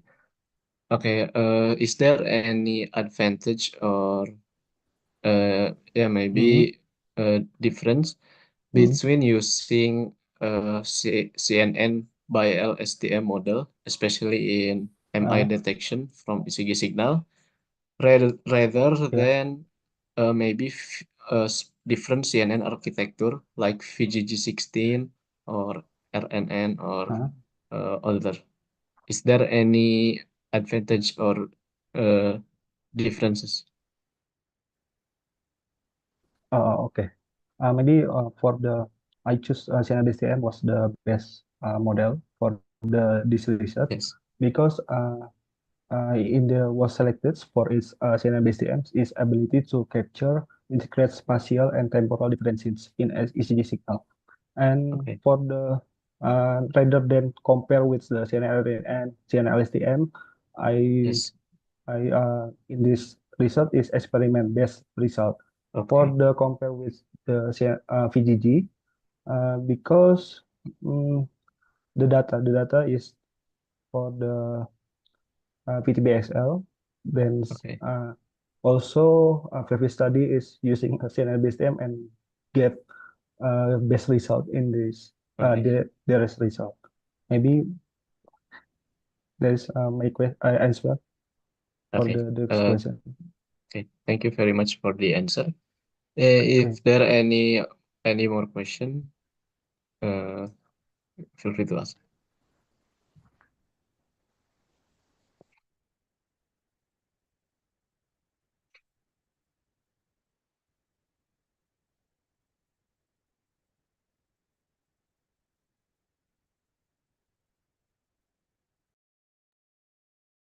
Okay, Mr. Vicky, maybe there isn't any more question. Okay. I'd like to close the presentation. Thank you very much. Okay, thank you for the time, Mr. Randy. Okay, thank you, Mr. Vicky. I will continue on with our next presenter, Miss Najwa Ayuni from UTM. Yes, can you hear me? Yes. All right, hold on.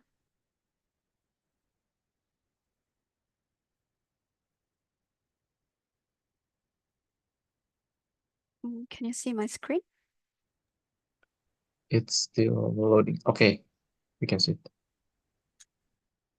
All right. So, okay, let me start. Assalamualaikum and a very good afternoon, everyone. My name is Najwa Ayuni binti Jamaluddin, and today I will present my research entitled Interactive Data Visualization for Smart City and Pokemon Data in Immersive Analytics. So this research is supervised by Associate Professor Dr. Fahan bin Muhammad and also co-supervised with Professor Dr. Muhammad Sharizal bin Sunnah. So moving on to the introduction. So what is immersive analytics? Immersive analytics is the use of immersive technologies. So that can be augmented reality, virtual reality, or mixed reality to carry out data visualization tasks. So this domain brought together researchers from different fields such as human-computer interaction, VR, virtual reality, computer graphics, as well as data visualization. And the reason why we have this domain is because the researchers want to leverage the benefits of these immersive technologies in facilitating the human data understanding and also human decision making. So in 2021, a group of researchers from Monash University invited 24 international experts in a scientific workshop called the SEM CHI CHI 2020 to discuss about several topics in immersive analytics. And at the end of the workshop, they compiled 17 grand challenges in immersive analytics that focuses on 4 main topics. And the topics are first, spatially situated data visualization. The second one is interacting with immersive analytics system. The third is collaborative analytics, as the final topic is user scenarios and evaluation. So under the topic of user scenarios and evaluation, there is one specific challenge called defining application scenarios. So as we know, there are various existing immersive analytics application in various domains, but the researchers argue that not all domains can benefit from IA, from immersive analytics. So they suggested that there should be a recommendations or a guidelines for designing suitable tasks or scenarios for immersive analytics application. And this is the motivation of this research, because in order to produce an effective IA application, the researchers need to identify why and when IA can benefit a target problem. So this can be addressed by identifying the suitable tasks and also scenarios that can be used in immersive analytics. So this research, my research, focuses on identifying this visualization task that is applicable to IA and specifically for VR and also MR environment, and then evaluate the performance of this application to ensure that they meet the practical needs of the users and also enhance the user data analysis experience. So there are three objectives of this research. The first one is to identify the existing visualization tasks that are applicable for AI applications. The second one is to design an AI application based on the visualization tasks and specifically for VR and also in MR environment. And the third one is to evaluate this application based on its effectiveness, which is the accuracy, the task accuracy, and also the efficiency in terms of time completion. So moving on to methodology. The methodology of this research is divided into three phases. The first phase, which is research analysis, is mapped to the first objective, which is to identify the visualization tasks that are applicable to IA applications.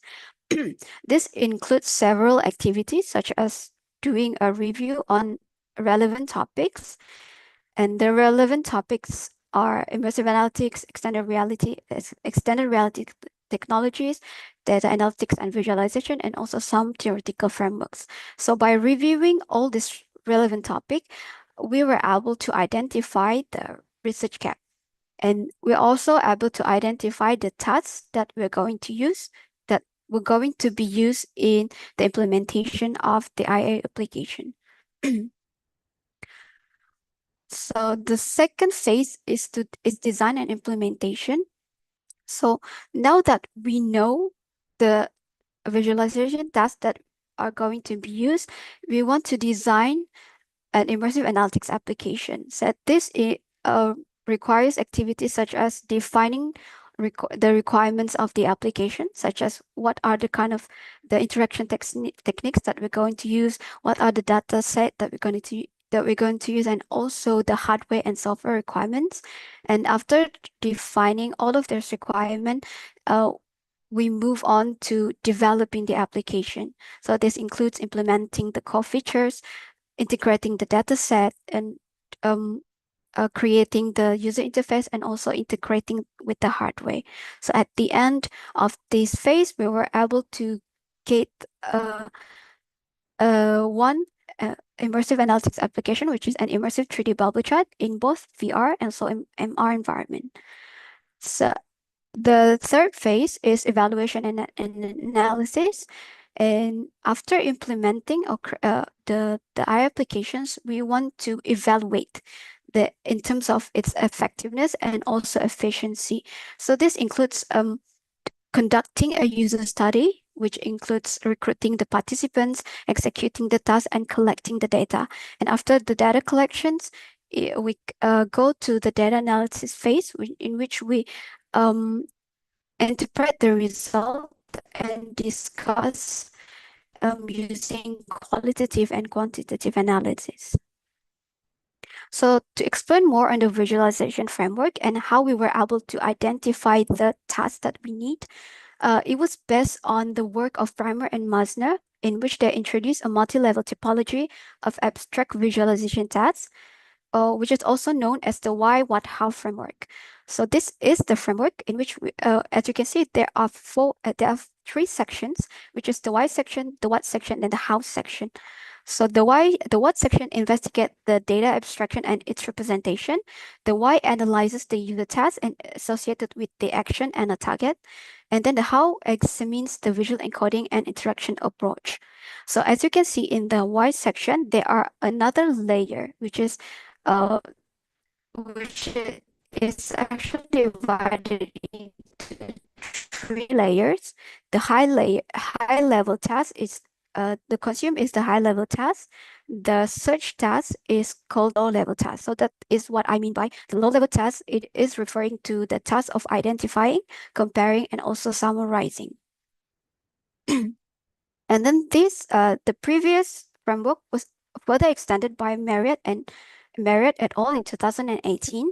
They further extended this framework by adding who and also where.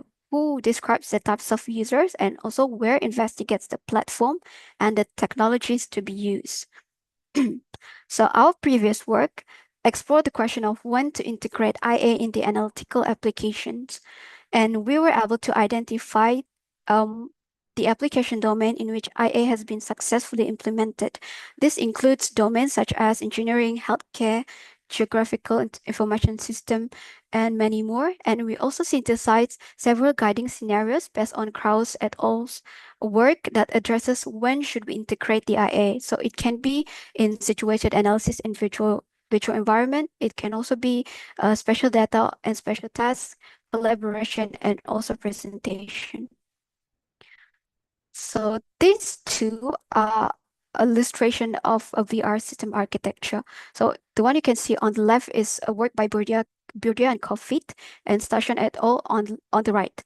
So Burdia and Kofit's work is actually one of the pioneer of VR system architecture, in which they suggest that there are 5 classical components of VR system. The first one is VR engine. Second one is input and output devices. There's also user and task, and also software and database. So using this framework and also the previous framework that I mentioned, we were able to derive an adapted framework in which we can use as a guideline to create NI applications. So as we can see, we adapted the work from Station et al. And then mapped according to the questions that were raised in the typology by Bremer and Masner, and also by Marriott et al. So we can see in the user part, we can see who is the user. So and how where is mapped to the hardware, because we want to know what kind of hardware that we're going to use. And also for the how are we going to implement it? So what kind of data set that we're going to use, what kind of techniques that we're going to use, and what type of data set that we're going to use, and why includes knowing why you want to create this application. And at the end we have when should we apply IA, which is includes defining the domain and also the guiding scenarios. So based on the derived framework, we were able to map it accordingly. And then in our case, we want to do VR application and also MR application in IA. So as you can see, most of the mapping here is similar, in which in terms of user, we want it to be user who has the ability to use HMD and controllers, and it is also a non-collaborative application. As for why, for the smart city dataset, the high-level task includes discovering patterns and all. Meanwhile, for the Pokemon dataset, it's only going to be used for enjoyment, just for curiosity and not to verify something.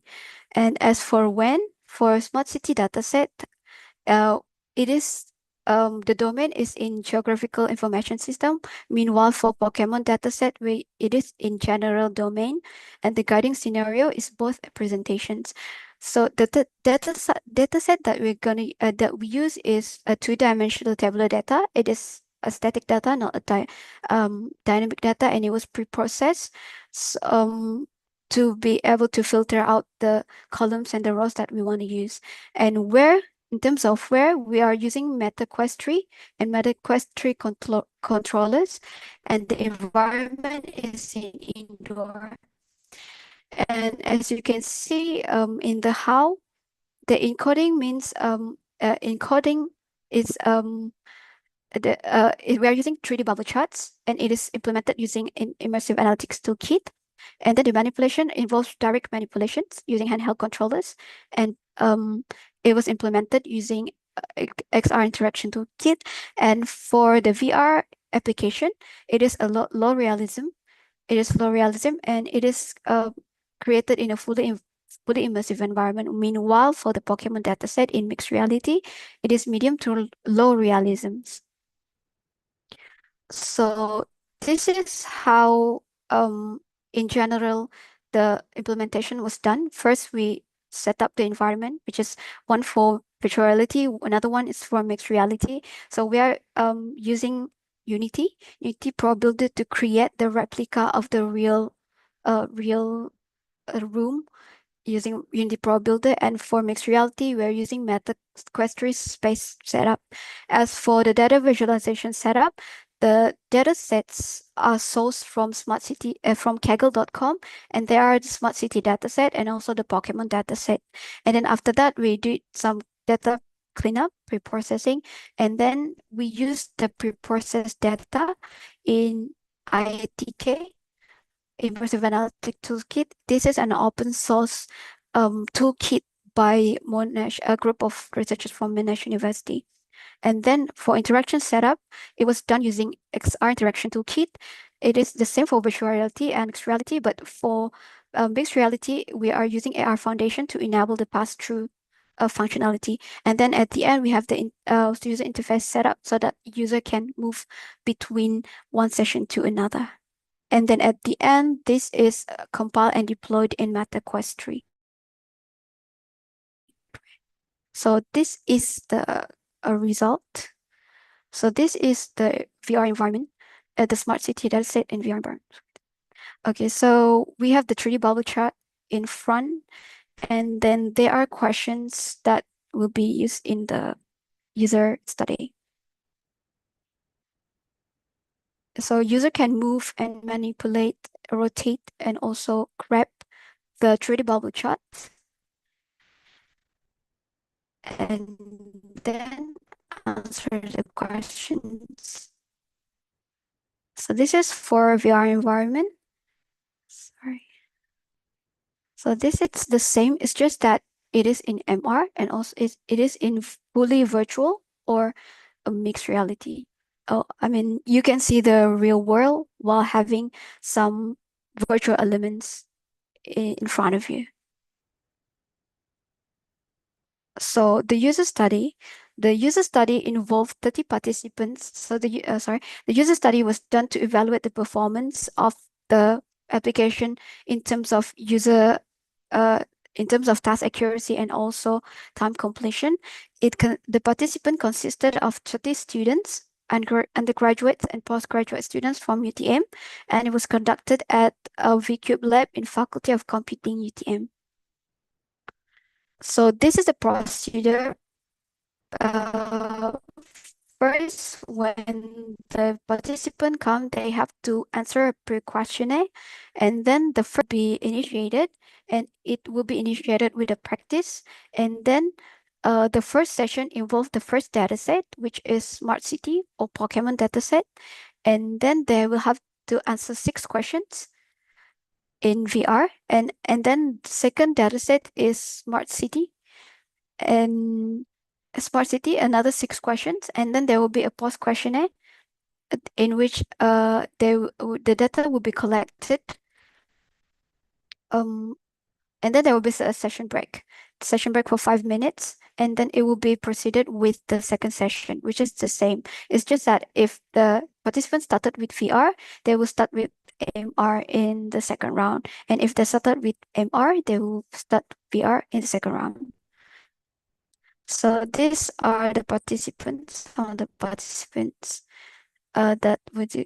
This study was done around 1 month. and each of the session will last around 1 hour. So this is the result. As for the participant demographics in terms of gender, we have quite a balanced. Actually, it's just that the female is higher, is a little bit higher from the male, and then the education level, it was mostly from the undergraduates and also PhD students. As for VR frequency, most of the participants rarely use VR. And as for data visualization, most of them are occasionally use data visualization in their daily life.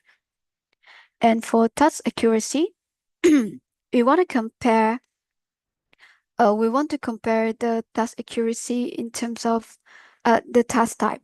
So for comparing tasks, the task accuracy in MR environment is higher compared to VR. For overviewing tasks, VR environment shows higher accuracy than MR. And as for identifying tasks, it shows a relatively similar performance between the two environments. So to further confirm this, we did a statistical analysis in which we want to know what is the effect of task accuracy across different environment, the task of accuracy across different task type, and also the interaction between environment and also task type. So this is the result. So to summarize, there is no major difference in task accuracy between different environments. So between VR and MR, there's actually no difference. As for a different task type, the task accuracy varies across different task type. So, and then as for the interaction between task type and also environment, the effect of task type on task accuracy depends on the environment. So to summarize, for the first one, we accept the null hypothesis. For the first one, we accept. And then the second and the third one, we reject the null hypothesis.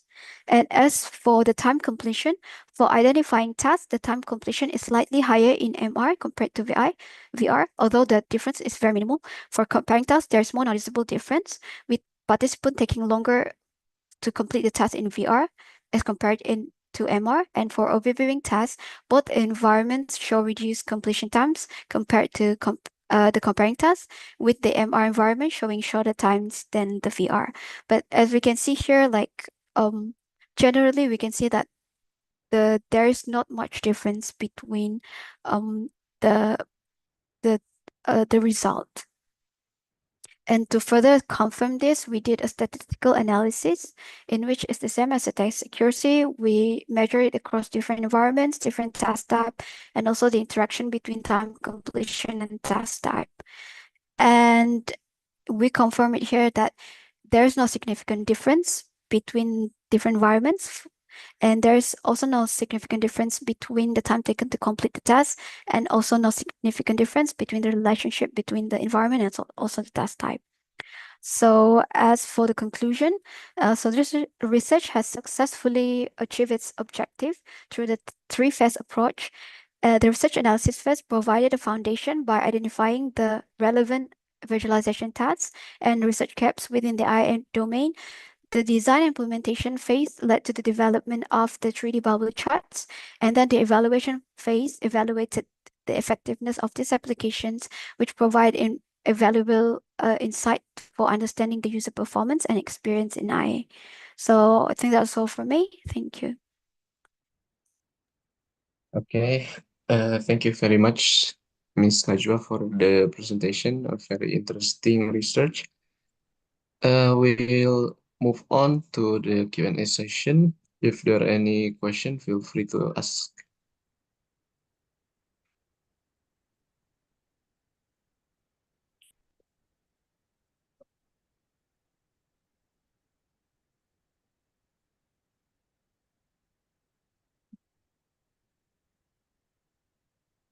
Okay, there's one question. I'll read it. How do user experience UX consideration differ when designing immersive data visualization for entertainment purpose compared to urban planning? Okay, so what I understand is UX considerations. So which means the user experience, right? The entertainment purpose compared to urban planning. So it really comes down to why we are doing the applications. Like for example, in this case, in my research, we have the smart city dataset and also the Pokemon dataset. So I would say entertainment purpose is the Pokemon one, the urban planning is the smart city. So in terms of user experience, for my research, we actually have similar user experience because what I can say is there is lack of study in terms of user experience. So this my research is actually want to address this lack of study. So for my research, we are using similar user experience considerations in terms of these two data sets, and we were able to identify that in terms of time completion and efficiency and effectiveness, it is actually similar between these two the environments and also the data sets. So I think there should be more research that that should focus on these user experience considerations. Yeah, I think that's it. Does that answer the question? Okay, thank you very much for the answer.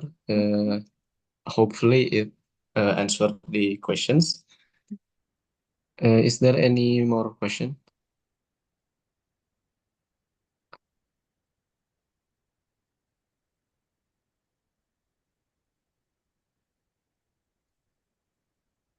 Okay, Ms. Najwa, I think that's all for the Q&A session. Thank you so much for the presentation. I will now continue on the next presenter. It's Mr. Tomoyashi Okawa from Kyutech. Yes. Okay, you may present now.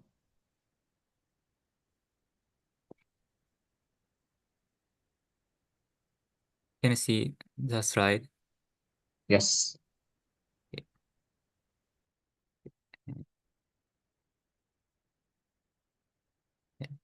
Hello everyone, my name is Tomoyashi Okawa. I'm a graduate student at Kyushu Institute of Technology. Today, I'm going to talk about visualization of simultaneous changes in multiple motion features. One effective way for beginners to practice both motions, such as tennis forehand shot or baseball batting, is to imitate the motions of experts. To do this, it is necessary to check each change and the differences in the features of a body part in motion, such as the position, orientation, movement speed, and rotational speed. But it is labor-intensive. Therefore, many methods have been proposed to make it easier to understand the changes in features. Oshita proposed a method to visualize changes in the position of a body part as a spatial volume, and to visualize changes in the three-dimensional orientation at regular distance intervals using flat arrows. However, since the spatial volume and arrows do not contain information about the speed of movement or rotation, these changes cannot be ascertained. In addition, if a sudden change in orientation occurs within the arrow drawing interval, the orientation information will be missing, making it difficult to grasp the change in orientation. However, trying to shorten the drawing interval to solve this problem may result in poor visibility. Therefore, to solve these problems, we proposed a method to simultaneously visualize changes in multiple features of a body part. When information is input for one of each motion data of a beginner and expert, up to 2 features and a body part, this method generates an object that visualizes changes in selected features. We note that the position is selected by default as a features. We visualize the changes in position and movement speed as a spatial volume, and the changes in position, orientation, and the rotational speed as a flat arrows. I'll explain the idea of these methods. Continuous changes in position can be expressed as lines, so we decided to visualize the changes in position and movement speed simultaneously and continuously by expressing each movement speed as a line thickness.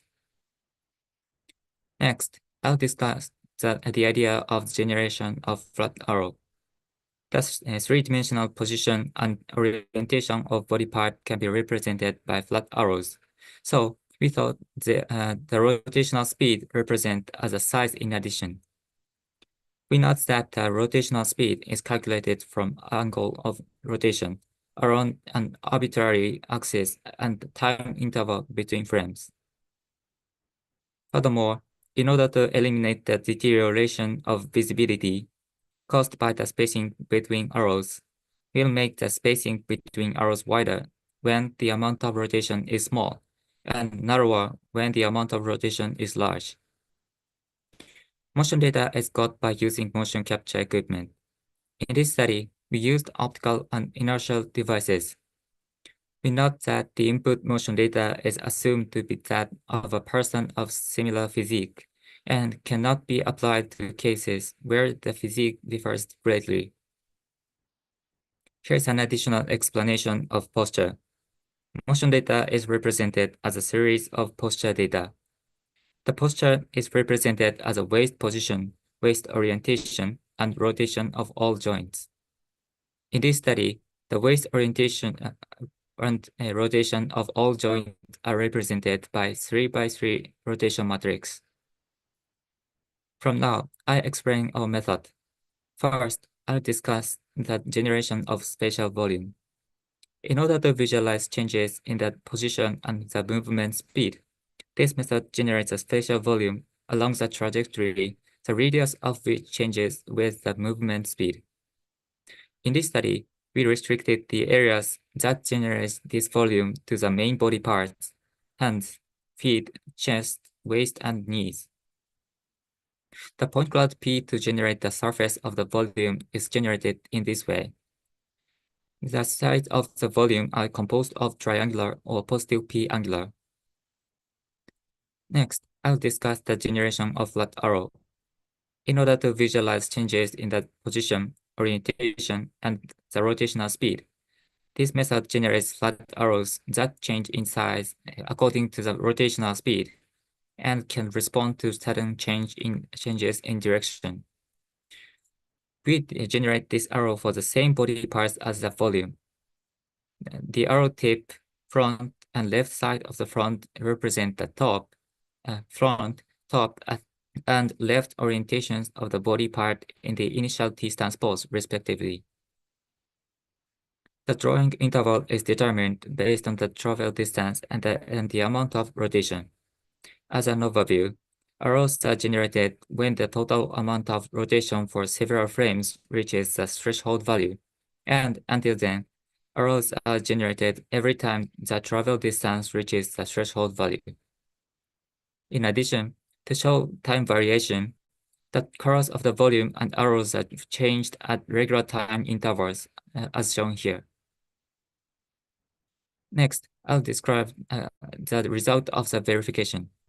In this study, we conducted a verification to confirm whether it is possible to grasp changes in features and their differences in motion with our method. The target motion was a tennis forehand shot, and we input one of each motion of a beginner and an expert with a similar physique. From now, I'll show you examples of the result of generating a spatial volume for the right hand and flat arrows for the chest. The result of generating a spatial volume for the right hand shows that the starting position is high and the radius increases rapidly just before impact in the expert motion. On the other hand, in the beginner's motion, the starting position is low and there is no sudden change in radius. This indicates the beginner's motion's problem. The hand position is low at the moment of take back, and the hand is not swung quickly at the moment of impact. From these, by modifying these problems, the beginner can make his motion better. It can be seen that the change in the shape of the volume corresponds to the graph showing the change in the movement speed. We note that similar result could also be seen from other motions. Next, checking the result of generating flat arrows for the chest, we can see that the arrow faces to the right side from the hitting point at the start, face to the front side at the end, and its size does not change much after impact in the expert motion. On the other hand, in the beginner's motion, the arrows face to the hitting point at the beginning, face to the left side from the front side at the end, and its size decreases after the impact. We can also see that the change in the size of the arrows corresponds to the graph, showing the change in rotational speed. From these, we can understand that the beginner's motion has problems. The upper body twist is too small at take back, twist back too much at follow through, and the rotational speed of the upper body is small after impact. And modifying these problems, the beginner's motion will become better. The same result could be seen from other motions. In addition, to confirm whether our method is effective in grasping complex rotations, we input the baseball batting motion of an expert and generating flat arrows for the right hand. The direction of the tip of the arrows indicates the thumb side, and the front indicates the palm side. The visualization result shows that the direction of tip of the arrows change from upward to counterclockwise over at a short distance from just before impact to the moment of impact. This indicates that the right hand is rotating quickly around the grip of the bat from just before impact. We can also see that the front of arrows changes to front face the pitcher's side over that range. This shows the palm rotates so that it is close to perpendicular to the direction of the ball's travel at the moment of impact. Thus, we are able to confirm that this method can be used a certain rotation in the twisting direction as an example of complex rotation. However, since the number of motions obtained was small and could not be sufficiently verified, so we think it is necessary to get and additional verify other motions that perform complex rotations. Finally, I will conclude. We propose the method to visualize changes in multiple features simultaneously. From the verification result, we confirmed that our method is effective in understanding changes in features. In the future, we intend to deal with motion of people with different body sizes and conduct research to analyze and visualize the differences in features. Thank you for listening. Okay, thank you very much, Mr. Tomoya. We'll continue to the Q&A session if there are any question.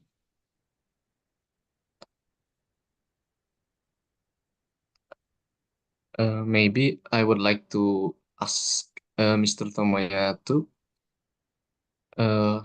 Apart from tennis and baseball, what are other sport that can be analyzed using this research?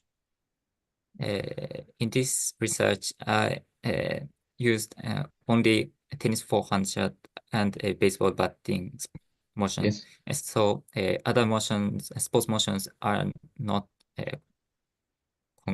conducted as used. Okay. Maybe what are that can be conducted possible? Yes, that possibly can be conducted in the future. Like badminton, Okay. and probably soccer. Okay. And so on. Okay, so there are still many other sports that can be conducted. Yes. Okay. Thank you very much, Mr. Tome, for the answer. Maybe if there is any more question.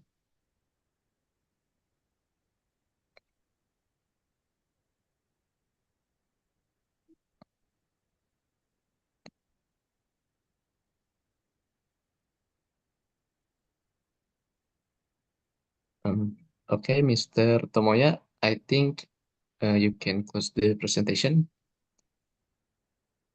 Okay. Once again, thank you very much for the information and presentation, Mr. Tomoya. Thank I you will very now much. continue. Oh, Okay. I will now continue on the next presenter, Mr. Fitra Disa from ITB. Okay, thank you for the uh, time. I will show about my presentation here. I will share screen. Wait, please wait. Is my voice clear? Yes. Okay, thank you.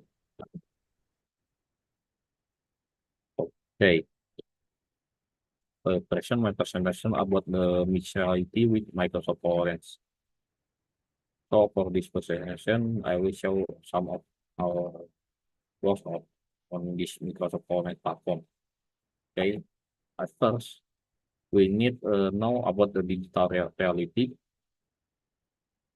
which is consists of three types of digital reality. We know the first is a virtual world. Virtual world is a complete virtual environment, and is our movement is limited with physical movement. So the virtual world usually is have an isolation of the user who is using it. The purpose of virtual world is for prototyping and entertainment purpose. And the second type of the digital reality is augmented reality.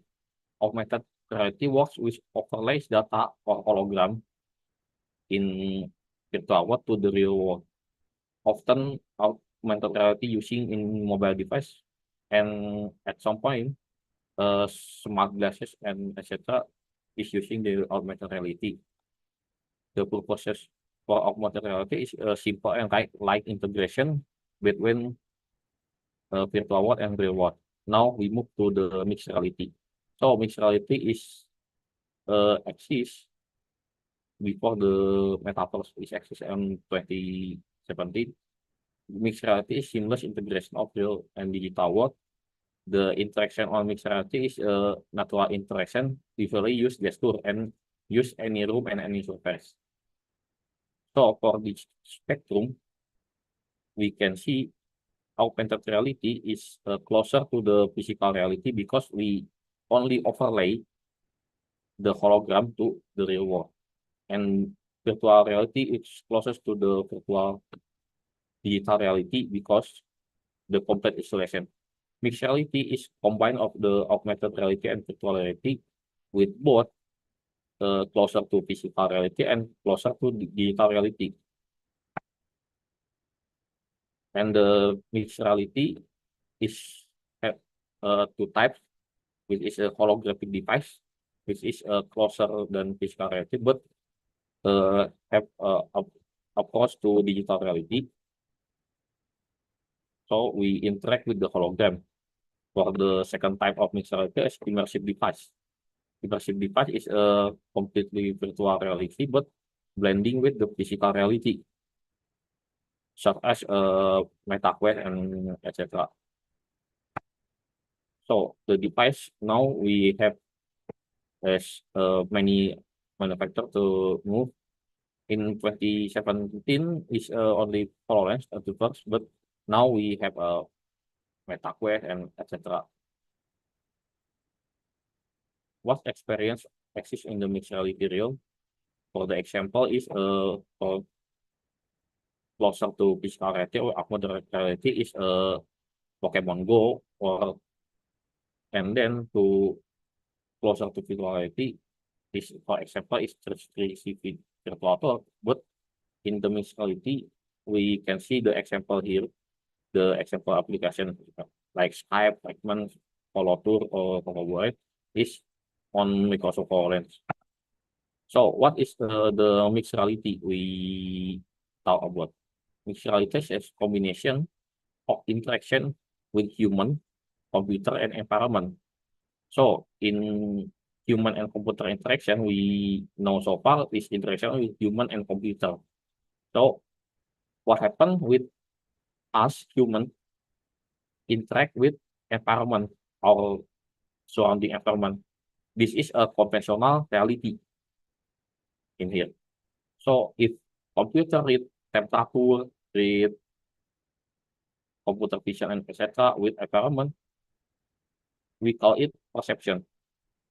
Combine of human computer interaction, perception, and the conventional reality is we call mixed reality here. So for the architecture is like this. For the mixed reality device, we can use the device closer to our eyes. We can see the real world space, and the virtual world is interpreted with holograms, with added user interface and audio. For the illustration is mixed reality is something like this. So where is the hologram place? We project the real world coordinate to the virtual world coordinate with using the spatial mapping technique. With the projected the coordinate from the real world and to hologram and etc. So the hologram positioning, this is the recommended positioning, is not too far, is not too near. This is the optimal zone for hologram positioning for mixed reality content. So the interaction, we can use gaze,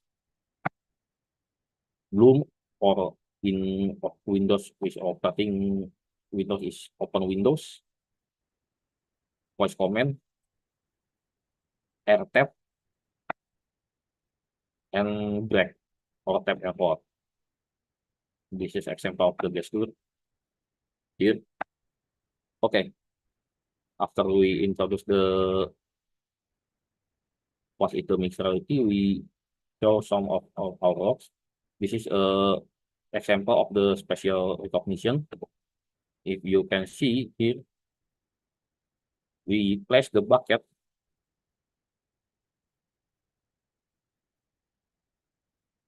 here and throw a ball. So you can see the ball is not fall down, but the ball is placed in the table. This is the some example of the spatial mapping, which is connected to GIS system, which is open source.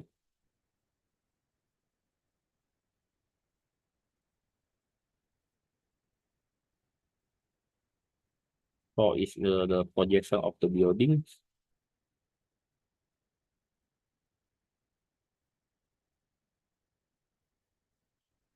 Here.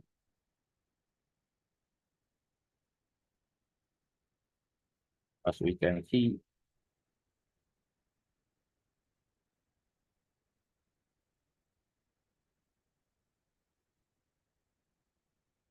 and then we can calibrate the building here to a smaller map.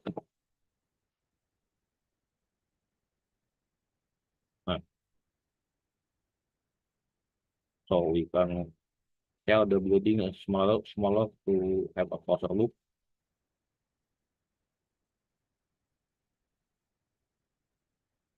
We can drag it.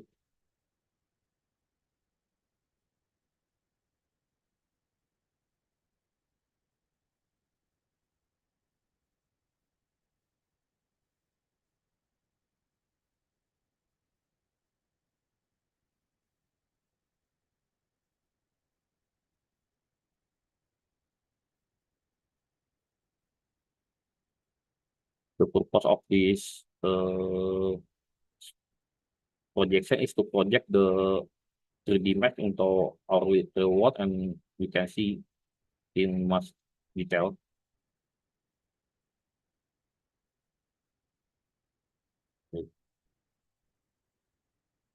And then for the mapping of the from this panel is we can calculate the orientation for the our field. Okay.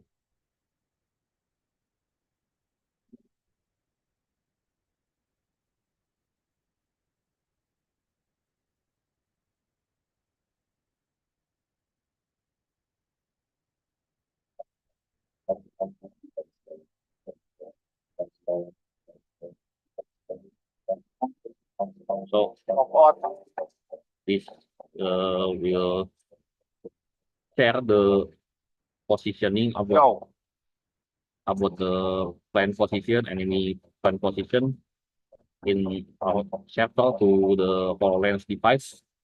The data is sending with using a messaging queue for this purpose. Okay, and the final part is integration with HoloLens in with another sensor. This is a example here.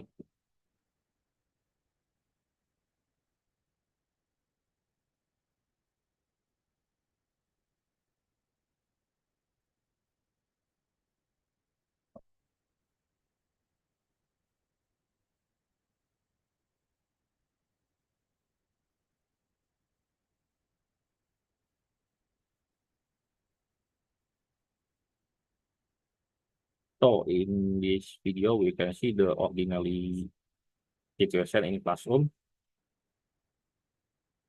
This is the environment.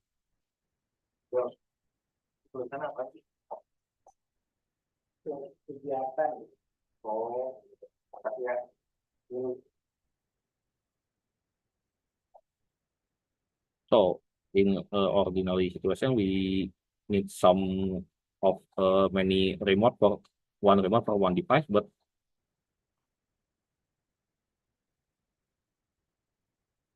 if the situation is, for example, the temperature is rising, we must search the remote and change the situation manually.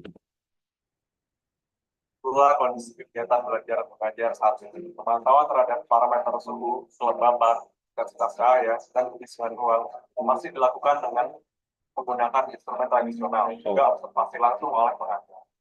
Oleh sebab itu, kami mengusulkan solusi implementasi sensor untuk So this is the sensor for surrounding the environment. Sistem sensor nirkabel yang terdiri atas sensor suhu dan kelembapan yaitu DHT22, sensor intensitas cahaya yaitu DH1750. So all of the sensors will integrate with the Microsoft HoloLens to monitoring it directly. Lalu data yang sudah diakuisisi oleh masing-masing sistem So all of the data is will dengan protokol komunikasi AMQP will send the data with AMQP protocol with using of Rabbit and key to the server, layanan web yang terdiri atas and the server is calculating the data for monitoring. Nilai masing-masing parameter Then dalam the data is will send the HoloLens. sensor ke perangkat fixed reality berupa Microsoft HoloLens sebagai tampilan antar muka dengan user. Tampilan pada HoloLens terdiri atas komponen So this is the user interface for inside the HoloLens. teks dan objek. Terdapat pula tampilan berupa rekomendasi yang dapat dilakukan pengguna untuk memodifikasi nilai parameter yang terukur. Selain itu, terdapat juga antar muka untuk melakukan pengontrolan terhadap aktuator dan pemilihan mode kelas. Perangkat aktuator yang dimaksud berupa So not only the temperature for surrounding environment, but we can turn on the fan and the lamp with integration with IoT device and mixed reality. Dengan menggunakan relay serta driver motor yang diatur dengan servo.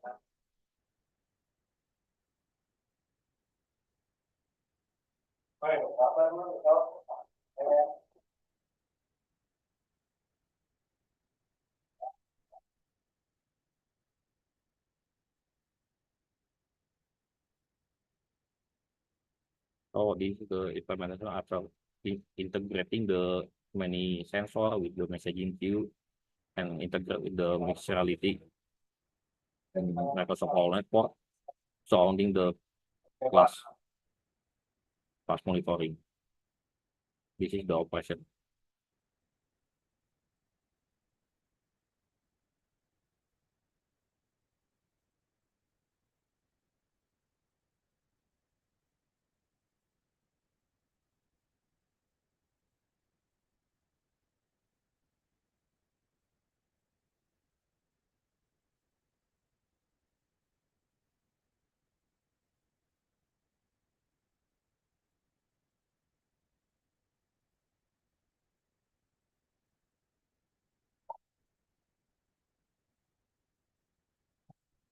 Thank you for the presentation, and there is any question, I will send it to the moderator. Thank you.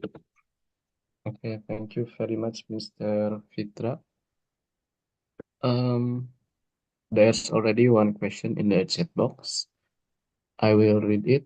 Based on your experience, how much effort does it take to migrate a mixed reality application previously running on MetaQuest 3 to Microsoft HoloLens 2?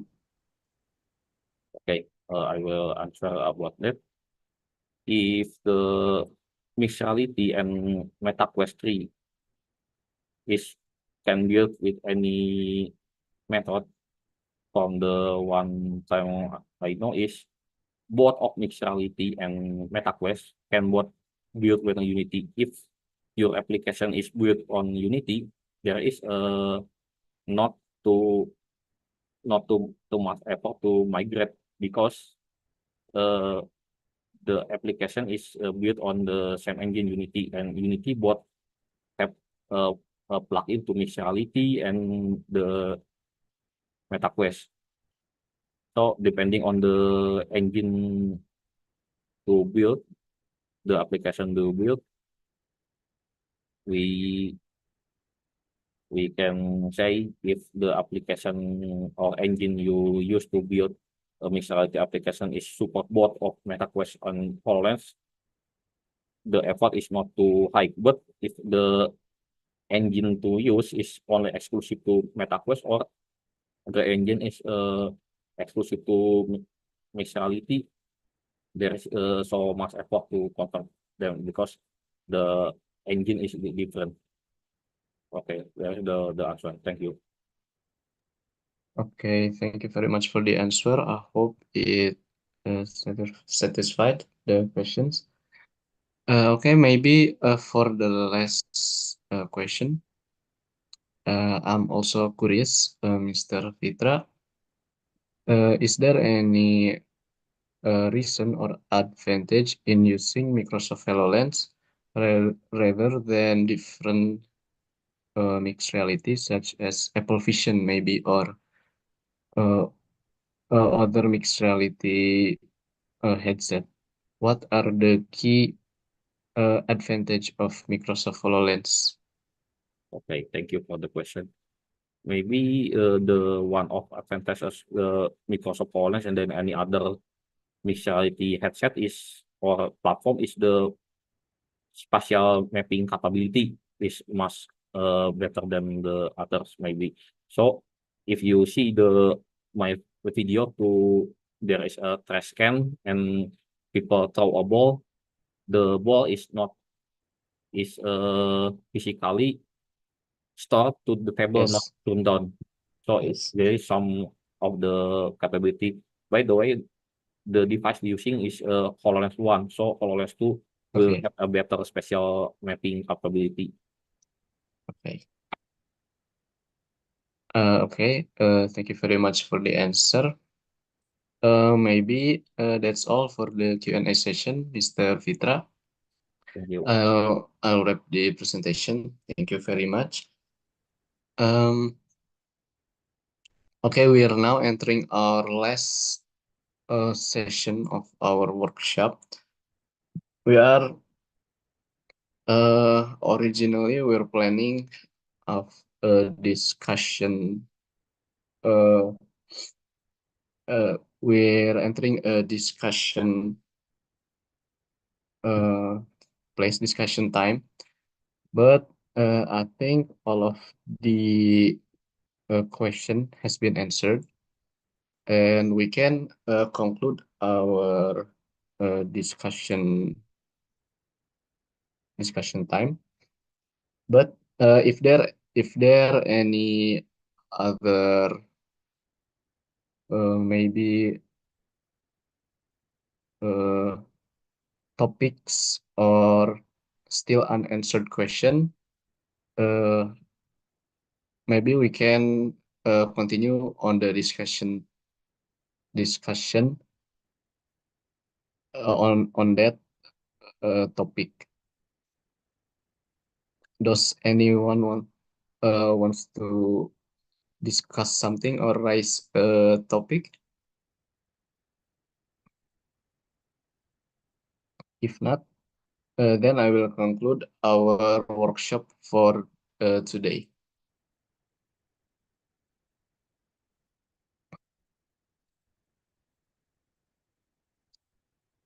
Okay. I hope that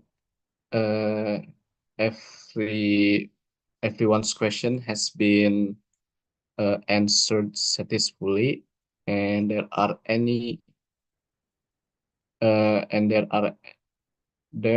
any more questions to be discussed. Last thing before I close this workshop, I like to ask all of you to turn on your camera for a last photo session.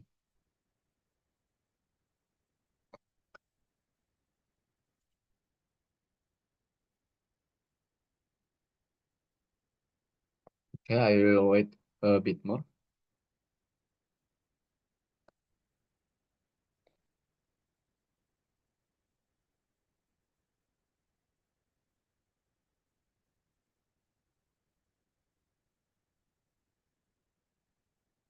Prof. Satria. Yeah, Prof. Normally, when we end of our session, there will be closing session by the host. So hope that Prof. Satria can make a closing as well. Okay, I invite Prof. Sarizal to give a closing because the host will be make closing. Okay, I let you, Prof, to give a closing for this workshop.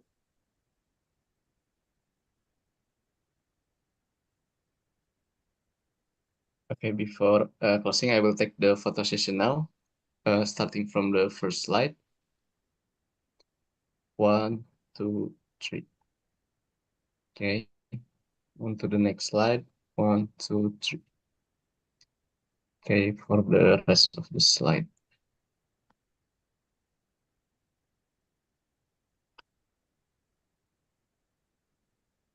Okay, that's all for today workshop. Maybe a closing statement. Thank you very much. Okay, I invite Professor Sarizal to give closing remarks for this workshop. So time is yours, Prof. Sarizal. Okay, thank you, Prof. Satria. Thank you, Telkom Malaysia, Telkom University, for hosting our session for this year. I think there is a lot of lineup of very interesting topic have been presented by both universities, Telkom UTM, Kyushu, Institute of Technologi, Kyutech, as well as ITB. Yeah, so I hope that this will be, good input as well as a good knowledge sharing among students, among professors, among lecturers, as well as the practitioners.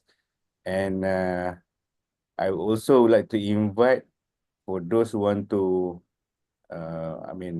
contribute your work to the Human Tech, Journal of Human-Centered Technology, which is currently already cited or already indexed by Malaysian Citation Center, and will probably mostly will be indexed by Scopus in the maybe next 1 or 2 years.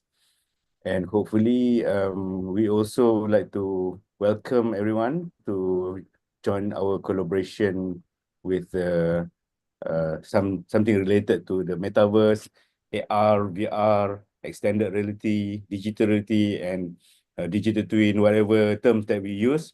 That's why we choose metaverse as the umbrella term for our seminar, and hopefully that this kind of activity can also giving you some impact or future for your study as well. Yeah, and I think Prof. Oshita also want to say something before we end. So maybe you can you have 1 or 2 words. Yeah, thank you for giving me an opportunity to say something. Yeah, actually, the Professor Chariza said pretty much everything that we need to hear. So not much to add from me. I think this is a good, workshop. The third time of workshop, and hopefully we can continue in the following years. Thank you very much. Thank you, Prof. Oshita, and yeah, back to Prof. Satria. Okay, Prof. Sarisa, Prof. Star, thank you very much. So I think for next year, the workshop will be hosted by ITB. Unfortunately, Prof. Ari cannot attend here, but I think representative from Prof. Ari can inform him that for next workshop will be hosted by ITB. So hopefully this result can be what we call give impact to our research and our future. So thank you very much everyone for your time and participation. So see you next year in ITB online. Still online, bro. Yes, of course. I think this is a good opportunity for us to get together online, because if physical, I don't think that we can get. I think most of the time we have around 80 to 100 participants. So I think if it is working as a physical, it's quite difficult. Yeah, to assemble everyone here unless we do some proper conference in the future. Yeah. Agree, bro. So okay, Mr. Agus, maybe I hope you can inform this to Prof. Ari that next year workshop will be hosted by ITB. Mr. Agus still here?